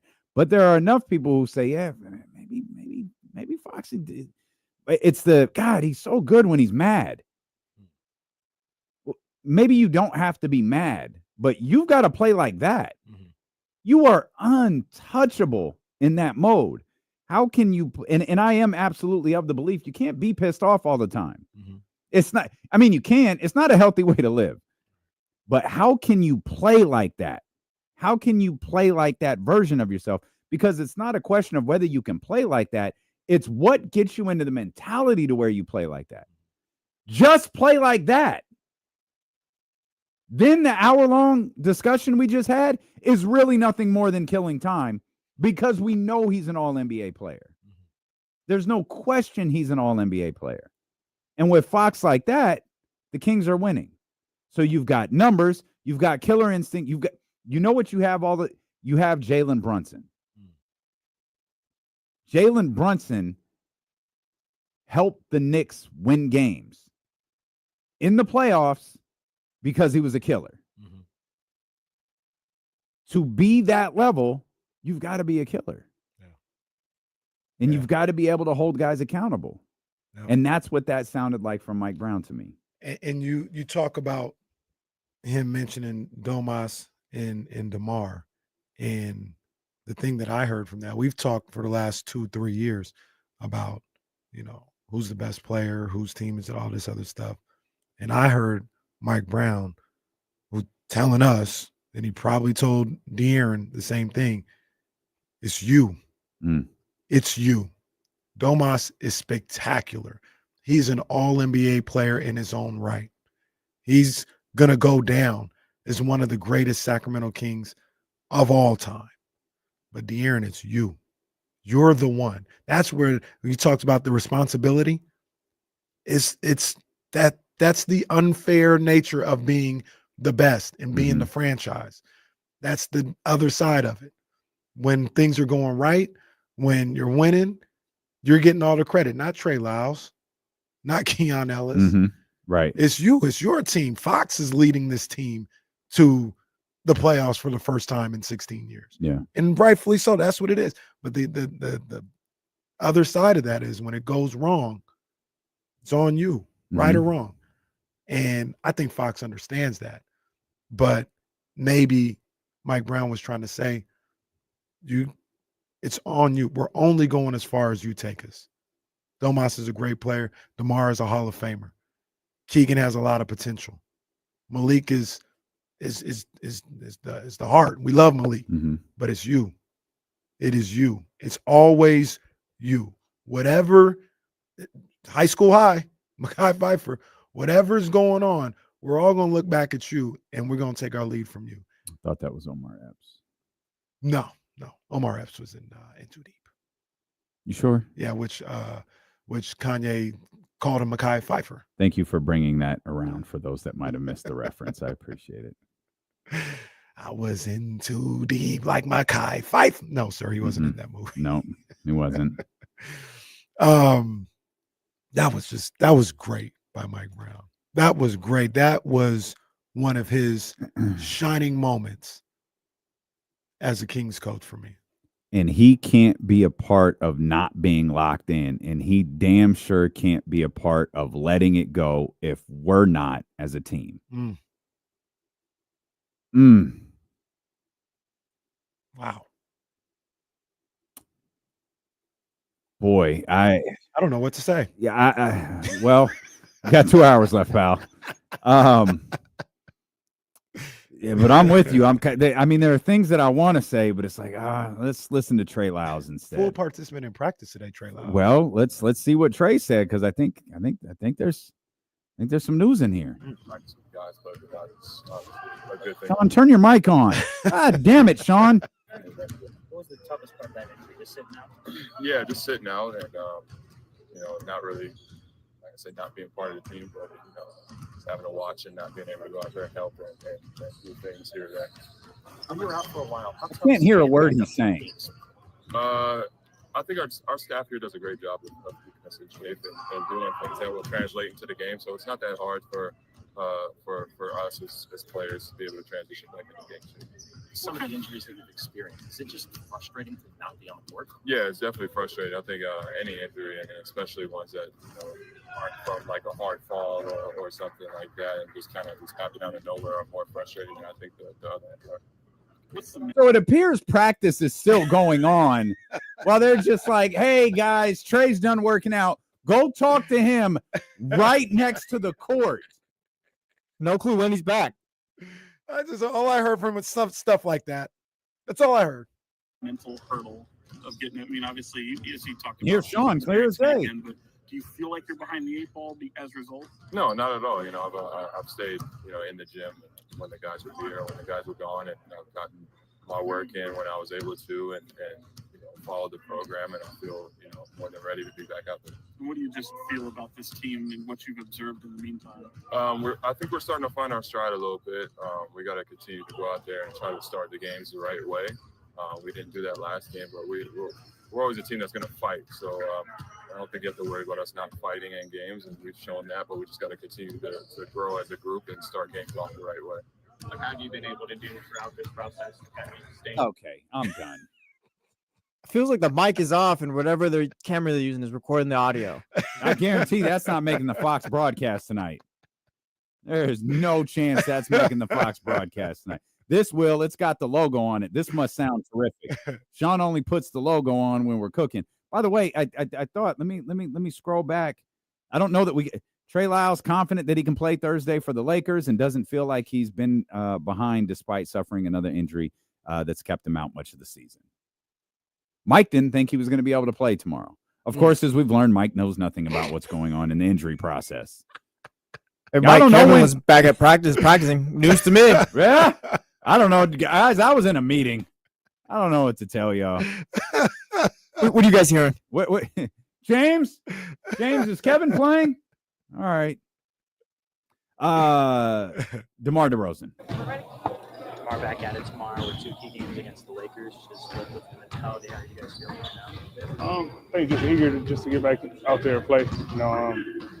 Tough last game. Just want to get back out there, redeem ourselves, go out there, compete. Just give ourselves another opportunity, get back in the win column. We didn't have a chance to talk with you after that game. Just can you take us through that final play and just kind of what happened there? I just lost the ball. Simple as that. Fumbled the ball. Is that easy to move beyond when you've done so? I mean, no, but it'd be better once you play. Sitting on it for 2 days. That was adamant. No, it's not. It's absolutely not. Oh, that's funny. Hey, shout out to DeMar. That is terrific. Run that back. Better once you play. Sit. Is that easy to move beyond when you've done so? I mean, no, but it'd be better once you play. Punch you in the throat. You ask me again if it's easy to move on from that. Sitting on it for 2 days. It's only way to get that feeling off is get a win tomorrow. Why do all these basketball players back itch? Why is he scratching his back the same way Draymond does? What is with this? All right, forget it. That's man. a good Come point. on. I'm gonna always see this now. Someone does talking so much about details and the attention. Poor DeMar, his back's just itching, and I'm screaming at him about it. How does that kind of resonate with you? Are you guys kind of see the same things? I mean, yeah. We just gotta tighten up. We gotta tighten up longer periods of the game. Can't have those lapses. We can't get ourselves down 20 in the first quarter of a game. I'm gonna kill this just for no other reason. Good point. And I'm not doing this. Salute to DeMar. heard all of this stuff before, man. We've heard all this stuff before. And that's not a shot at DeMar. This team has the ability to say the right thing, but like, what are y'all going to do? Obviously, I damn near want to go hear Mike's whole 6-minute media thing. They like, well, what else did he say? Yeah. But yeah, it's a salute to DeMar. I don't want to hear anything. And we're at that point with these guys, and it doesn't mean we'll stop ever listening to the for sure. But it's time to execute. It's time to not talk about getting down 15-20 in the first quarter and not be down. Don't do it. 15 or 20 in the first quarter. I remember I was in college and we had practice or whatever, and I was just having a rough practice. Point guard, I kept turning the ball over or whatever. And my coach was, after the 5th turnover in a scrimmage or something like that, he goes, God damn it, Kenny. Can you stop turning the ball over? No. And I said, you're right, coach. I said, can you do me a favor? Can you from here on out, keep track of how many turnovers I have for the remainder of the scrimmage? And he said, no, just stop turning it over. What do I need to keep track for? Just stop doing it. How about that? We don't need all the little extras, all the, well, in the last 2 minutes, you only had one turn. No, just stop doing it. Stop turning the ball over. And at this point, yeah, just stop going down 15. We don't need to talk about it. I don't even need to ask you about it. I'm going to say, stop going down 15 or 20. Yeah. That's it. Just do it. Sometimes it's as simple as that. Do you want to read your wife's message here in the chat to everybody? What? Just read. It's just a message. I just want you to read it. Well, she says, shout out Jazzy 510. Yep. Long time listener. IDK guys. Yep. There's a saying that it has to be in you, not on you. All right. Throw her a flag at your own wrist if you want. I'm cutting a clip for Kenny right now, so that's all I know. Wow. Wow. Wow. Okay. Man. I'm throwing no flag on Jazz. Wow. Yeah, she's Jokic. Try and give her a T if you want. She's Michael Jordan. Hey, if you say if I didn't call it, Mike, I didn't see it. I didn't see it, Mike. If you say it, I didn't see it. All right. But I believe you, Mike. I believe you, Mike. I believe you. Oh, that's one of the great clips. That is of all a time. classic. I believe you, Mike. The way he said it too. Why are you talking to him like that? This is a grown ass. I believe you, Mike. All right, settle down. Ain't nobody had a chokehold on the establishment of the NBA the way Michael Jordan did. People were scared of him. Oh man, it's incredible. Incredible. Yeah, Zabo. Yeah, play on. Play on. Well, Play on. I didn't see nothing. What a sucker Jesse turned out to be. Man, these officials. You talk about superstar treatment. My goodness. You know, that's a flag on Damian Ball and they're saying sucker. Oh man, I'd have been thrown out of the game with a comment like that. The boss. It's the boss. The boss. Man. All right. Matter of fact, I'll take the penalty. Throw the flag on me. Man, it is official. Not everybody will celebrate, but Lana's dropping Thursday night. Who? The Deluxe. Oh, yeah. Yeah, SZA's Deluxe is dropping on Thursday night. Who's not going to celebrate that? Well, I don't know that everybody celebrates. True. I didn't celebrate Taylor Swift's album dropping. I didn't celebrate it. Yeah, that doesn't mean I enjoyed it. That doesn't mean it's bad. You said celebrate. No. Complex did give me a nice little gift last night, though. He gave me well, Complex was just more like, get this out of my office. I guess we got vinyls of all of. There's something called the Taylor version of like her albums. Okay. So he gave them all. Like I have a whole Taylor Swift collection of albums now. Damian Barley, the Swiftie. Like I've never heard. I've heard 1989 because that's the one Kendrick's on. But I have never. I think the only other album I've heard songs off of is I think it's a Red album, or it's called the Red album. But that's it. Also, Jazzy 510 is absolutely out of control, and the officials doing nothing about it.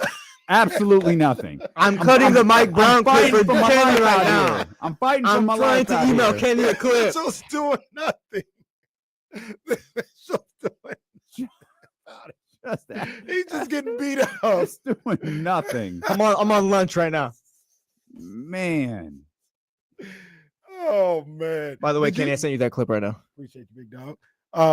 Did you see the shout out Legends, our people over at Legends? Oh man. Did you see the Taylor Jenkins, Jordy Fernandez one from the other day?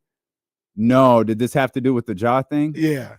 So I need to put this account on alerts. Yeah, they be on it. Treat them like, whoa, hold on. They on it. Alerts. Yeah, replace one. There we go. Oh, yeah. I did. The second St. Bonaventure and WWE partnership. Like, I don't care. But it was a situation basically where Ja did that at halftime when he stared down Jordy. And then like at the end of the game, he goes over there and he's talking crazy to Jordy again. And people are kind of in between, these guys or whatever.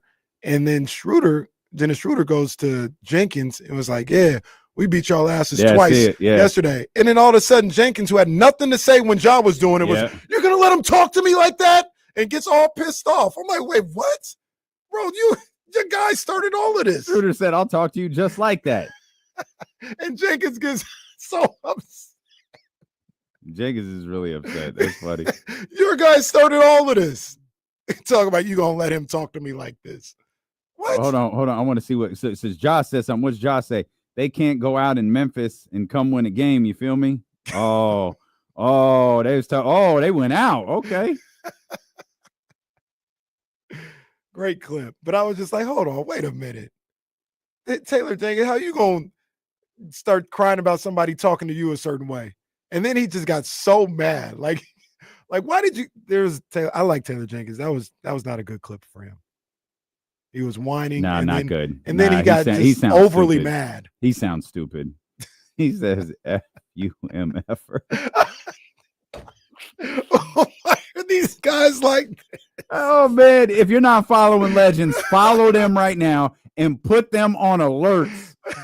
Why are these guys put them like on this? alerts. These NBA guys, man, they crazy, man. We'll come back. We'll come back. We got power rankings to do. We got James Ham at the top of the hour. Can't wait to hear what James thinks about what Mike Brown said today. And can we do the big radio topic at some point? It don't have to be next, but what's wrong with the NBA? We could do that as well. That's actually on the docket. So we'll fix the NBA. We fix everything else. It's what we do. Steelo and Casey on Sacramento Sports Leader, ESPN 1320. Come on, man. Hey, man, I agreed with Draymond on this one, though. When the fan said, Draymond, why are you being such a bitch? Draymond said, I'll slap the shit out of you.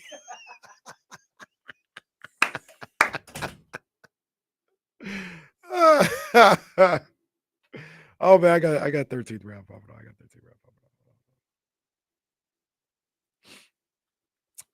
13th round with your main man, Kenny Caraway. Big shout out to the dope ones. Big shout out to Jordan Brand. You already know the vibes, man.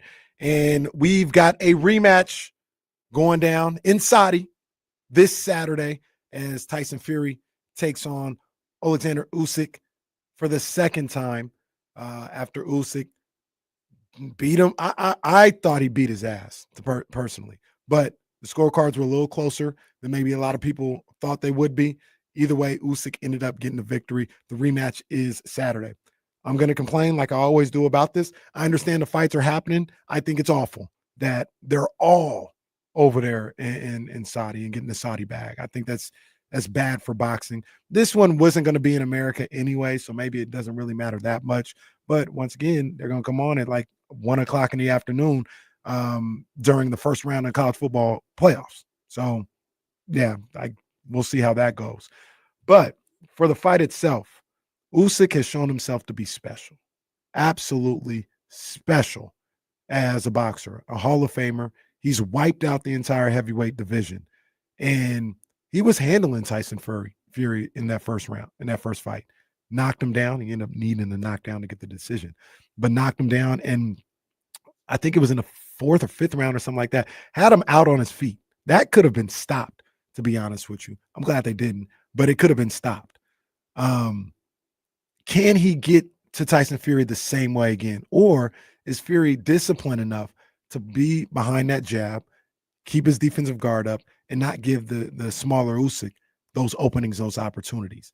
You know, I can't stand Tyson Fury. He is one of the top 5 most hated athletes in my life. I can't stand his ass. Well, like I always say, I'm not a hater. He's a tactician in the ring. And I think he has the tools to sneak out a victory here. I'm going to pick Tyson Fury to win this and set up the 3rd fight and have the trilogy. And I think it's going to be really close. It's probably going to be a little controversial, but I think Tyson Fury, who may not be in the best space right now, mentally and emotionally, I think he'll do just enough to get this win, get a controversial decision, and set up the 3rd fight. That's the 13th round.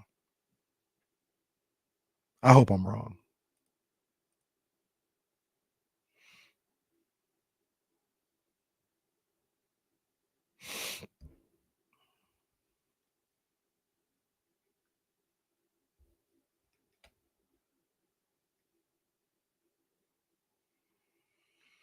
Hey, shout out Cousin Faith.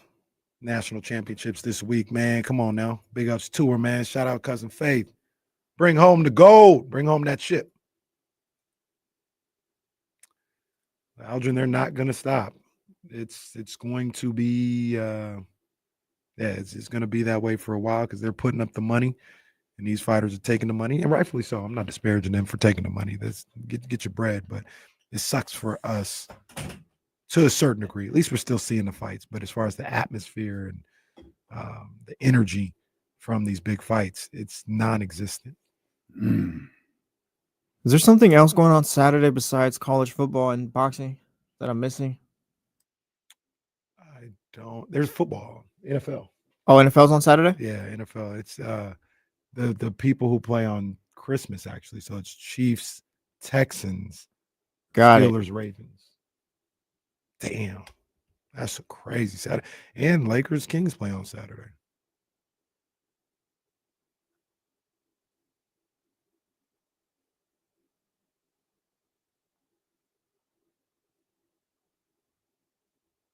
And I think, is that the 21st? Is it Saturday or Sunday? I mean, this is maybe just for select few people. But SC versus UConn, women's basketball.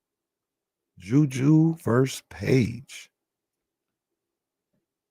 Going to be box office.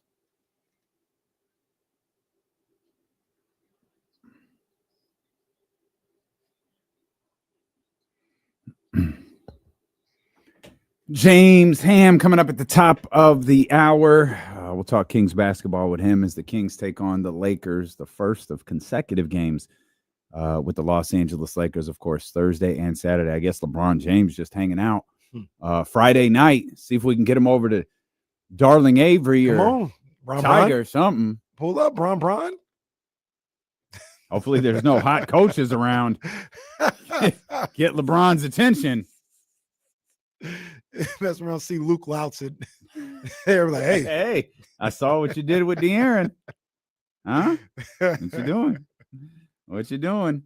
It's a good time to be a broadcaster, man, because particularly an NBA broadcaster, because, well, spots need to be filled. And Taylor Brooks got one. She's going to be leading Amazon's NBA studio coverage when Amazon kicks off its first ever NBA coverage next year. Ian Eagle has been tapped as their lead play-by-play guy, and reports are they're in talks with Kevin Harlan as well. Okay. And of course, Charles Barkley told Dan Patrick, who shout out to Coach Tim, alerted me our man Joe Davidson got a shout out. Okay, shout out Joe. In a roundabout way over there on the Dan Patrick show. But Charles Barkley was on, and said he's in talks. And with Charles, you never really know.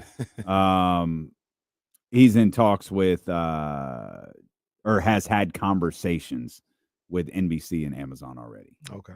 So there you have it. And you know, like you said, a lot of spots need to be filled. Yep. I like all those people, all those selections.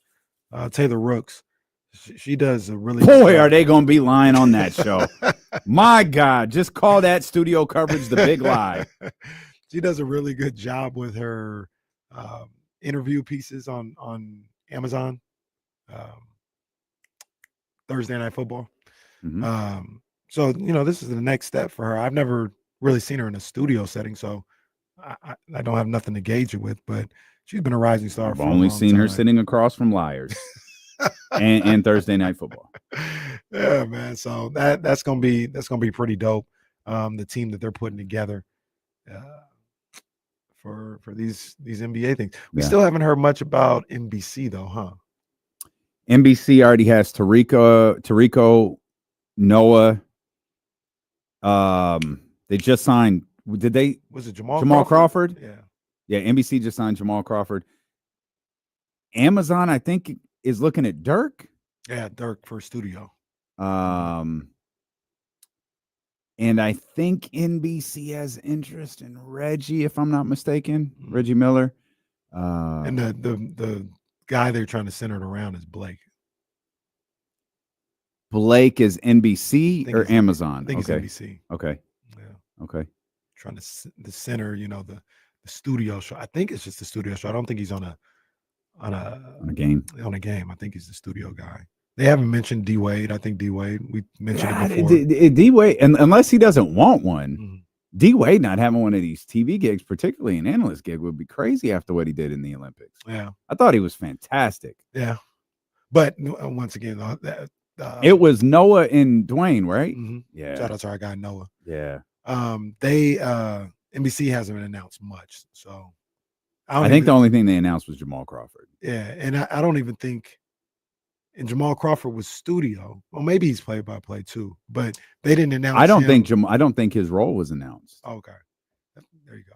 Because I was going to say they didn't even announce the guy who's going to be with Tarico. So right, that could be D Wade or something like that. Yeah. Well, and like there's, you know, I think they're probably. Man, hopefully one of those slots is for Dwayne Wade. I hope he wants to do it. I'd really enjoy hearing Dwayne Wade. I'd actually really hope. I would really enjoy hearing Noah and Dwayne Wade call NBA games. Agreed. Where does Draymond fit in all this? Draymond. He doesn't. Tarico. Well, he said he was going to Paris. Well, hopefully his flight gets sucked. I'm on my way, NBC. You know, and still found a way to ruin one of the great pictures of all time. That was crazy because you tagged them because you thought you were going to be on the desk that day. And like that's why you tagged them. And you weren't even on row one. NBC execs looking around like, why did he tag us? Did anyone invite him? Is Draymond going to be on with this? Nope. Don't know what that is. All-time moment.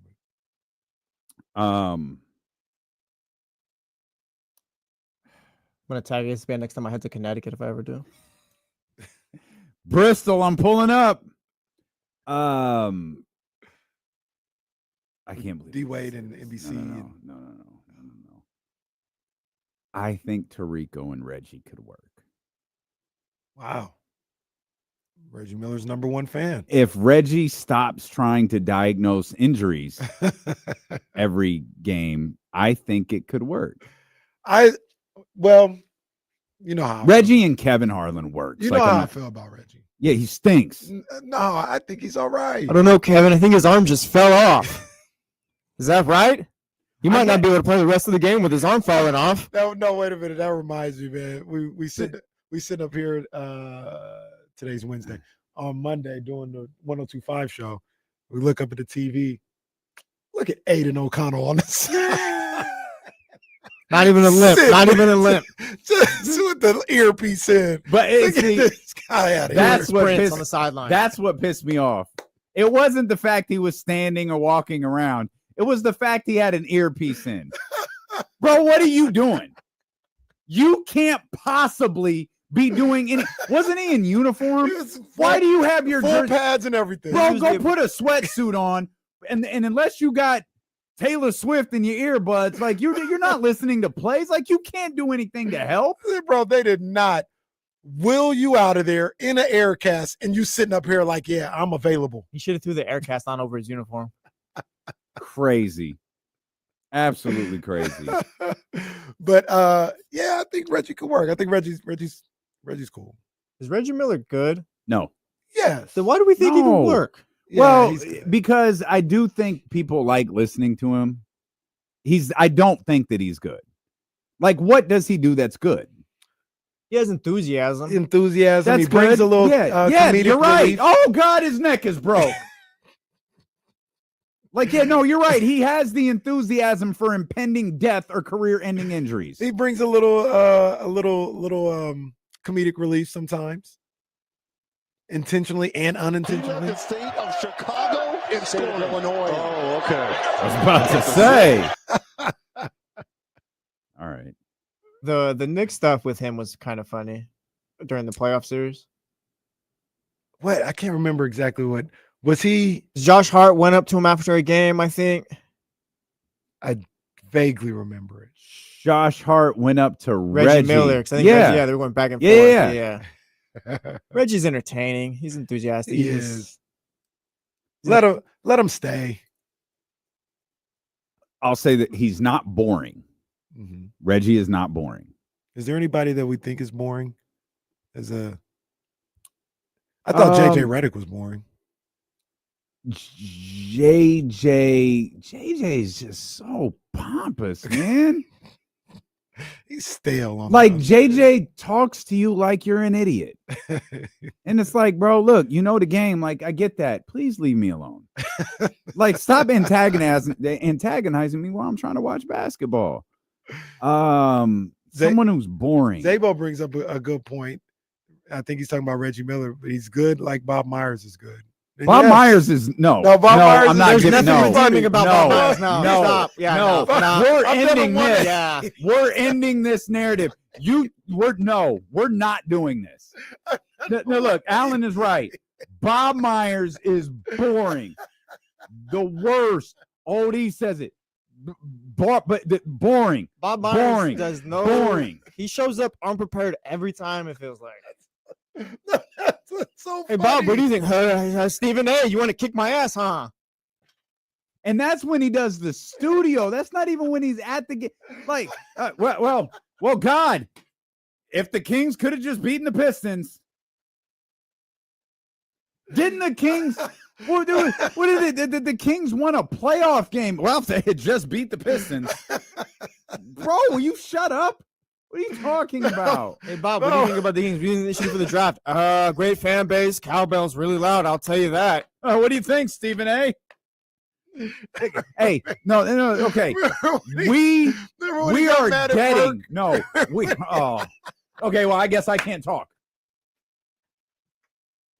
We are not going to allow this narrative that Bob Myers is funny on TV to get out of control. He is not. He's awful. We just went over 4 funny moments. They were hilarious. They're hilarious because they're absurd. Hey, he's hilarious, man. He's hilarious. I'm not gonna put Bob Myers as boring. Bob Myers is funny the same way the Three Stooges are funny. That's what that is. You want to see Bob Myers slip and fall and laugh. No, that's what you're saying. You want to see Bob Myers slip and fall so you can laugh. You're not wrong. You're not wrong. You're not wrong. JJ was boring. Richard Jefferson is Richard Jefferson is not good. Richard Jefferson is a lot closer to boring than entertaining. Richard Jefferson does this weird thing. Was like he's gonna halfway talk about the game and try to get under the play-by-play guy's skin. He doesn't know if he wants to be Jeff Van Gundy or Bill Walton. He's trying to do a combination of both. You know who and I know, like I think I just hate this show. They're all trying to be like inside the NBA. They're all trying to work on these crews and establish this type of look at us. I'm Bob Myers, the silly guy. Oh, you're an unprepared jackass. You're clearly brilliant in other walks of life. This is not one of them. Draymond Green, fantastic ball player. Hall of Famer, I guess, because they told us he is. Not a good podcast host. That's okay. Just stop doing podcasts or get better at them. Or get a host. Or get some anti-itch cream for your back. Or don't team up with Baron Davis, a guy who's actually more boring than you are. When you listen to Draymond's podcast, yes, I wanted to shoot myself in the head. I did. You're right. Yes, I did. Yes, I wanted to drive my car off of the road. Absolutely, 100%. Or program my car to drive me off the road, whichever. Hey, Elon, drive the car off the road. I'm listening to Draymond Green. Already on my way. Well, it's going to happen. Y'all don't get rid of them things. It's going to happen. You can tell the difference between a good podcast and, well, Scooter's right. He is a successful black man in America. Yeah, leave him alone. You can tell the difference between a former athlete that's good at podcasting and Draymond when you listen to like Podcast P or the Jeff Teague joint. Like that, those are different. They're good at what they do. So you know what would? So what? Correct me if I'm wrong. Podcast P and what was the other one you just Jeff referenced? Teague, Club 520. They have hosts. They do. They have. So here's where people kind of get caught up, and we talked about this at the 1000 show. My job is to do the radio stuff. Get someone to set up the podcast, someone who can introduce De'Aaron Fox. You can run down his accolades if you want to, who can introduce De'Aaron Fox in 10 seconds and not a minute and a half because you can't get your thoughts together. Have someone there to handle the technical aspect of just talking that you're not used to. Podcast P, get in and out of topics. Sometimes that's a difficult thing to do. Finding a way to transition. Recognizing your guest said something really interesting. It's clear BD and Draymond, they don't actually listen. They have an idea of things that they want to talk about. Yeah. Let's talk about Steph's shoes. We'll talk about DeMar and Domas. We'll talk about Draymond and De'Aaron's little scuffle in Game 4 last year. We'll talk about the beam. They have a list of subjects to discuss. They're going to get to that list. No matter what De'Aaron says about Mike Brown, no matter what De'Aaron says about the beam, it's not going to spark them to talk about something else. They're just going to move on to what they have to do. A good host recognizes we got something here. We did not plan to talk about the Nuggets game for 3 hours yesterday. You listening, texting, dictated the conversation. We went with it. The difference between good and bad on those athlete-led podcasts is allowing someone else to just help you transition stuff that you've never done, stuff that no one should ever believe that you're good at. JJ was actually good at that part. That's one thing that he was good at on the Old Man and the Three podcast, the technical aspect of just talking. These guys are, if nothing else, just listen to Draymond struggling to introduce De'Aaron. And I'll say this because once again, if De'Aaron Fox was on the show, I'm sorry. If De'Aaron, and I introduced him the way Draymond did, he'd hang up. He'd be like, Shannon, I don't know what the hell this is. Like, give me on with Carmichael Dave or something. If I'm going back to Deuce and Mo's house. These two idiots. The thing about Dre, and I've never, maybe I shouldn't even say anything because I've never really listened to the podcast, but the clips that I see, and that may be like the basis of what that show's really about. Just get some clips. 100%. Like the show doesn't have to be good. 100%. Just get some quotable clips on there. But it looks like to me, it's better and it's more entertaining when it's just him. When he has to get into interview mode and I got guests and we got to do all this, that's when it just looks like a mess. But when he gets on there after he got thrown out against Memphis and wants to speak for 20 minutes about Draymond already podding. I remember that tweet. If that's the case, then I think that's where he shines a little bit more than trying to do a traditional interview setting. I got guests on and stuff like that. Yeah, I think you're right. How did we get to that? What are we talking about? Broadcasters? Yeah, Bob Myers being boring. That's what we were talking about. Stop passing on Bob Myers is entertaining. You got to stop doing that. Got to stop doing that. Got to press record. Dude, real quick, I want to ask you we never really get a chance because it's on during the show and it's just on. But you talk about everybody trying to be like inside the NBA. You think NBA Today is pretty good? I think it is. I think Perk does a really good job. NBA Today, yeah, I do think that's a good show. Yeah. I actually like Kendrick Perkins. Now they've also they give him an hour or two. But I have also a show. Admittedly, I very rarely get to like sit down and enjoy it. But yeah, I think that's a good show. Yeah. I think inside the NBA, it's unique, it's special. I just think I don't know. Sometimes I think they hate basketball or hate basketball players. I don't know. Ernie is the absolute there is nobody in television better at what they do than Ernie Johnson. No one. There is no group of individuals on television with better chemistry than those four. And that production crew understands their talent, their team, they understand their job. They do all of that stuff brilliantly. I just feel like those guys hate basketball sometimes or hate basketball players. Like the most quotable clips, like they have their funnies and put your fingers in it, Charles, and all of that stuff that they do. But what did Shaq say? He said, put your fingers in it, Charles. And Charles is like, Charles, my fingers are in it, Shaq. See, that's funny.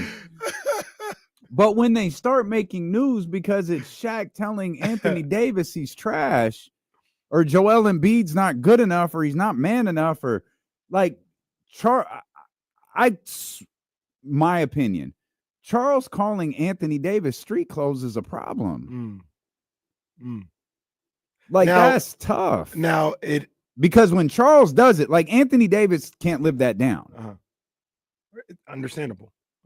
We examined whether or not he's a hyper contract the other day. Well, you did. I was just kind of here. I was just here to be your sounding board. But so there's a couple things that go on to that. Like, and I'll speak for me maybe. Number one, you've got two of the greatest basketball players of all time in Kenny Smith, who is a championship veteran, talking about the game of basketball. I love when they get into their basketball bag. Absolutely. And like they talk about, what Anthony Davis is doing wrong or everything else like that. Maybe they go too far with the name calling or everything. But to be honest with you, what they do, in my opinion, is no different than what Mike Brown just did. Charles Barkley, Anthony Davis, like all that rolling on the ground. That's not, no. If you want to be a Hall of Famer, you need to be there every night. And you need to figure out if you're really hurt or if it's all in your mind.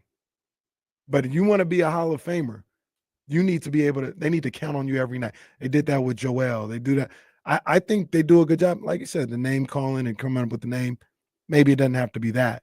But I think two of the greatest players and three of the greatest basketball minds that we've seen are on TV telling you what they think. And I get locked into that. That's the other thing too. But that's also why I think their opinion carries so much weight.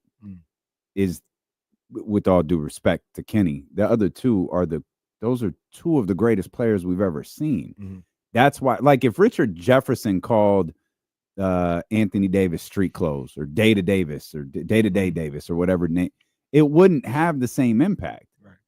Richard Jefferson isn't on the same level as Charles Barkley as a player, as a broadcast, as anything like that. And I'm not sure that that's something those two ever fully grasped. As much as Shaq sells, he sometimes I feel like he doesn't understand. His words carry weight. And that's been my biggest issue with that show is I'm not saying they have to prop these guys up and coddle them and do all of that stuff. I just feel like sometimes the thing Shaq says, particularly about other bigs in the league, is so over the top. Like, man, you were the one who came here. He was talking about, I'm gonna make DeMarcus Cousins a professional. I'm gonna teach DeMarcus Cousins this, DeMarcus Cousins that. Maybe he tried. There's no evidence of it. But it's like, yo, you've got a platform now you have the ability to build some of these dudes up. And I'm trying to think of a big where he goes, man, that dude is incredible. He likes Sabonis, actually. Okay, Because good. he likes Sabonis' physicality. He probably likes Sabonis' dad, and that earns him some That respect. may have something to do with it, too. Arvidas might be the one guy who could beat Shaq's ass. But obviously, they got a type, right? Like, Shaq doesn't like the jump shooting big man. He wants the guy to get in the paint and get physical. Yeah. And Sabonis does that. They all love Jokic and everything. The other thing that I think we appreciate maybe from that show and that makes it work, and maybe sometimes it goes overboard a little bit, is they talk like without the cursing. They probably talk how they would talk regularly. Yeah. So if Anthony Davis goes down and goes, oh, there goes street clothes again. That's what Chuck would say if we were just watching on the couch. Yeah. And like I said, maybe sometimes it goes a little overboard or you shouldn't say things publicly or on TV, but I think that's what gives them we don't always see that in TV and in media, I think they were the first kind of one kind of like which there is an element to that's very enjoyable. It's one thing that we get complimented a lot on this show is that it just feels like we're just sitting around talking and they're conversations that people are having, right? But it's also, oh, there goes street clothes again. That's a remark. But if you spend the next 5 minutes talking about he's not tough enough and he's this and he's so easily ruled out.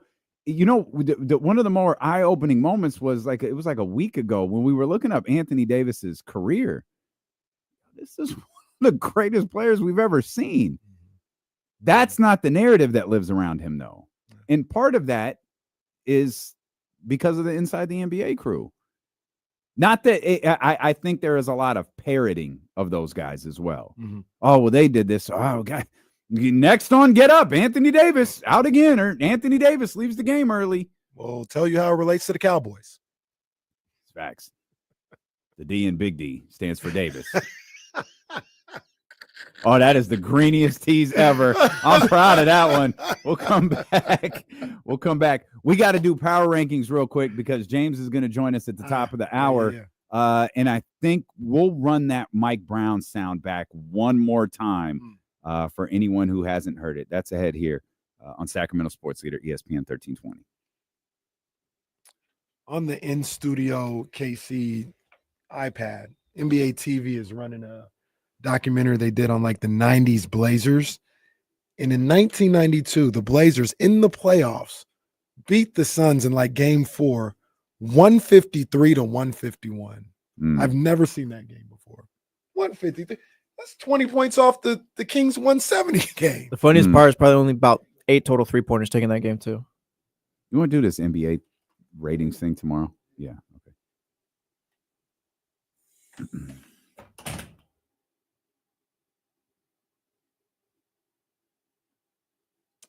Sorry, give me 1 second. I got to move a couple of things. Oh, shoot. Oh, there we go. Just got to move a couple of things around in our show. Been doing my best all day to remind myself it's Wednesday, not Thursday. Bro, for real. Monday's going to be the stupidest day in show history. We all going to be in the car at 3:57.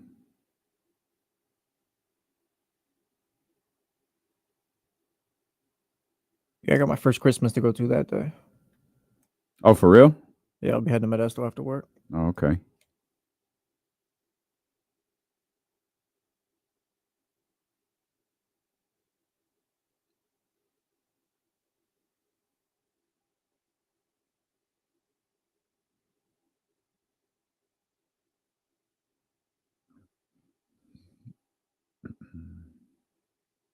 George. All right, there we go.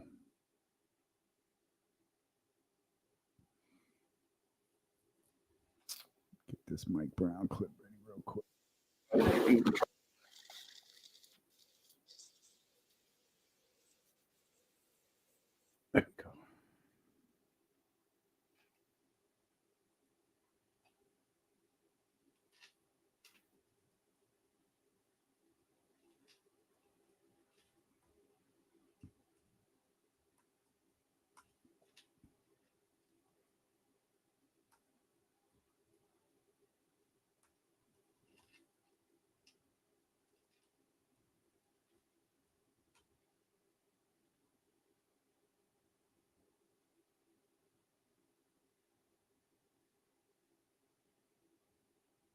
Does your dog destroy every toy you buy from?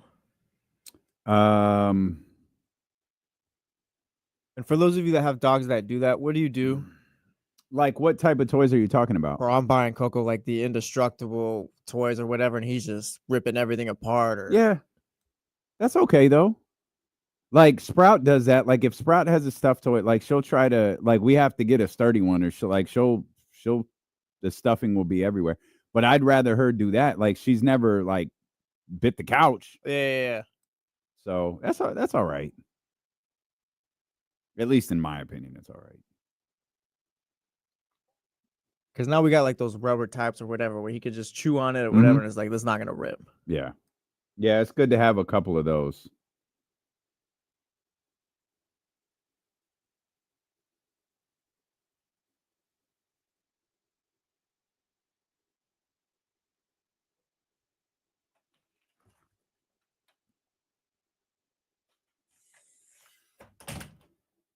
Uh-oh, it's the Bobby Hansen game. Is that Bobby Hansen right there? He did. He just hit the three.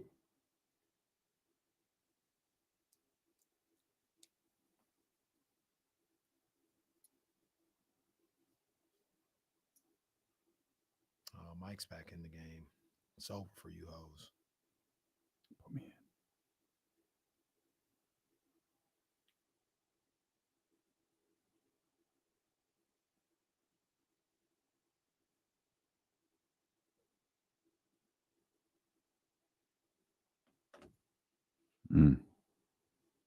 It's a negative on this, Aldrin. I'm anti bring your pet or kid to work.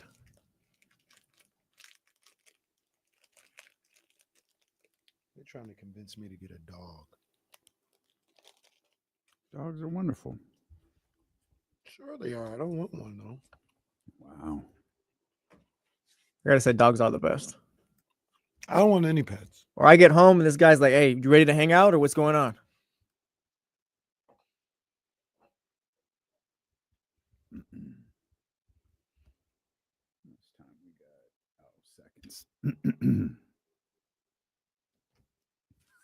Securing the bag. You should. Well, never mind. With Casey's history with animals. Oh, man.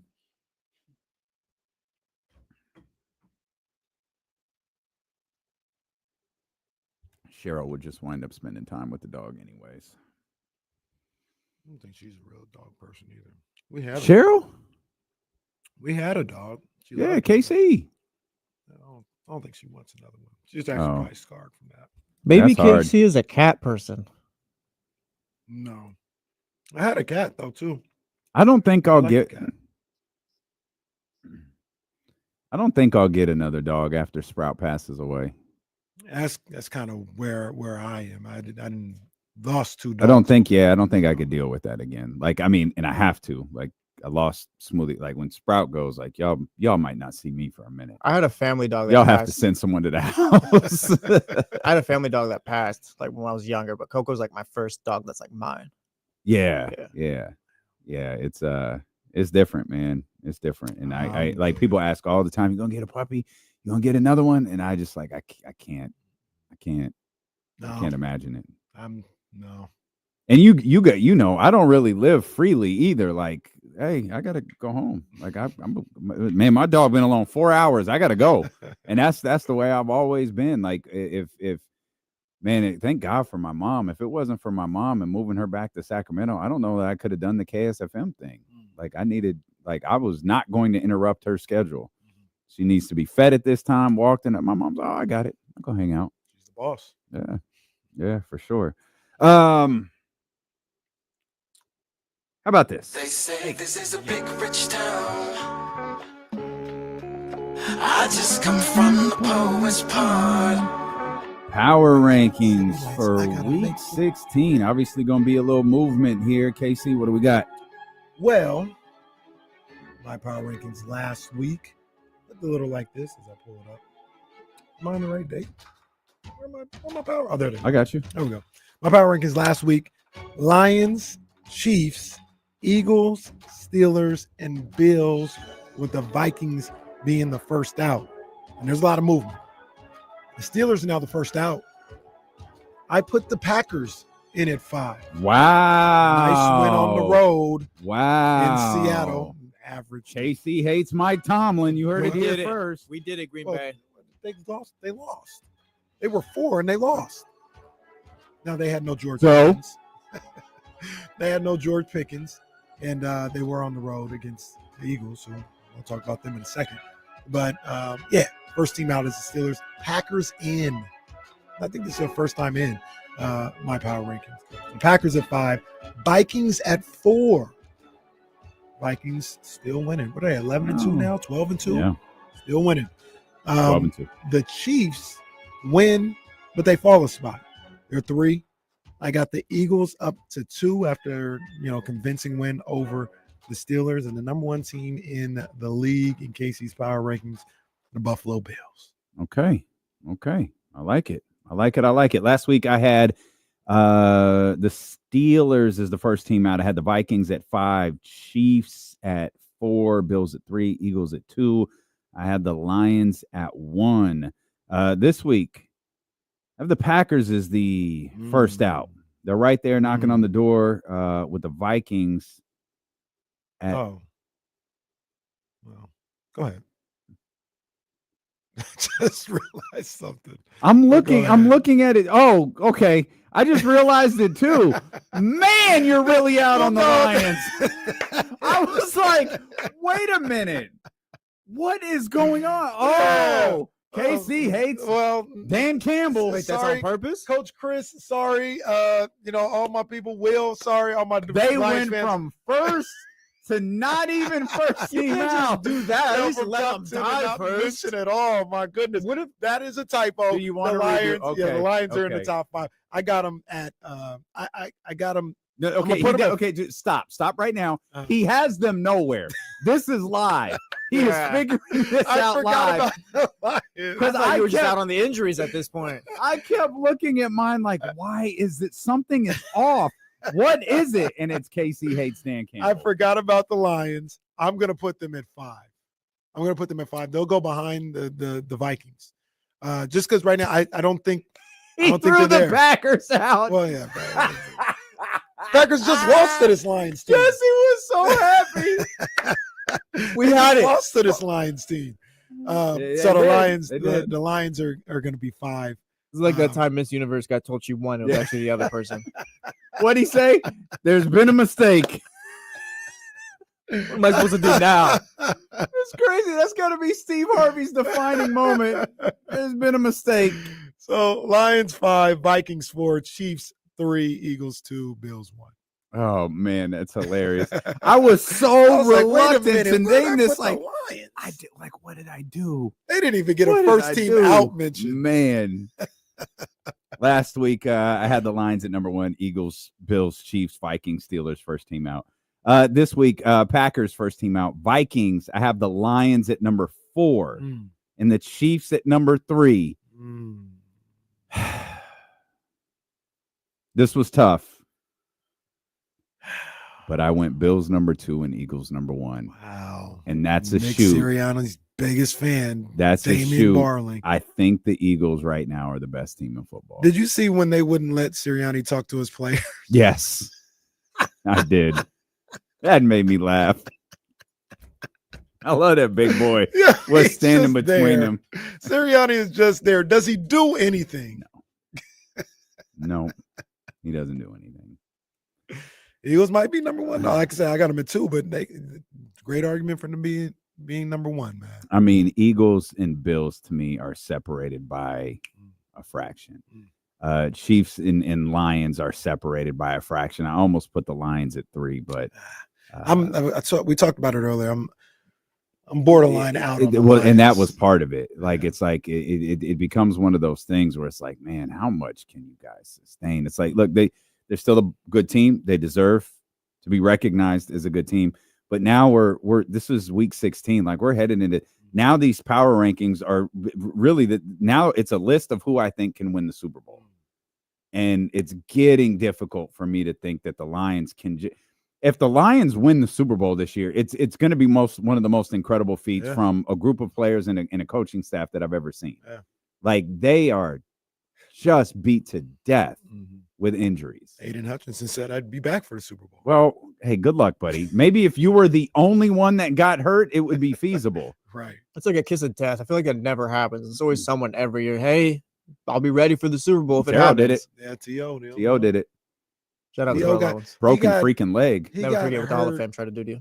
He got hurt 2 weeks left in the season or 3 weeks. Might have been 3 weeks left in the season. Was it against the 49ers? Who was it against? Cowboys, Roy of Williams course. did That's right. Yeah. That was birth of the horse collar, right? Yeah, Roy Williams did it. I think there was like 3 weeks left in the regular season because it wasn't the last game of the regular season. That was the end of the T.O. Donovan relationship. Yeah. And T.O. never lets him forget about him throwing up in the Super Bowl. What did he say when they were talking about the other day? They were saying, he was like, yeah, somebody didn't get sick in the Super Bowl. Maybe we'll have one. Damn, T.O. They were in that game. I think a 1-score game in the fourth. Yeah. They had the ball. I think Donovan had the ball with down the touchdown. Did we talk yesterday? We don't have to talk about it at length, but we did. I talked about Donovan Foxworth's wife. There's more clips coming out of her. Just talking about Jalen. That's what it is. Yeah, there's another clip. That's concerning, right? Like, yeah, what is ha? Like, you can't. You know my job. You can't go around talking about how much you love this man. I gotta cover this guy. You can't talk about. She's just another clip of her just being giddy. Talking. Can I at least get a clip of you talking about me? Have you ever talked about me in this? Yeah. Like, wow, my husband's so great. Can I get that at least?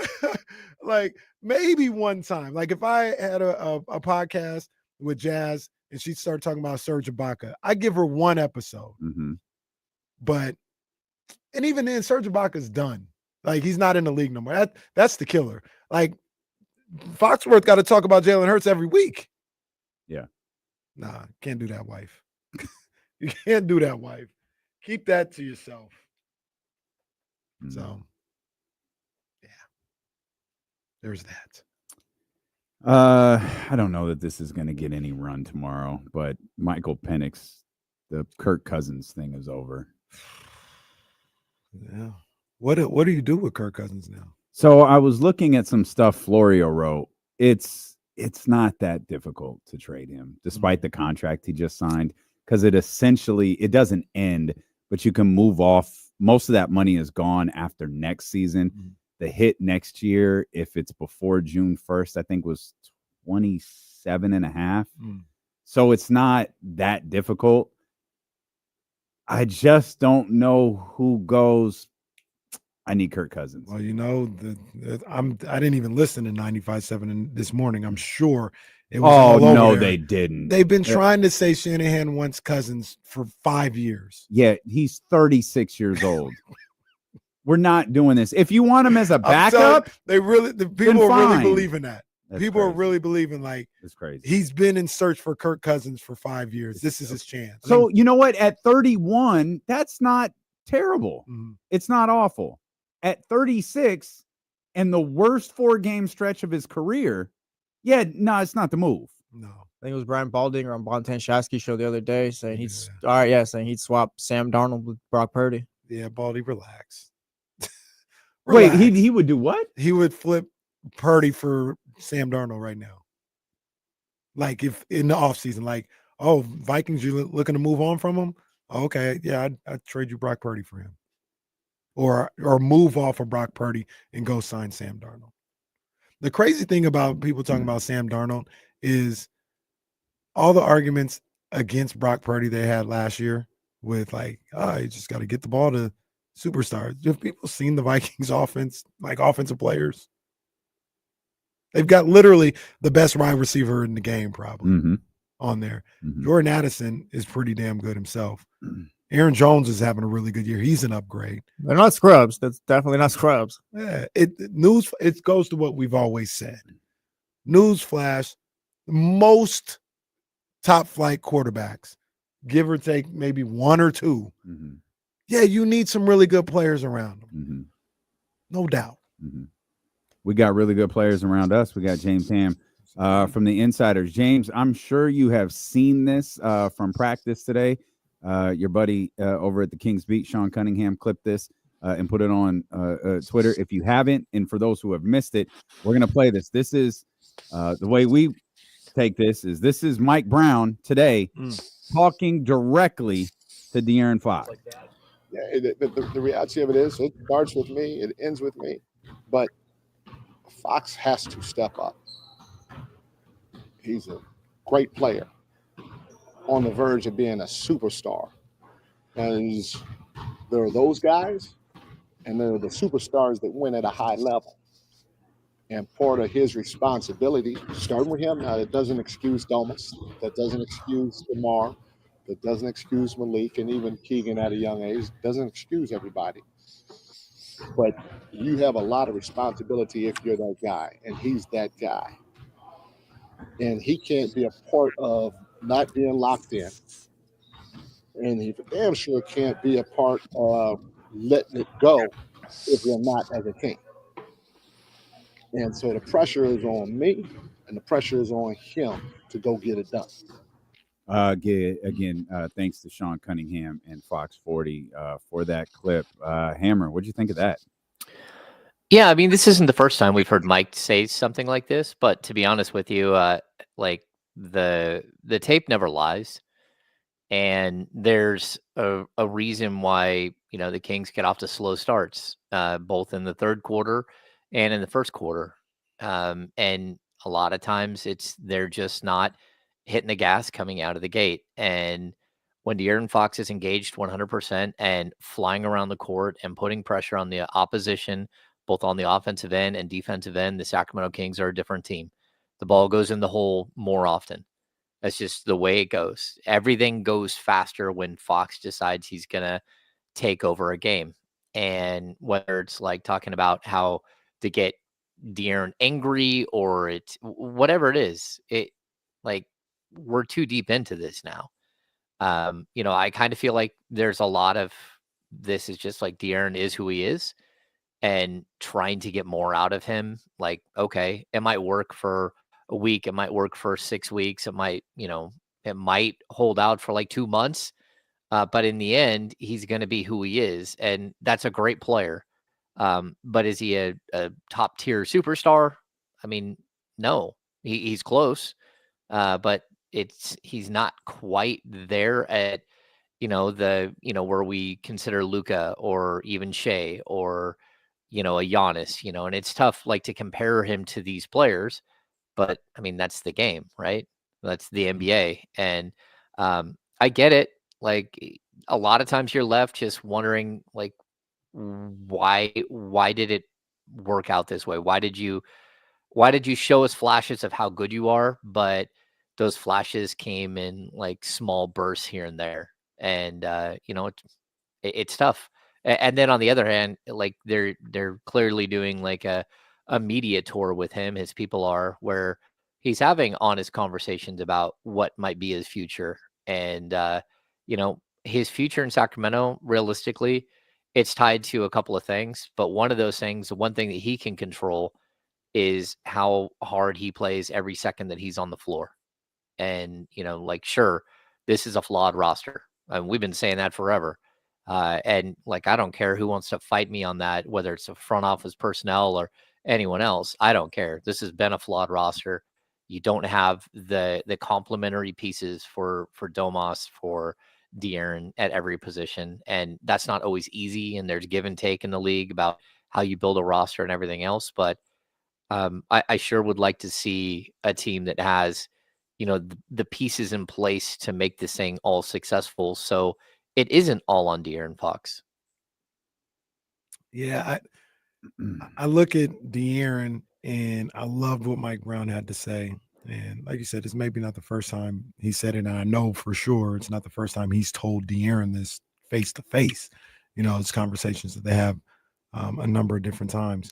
But I like him putting it out there publicly that no, you're the man, you're the guy, and there's a lot of things that you're responsible for that maybe aren't fair, but when things go right and you get the responsibility and the credit for that, that's probably not fair either. You know what I mean? This is just the nature of the beast. And we were talking about it, and I said it feels like De'Aaron's at a little bit of a crossroads of his career, fork in the road. Are you gonna? And he's better than this guy, but hear what I'm saying right now. Are you gonna be LaMelo Ball and just be like, you have really good numbers, but nobody really takes you seriously as far as a franchise guy? Or are you gonna go in this direction and be a Hall of Famer? He's right there. He's looking at the fork in the road, and it feels like Mike is like, yeah, you see it. Like, you're there. You're good. You're recognized as one of the top players in this league. But if you want to be recognized as a Hall of Famer, there's another level you got to reach. James, you kind of said those intangible things. You're not sure if he's displayed that that's something he can do on a consistent basis. Well, I think like defensively, he's been great, right? I think he has been really good defensively, but it's those starts to quarters. It's like, again, I think he's done a really good job of taking over with the second team and sort of putting the team on his back for stretches when it's not the starting five in the lineup. But I don't know whether he's like trying to feel out this situation or whatever it might be. But there are games where he comes out and he's just absolutely spectacular from the opening tip, and he sets the tempo. He sets the tone for the game for his entire team. And then there are other games where he chooses to work his way into a game and not be as big of a factor. And some of that might be that, they have a game plan, and the game plan is to make sure we're getting Keegan Murray a shot, or let's run these 3 plays to open the game and make sure we get this player X, player Y, player Z a shot. But there's also just the speed of the game that he plays at. We watched it in the Denver game the other night where there was a point in the game where he just started changing speed, like speed and direction so quickly that Denver was just like, I don't know what to do with you. And he was just going right at them and scoring every single time. You can't just shut that off. And not only that, but his teammates can't allow him to shut it off. Like, it's got to be that, and it doesn't have to be every night that he's on for the entire game. But man, that was a big game they lost the other night. And I think we all feel that at this point, like at 13 and 14, it doesn't feel like it's that big of a difference between 14 and 13, but it is, because now you got these 4 games we're talking about and this 5-game set that you're 1 game into. And in order for this 5-game set to be successful, they need to win the next 4. So they've now put themselves in another situation where, number one, going down 41-21 to start a game is unacceptable. Like, it just is. You're out there with a Hall of Famer in DeMar DeRozan. No question. 6-time All-Star. He's a Hall of Famer. One of the top 20 scorers of all time, right? Top 25 scorers of all time. Domantas Sabonis, who's 3-time All-NBA, 3-time All-Star, super, super close to a Hall of Fame resume already, and very likely a Hall of Famer. And then you got De'Aaron Fox. And on top of that, you got a number 4 pick at your power forward spot and a guy in Malik Monk who's playing out of his mind. So, like, look, this team should be better than 13 and 14. And I think it's on all of them, including Mike Brown to figure out, but also including Monty McNair and Wes Wilcox to figure out the holes in this roster and piece it together without gutting the roster. And that's a difficult thing. And, Kyle and I talk about this all the time, but he's all in on trading draft picks and everything else. And I'm looking at this like, hey man, you want to go ahead and trade that 2027 or 2028 draft pick when DeMar DeRozan's no longer on this roster? Like, it's a tough situation to be in if you're Monty McNair. And Monty ain't gonna be here. If whatever Monty does, he ain't gonna be here. If he fails with whatever he does, it don't matter because they ain't gonna be his picks. No, I agree. And, that's the old Jerry Reynolds ism. Jerry says, if you have a 5-year plan as a NBA GM, you have no plan at all. That's it. You got no plan at all. So this is that moment where, man, it could hurt, but you have to improve this team right now, or you have to admit that they're not good enough and break it up and do what other teams do when you get to this point and see if you can salvage a couple of players and build around those guys and start this thing over. Because that's kind of where you're at. I mean, you're at the bottom of the Western Conference standings. You're in the bottom 3 teams in the Western Conference standings. Like, that's a tough reality, but hey, nobody's crying for you. Like, go out there and number 1, go out there and play better. But number 2, go out there and get this team help. Like, it's pretty simple. Is it? How we gonna word this question? Is it concern like what Mike did, especially on the heels of the Draymond Green podcast and the clip that's circulating, and it's the second time. De'Aaron is reiterating, hey, I love Sacramento. I love the region, love the fans, love the team, love all that. I just want to ensure that we continue to get better. And, the Kings are obviously struggling, so everyone's on high alert. Is this, do you think what Mike just said in that clip that we just played, that was like the last-ditch effort to like, I've got to get this guy to elevate a little bit. And we're kind of at the point where he's either going to do it as a Sacramento King or he's not. And what we heard from Mike a little bit ago was, I'm going to swing at this pitch one more time. I guess, like, it's so Can you tough. call Mike and ask him? This is like your franchise player that's and again, your franchise player decided to go on and talk to Draymond Green, right? Bad. Like, nobody made him do that. That was his decision. And that, like, from what I can tell, I'm going to guess that was not a Kings decision. That was a De'Aaron Fox decision with his team. And I get it, but I think that he was honest to a certain degree. I think he was very clear, like, hey, we're doing the best we can, but we don't have a shot blocker to go next to Domas. We don't, we're missing some pieces here. Like, I don't know. Either way, like, anytime Fox is in that situation and he's going to be completely honest, I always feel like he is being completely honest. And, anytime he starts cursing, you usually know that he's just like kind of dropping the wall and just going.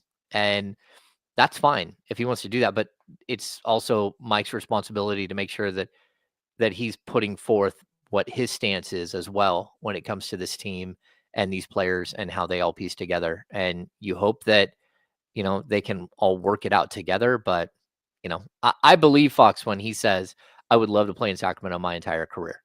But I also know that he's expecting, something like all NBA status this year. And so he can get his big money. And if not, the Kings are going to have a tough time retaining him. And in order for him to get to that point, like, he has to be that player that he was 2 weeks ago, not the one that the last 5 or 6 games, I guess one game he had 29, but like that hasn't reached those standards that we saw earlier in the season. Like when he was all alone and he put up 60 one night and 49 the next, it just shows you how good he can be.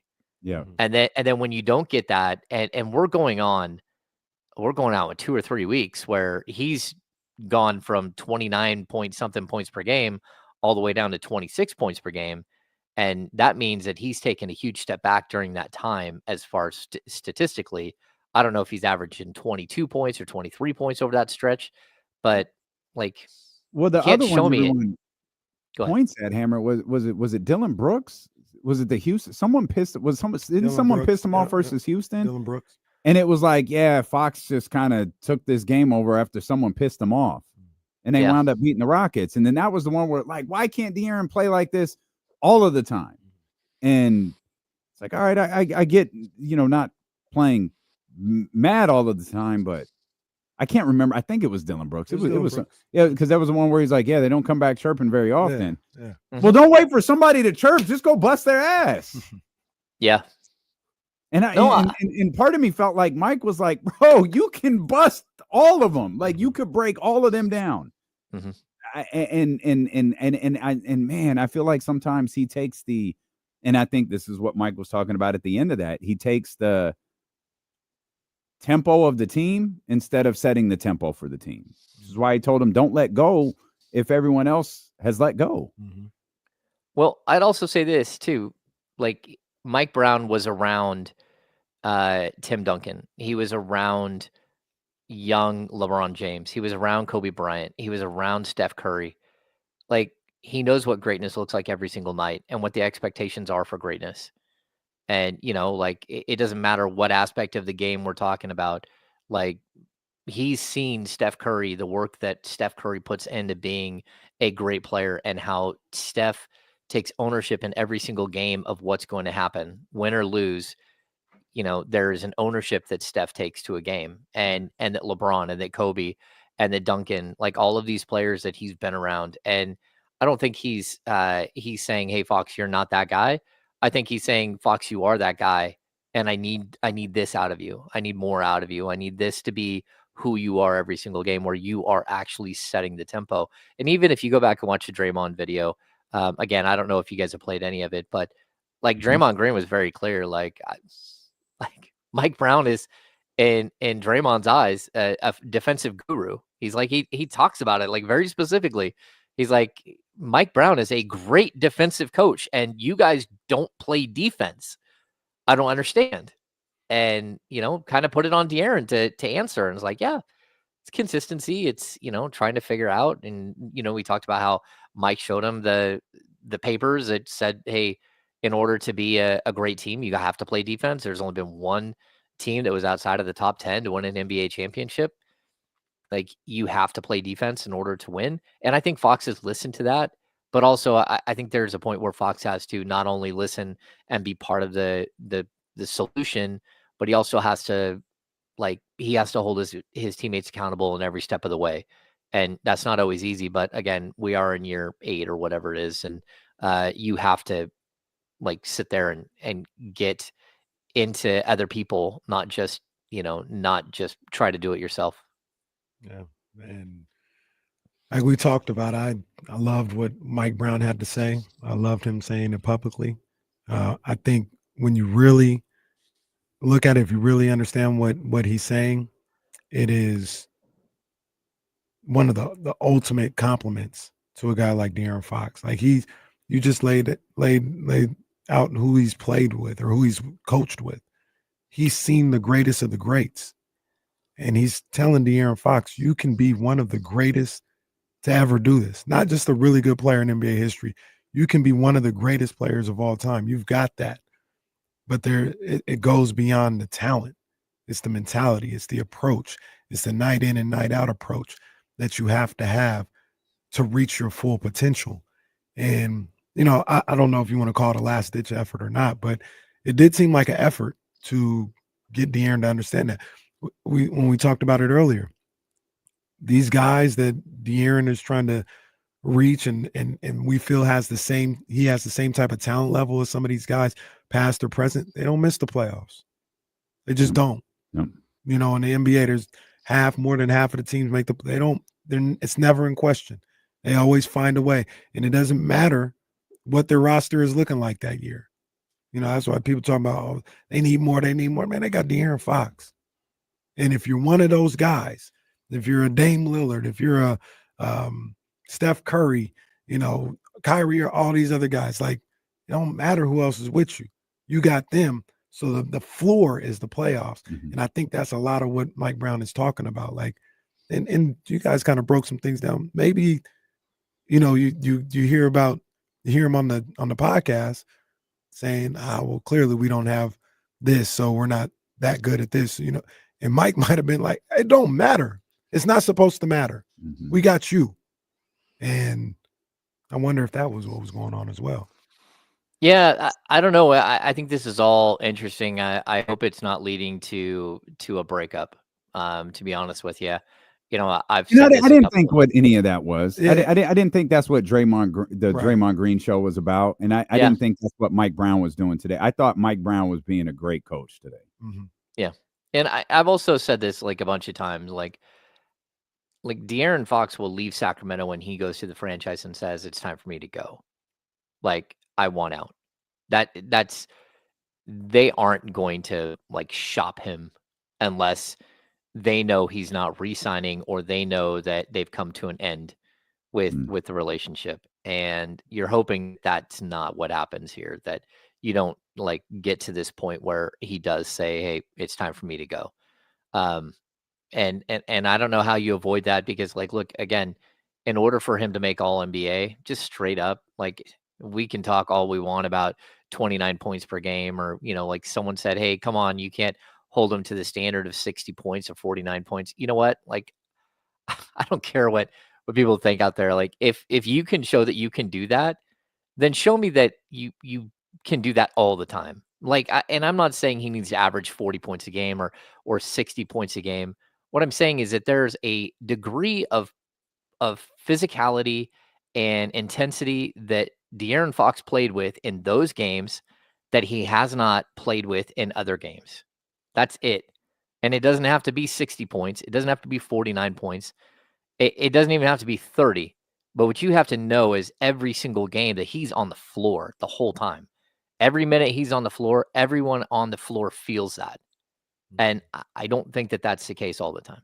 And that's what I mean. Like, I don't expect him to score 35 points a game. But look, if guys who are on 13 and 14 teams, they don't make all NBA. They don't. That's it. Unless you're one of the media darlings, you're Luka Doncic, you're not making all NBA if you're 13 and 14 at, you know, or whatever that, if you're 37 and 45 at the end of the season. That's and it. Once again, reiterating what I feel Mike Brown was saying. I think we all kind of feel the same thing. To put names on it. He asked him, do you want to be Nick Van Exel or you want to be Allen Iverson? Nick Van Exel was a special guard, electric, respected by everyone.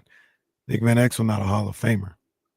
Allen Iverson was able to elevate to another level. And that's kind of what it is. You want to be Terrell Brandon or you want to be Jason Kidd? You know, there's a lot of really, I say these names, everybody remembers these names. Like, man, yeah, he could hoop. Rod Strickland, he could hoop. He was cold. But there's another level. And I think Mike Brown and those other guys see Fox is able to get to that another level. He just got to push himself just a little bit more. Well, that, and like, I'm just looking at like what Leezy has here in the chat, and, you know, this is the best team that Fox has played on paper. And I totally agree with that. This is the best team that he's played with. But that doesn't mean that the team is good enough. Like, the Western Conference is brutal. And like, we can talk about how, you know, a whole lot of things from the Denver game, right? I think Denver, the Denver game is like, it shows you something. Number one, that, you know, Mike Brown decided to start Doug McDermott, and everyone wants to just, you know, blow Mike Brown up for starting Doug McDermott. The same team that they got blown out 41-21 in the first quarter, the same exact starting lineup blew out the Denver Nuggets in the third quarter. Same exact group of players against the same defensive team. So that's a point that I would make. But at the end of the day, you still see the biggest issue this Kings team has. It doesn't matter how much talent the five guys that start the game have. There's not enough after that. And there's not enough of the right pieces. So while, yes, on paper, this team has more 20-point per game scorers or more 17, 18-point per game scorers than De'Aaron Fox has ever played with, but they also have gigantic holes that just, there's no way you can get around it. I don't know if anyone else watched the tip-off in that Denver Nuggets game, but I watched Doug McDermott go over and shake hands with everybody and then go stand next to Michael Porter Jr., and Michael Porter Jr. was twice his size. What is he supposed to do? What is DeMar DeRozan supposed to do against Aaron Gordon? He got back down and scored on. That's it. I would like to tell you there was another solution there, but I don't blame DeMar DeRozan for getting scored on, and I don't blame Mike Brown for starting that lineup. Like, there has to be more. You have to have more options.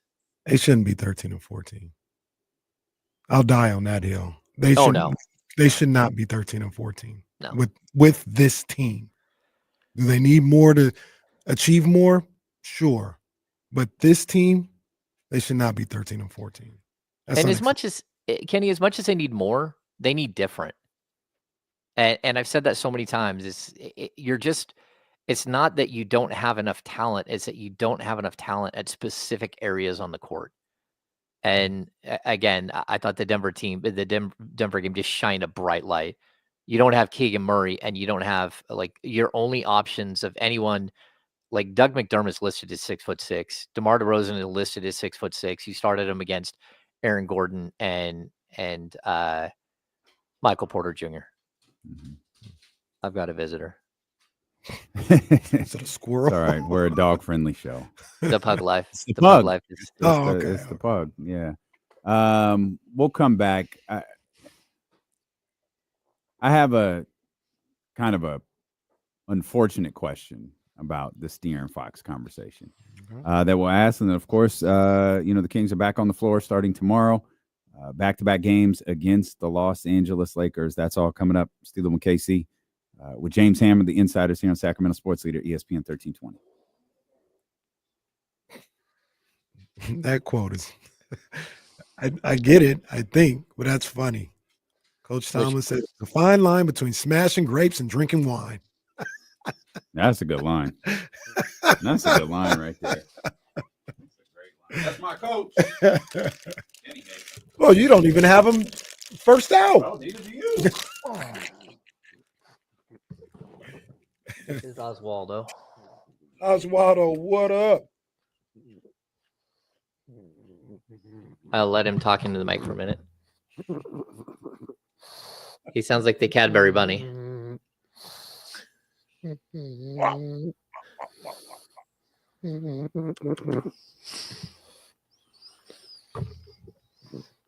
Now the corgi's here.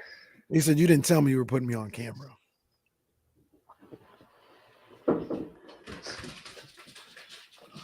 Now the corgi's here. Say bye. Bye. Oh. You leave too. You can't come up here. You'll bite me.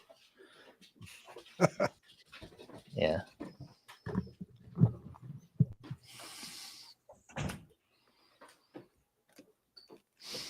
Went and got one of those stupid chocolate things, James.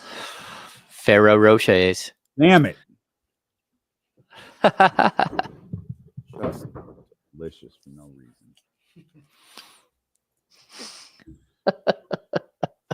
Can't lie, Snack Gary's been kicking your ass this week, man. Yeah, not good, bro. Not Undefeated. good. My stupid ass sitting around drinking green juice. You know what'll go good with this?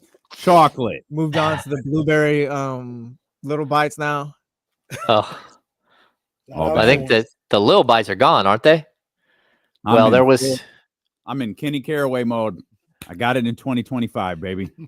There was one more little bites hiding in this fortress. Well, someone stashed it. It was good thinking. I should have stashed it. It was just hiding with the Ferrero Rochers. Oh, so good. So good. They are so good.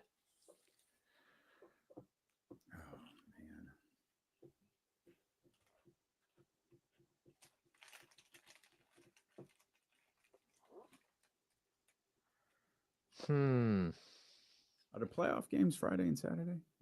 There's one Friday, right? And the rest are Saturday? I think Notre Dame is Friday. I don't put butts in the seats. Who do they play? Indiana. Let's go Indiana. Let's go Hoosiers.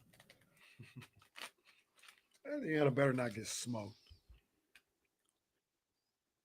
They looking a little funny, man. Maybe we can get that old UCF team together and get them in one of these playoffs. Damn, The real national champions.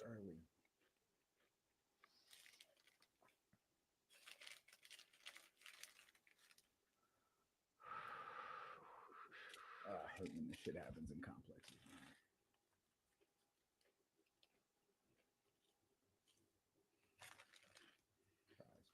Prize picks.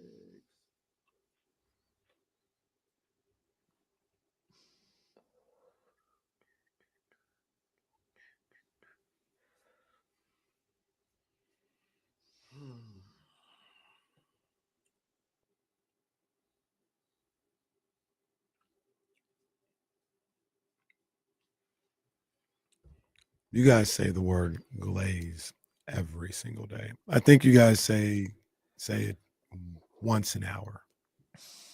Oh, there's times where it just like it's nonstop.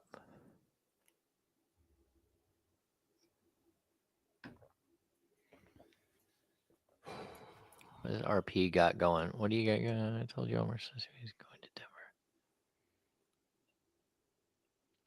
Did Levine officially get traded to Denver? I don't think so. I don't think so. Why is he taking laps if it hasn't happened? Just saying. I don't see it. Maybe the fact that Denver has interest is enough of a victory for him. Well, yeah. He also had extreme interest in joining the Sacramento Kings. And the Sacramento Kings did not have interest in him joining. Well, at least No, not not all of them. We're coming back, James. There's a lot of talk about Mike Brown and his impassioned comments. Before we get at into Ian that, Fox. though, Yeah. can I say that I'm having a little bit of FOMO because in the studio, sitting here watching Western Kentucky versus James Madison in the Who the Hell Knows Bowl, and I didn't get my Prize Picks lineup in on time. Bad job by me. But that's a good thing about Prize Picks. I can have a lineup for this Western Kentucky James Madison matchup. I just didn't get it in on time. If you're trying to get I think UNLV and Cal play tonight, tomorrow, something like that. I don't know. Why would I know that? Well, that's your team. UNLV. Well, apparently it's about to be because well, he ain't gonna be there. So, well, I was gonna say if Joe Davidson's report's correct, hey, no, I was a big UNLV guy. But if you're trying to get your lineups in for this bowl season for NBA games, NCAA games, Michigan versus Oklahoma tonight in the Jordan Brand Classic. Shout out, go blue. Michigan, the football team? No, the basketball team. Oh, Michigan, the football team is playing Alabama in the I don't know what the hell bowl that is. But yeah, go ahead, go to Prize Picks. Poor Ryan Day is in the hey guys, I'm in the playoffs and I'm about to get fired bowl. The Redfin Bowl. That's what it's in. Can't you go in and see if they have any halftime Prize Picks? You can go in at half. There you go. You know, I could. I got to make sure I know who's playing though. I got to make sure I know who's playing. They do have the live lineups that you could have, but I got to make sure I know some of these guys. Like S. West, I like him. He might get a sack. So go to prizepicks.com. Boy, download the app. Download the app. Hope he gets that sack. Put the promo code KIFM in there and get $50 instantly with your first $5 lineup. That's promo code KIFM. Must be present in certain states. Go to prizepicks.com for more information. Run your game. There's no games tonight? No NBA games tonight. Real quick. While you made your money, that's a flag too. Whoa. What I say? Talking about players going for whatever. I also I'll let you make your money, but after that read, I'm throwing my flag. I also think I think that's a flag too, and like the whole family gets a flag. Yeah, matter of fact, mine was actually play on, but the association. It's a makeup call. Yeah, it's associated. He's done cutting clips over there, and he's ready to be an official again. Talking about Mike Brown and De'Aaron Fox again, you know, Mike seemed to make this impassioned plea of asking De'Aaron to like step up and, you know, do these different things. And like Mike's not the first one to say that, and he's not the first one to say it publicly. I'm positive he's not the first one to say it privately. The unfortunate other side of this, gentlemen, is what if that's just not him? Like, what if that's just not De'Aaron? Like, De'Aaron doesn't. He's just not that. He is a guy who the game gets dictated to rather than dictating the game. Yeah, it's a tough reality because, to be honest with you, you see it so often that he has the ability, but like there is You see like the other side so often too, and I think that's what drives some fans crazy. Yeah, there is such a fine line between really good and great, and I think De'Aaron Fox is a wonderful player. I've fully enjoyed covering him for the last since 2017. So 7, almost 8 years. I do think he's a tremendous young guy. I think he's a very, very good basketball player. But there have been a lot of players who come along that are, really, really good basketball players that don't ever take that next little tiny step. And I hope that we don't feel that way when he's done playing. I hope that there is a moment where it all fully clicks. And I can't argue with his stats. I think his stats are right in line with where they should be. Maybe his 3-point percentage is a little bit lower than I would hope. But again, I think that has a lot to do with just, whether he's taking off the ball threes or whether he's taking off the dribble threes. And, he did not get off to a good start. But overall, I think he's had a really, really good season. But there is a difference between a really, really good good season and a winning season. And, I think the same, realistically, you can ask some of the same questions about DeMar DeRozan over his career, like the inability to get to the championship, to win the big game. And, you can put up a lot of numbers in your career and not be one of those guys who walks away with a ring or a couple of rings. And, I didn't think that this team would adding DeMar DeRozan to this team was just going to make them a contender. But I did think that they would be a top 4, 5, 6 team in the West. And so far, they have underperformed beyond anything that I could have possibly imagined. Especially, we see the stat that's been out there, right? That what are they, 3-8 in games decided by 5 points or less? And even if you look at the stat on expected win total on Basketball Reference, they have them at 16-11. Over how they played in games and what they should have won and not won. And this team just hasn't been able to figure out how to get over the hump, despite the fact that they have, not only two of the best fourth quarter scorers in the NBA, but also a third guy, Malik Monk, who's just spectacular as well, and would be in that conversation if he was playing for a different team. If De'Aaron Fox is just who he is, I still think that is enough to be, with everything else around him, a perennial playoff That's team. a wild sentence. If De'Aaron Fox just is who he is. Change, De'Aaron. Change. If he continues to be who we've seen him to be, then there's not another level of mentality or actual gameplay. I still think that's good enough to be a perennial playoff team. Is it enough to be a championship guy? It doesn't feel like it. But I still think, and I'm thinking more so right now where we're at, he's got enough. They have enough to perform better, And one of the things that we talked about ad nauseum that Mike maybe was challenging him for is not letting that be the bar, not letting just playoffs be the bar.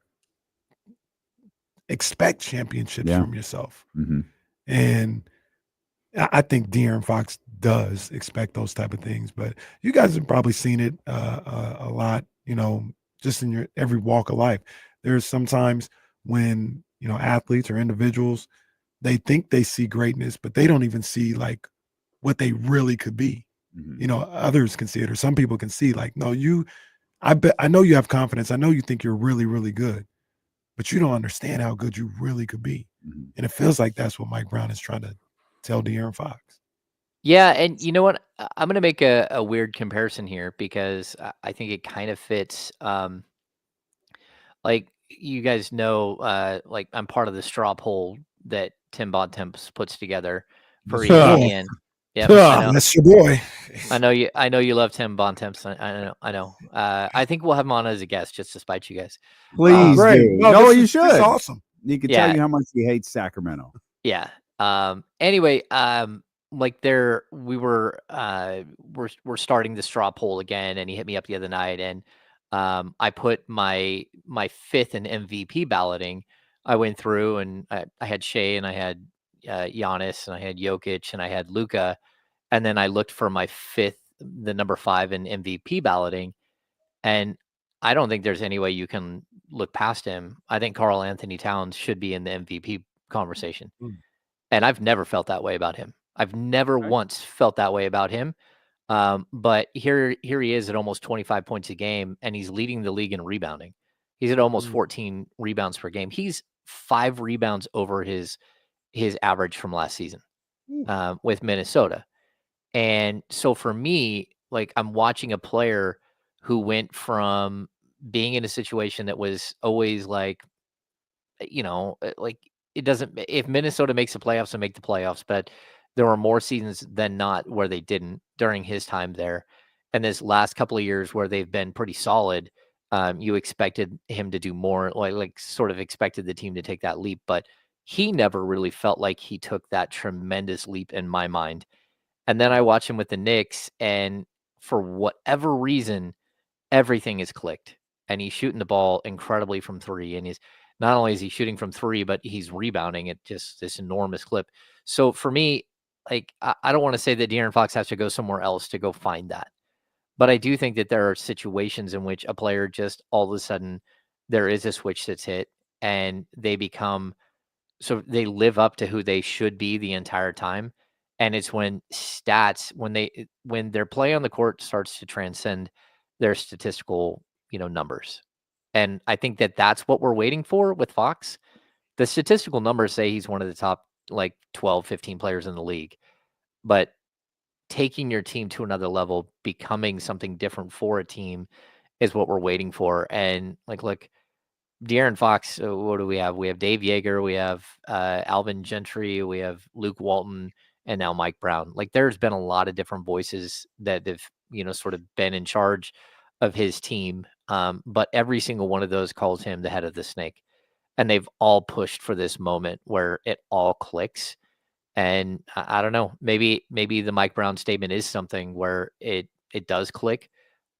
Maybe his conversations with Draymond and his conversations off the record with Draymond, because I guarantee you that interview didn't end when the camera stopped rolling. That conversation. Yeah, Draymond told him to didn't. come to Golden State. Yeah.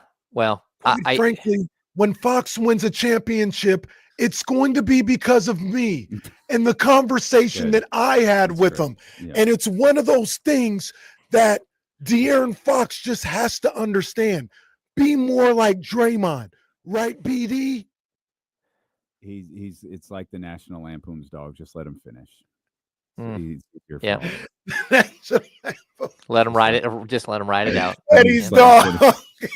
Snot. Just let him finish. What's he got? Some Mississippi hound in him. That's not what he says. Some Mississippi leg hound in him. That's what I think that the line is. There we go. So this is all fun, James. We got games to win starting tomorrow, and the tough part, really, I mean, about this stretch, about the game on Monday, and about this entire conversation about, I guess, ending Fox's career with the Kings. They're actually playing well. I mean, they're not great on the defensive end, which is certainly problematic. And, well, if you just throw out the first quarter, it's not so bad against Denver.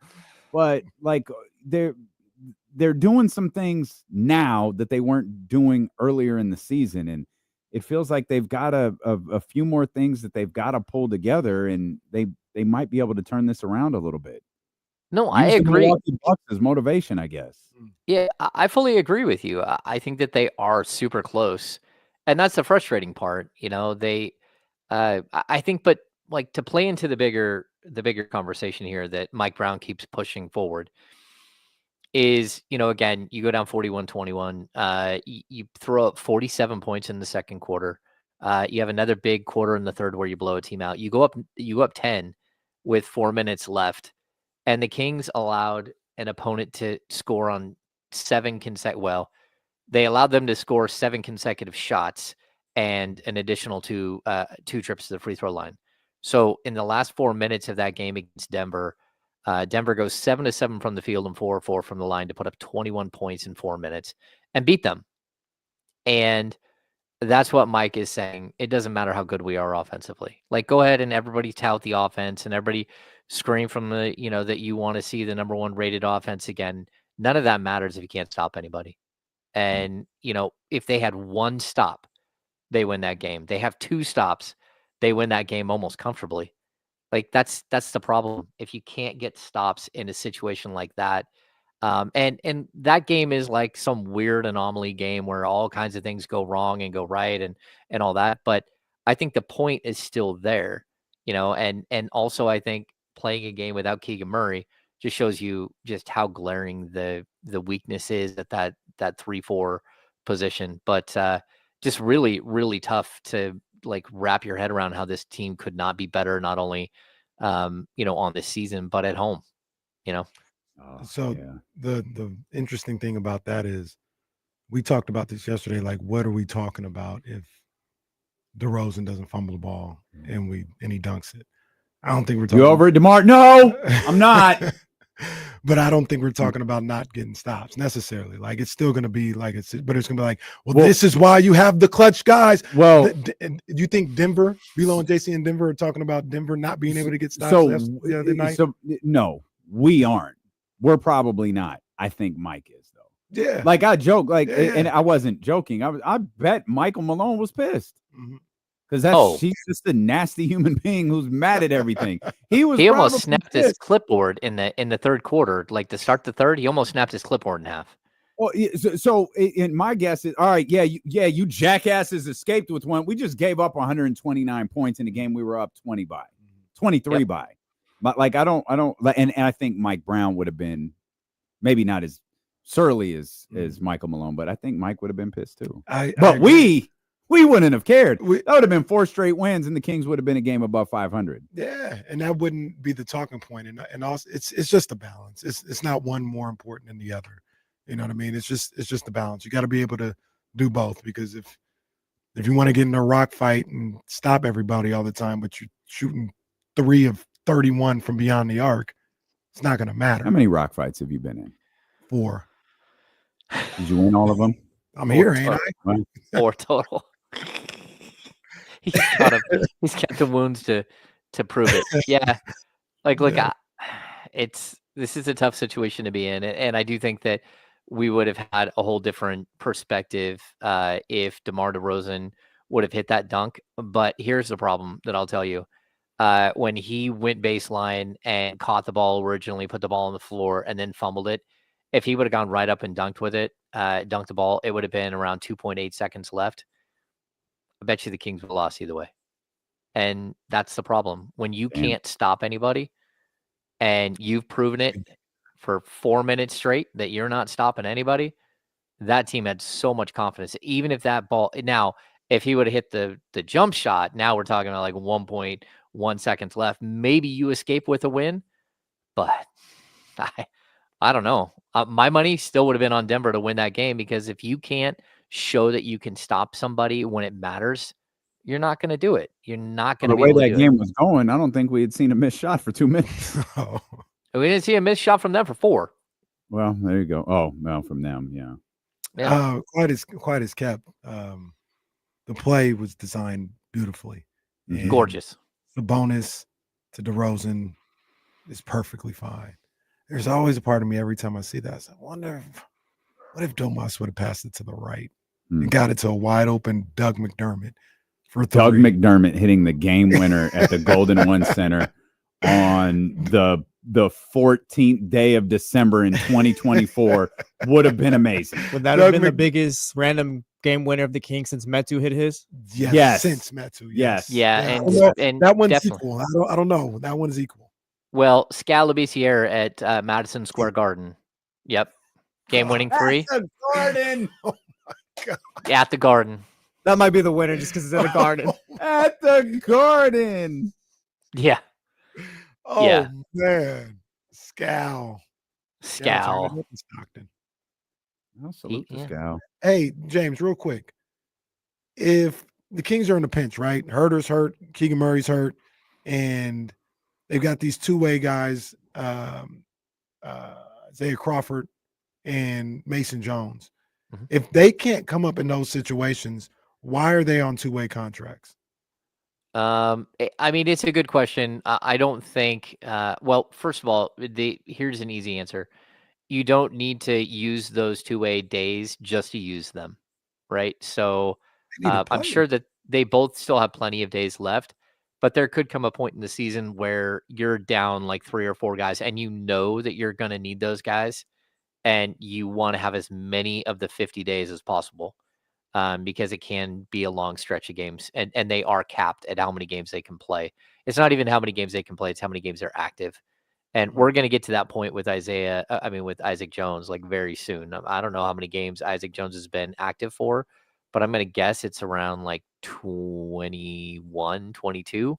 And so he's almost halfway there, and you're going to have to make a decision right around the All-Star break, what you're going to do with him, whether you're going to sign him to a regular contract or you're going to just send him down to the G League and let him play down there until the end of the season.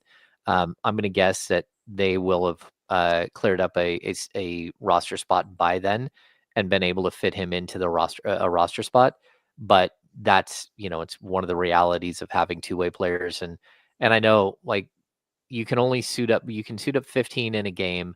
But that doesn't mean you have to suit up 15.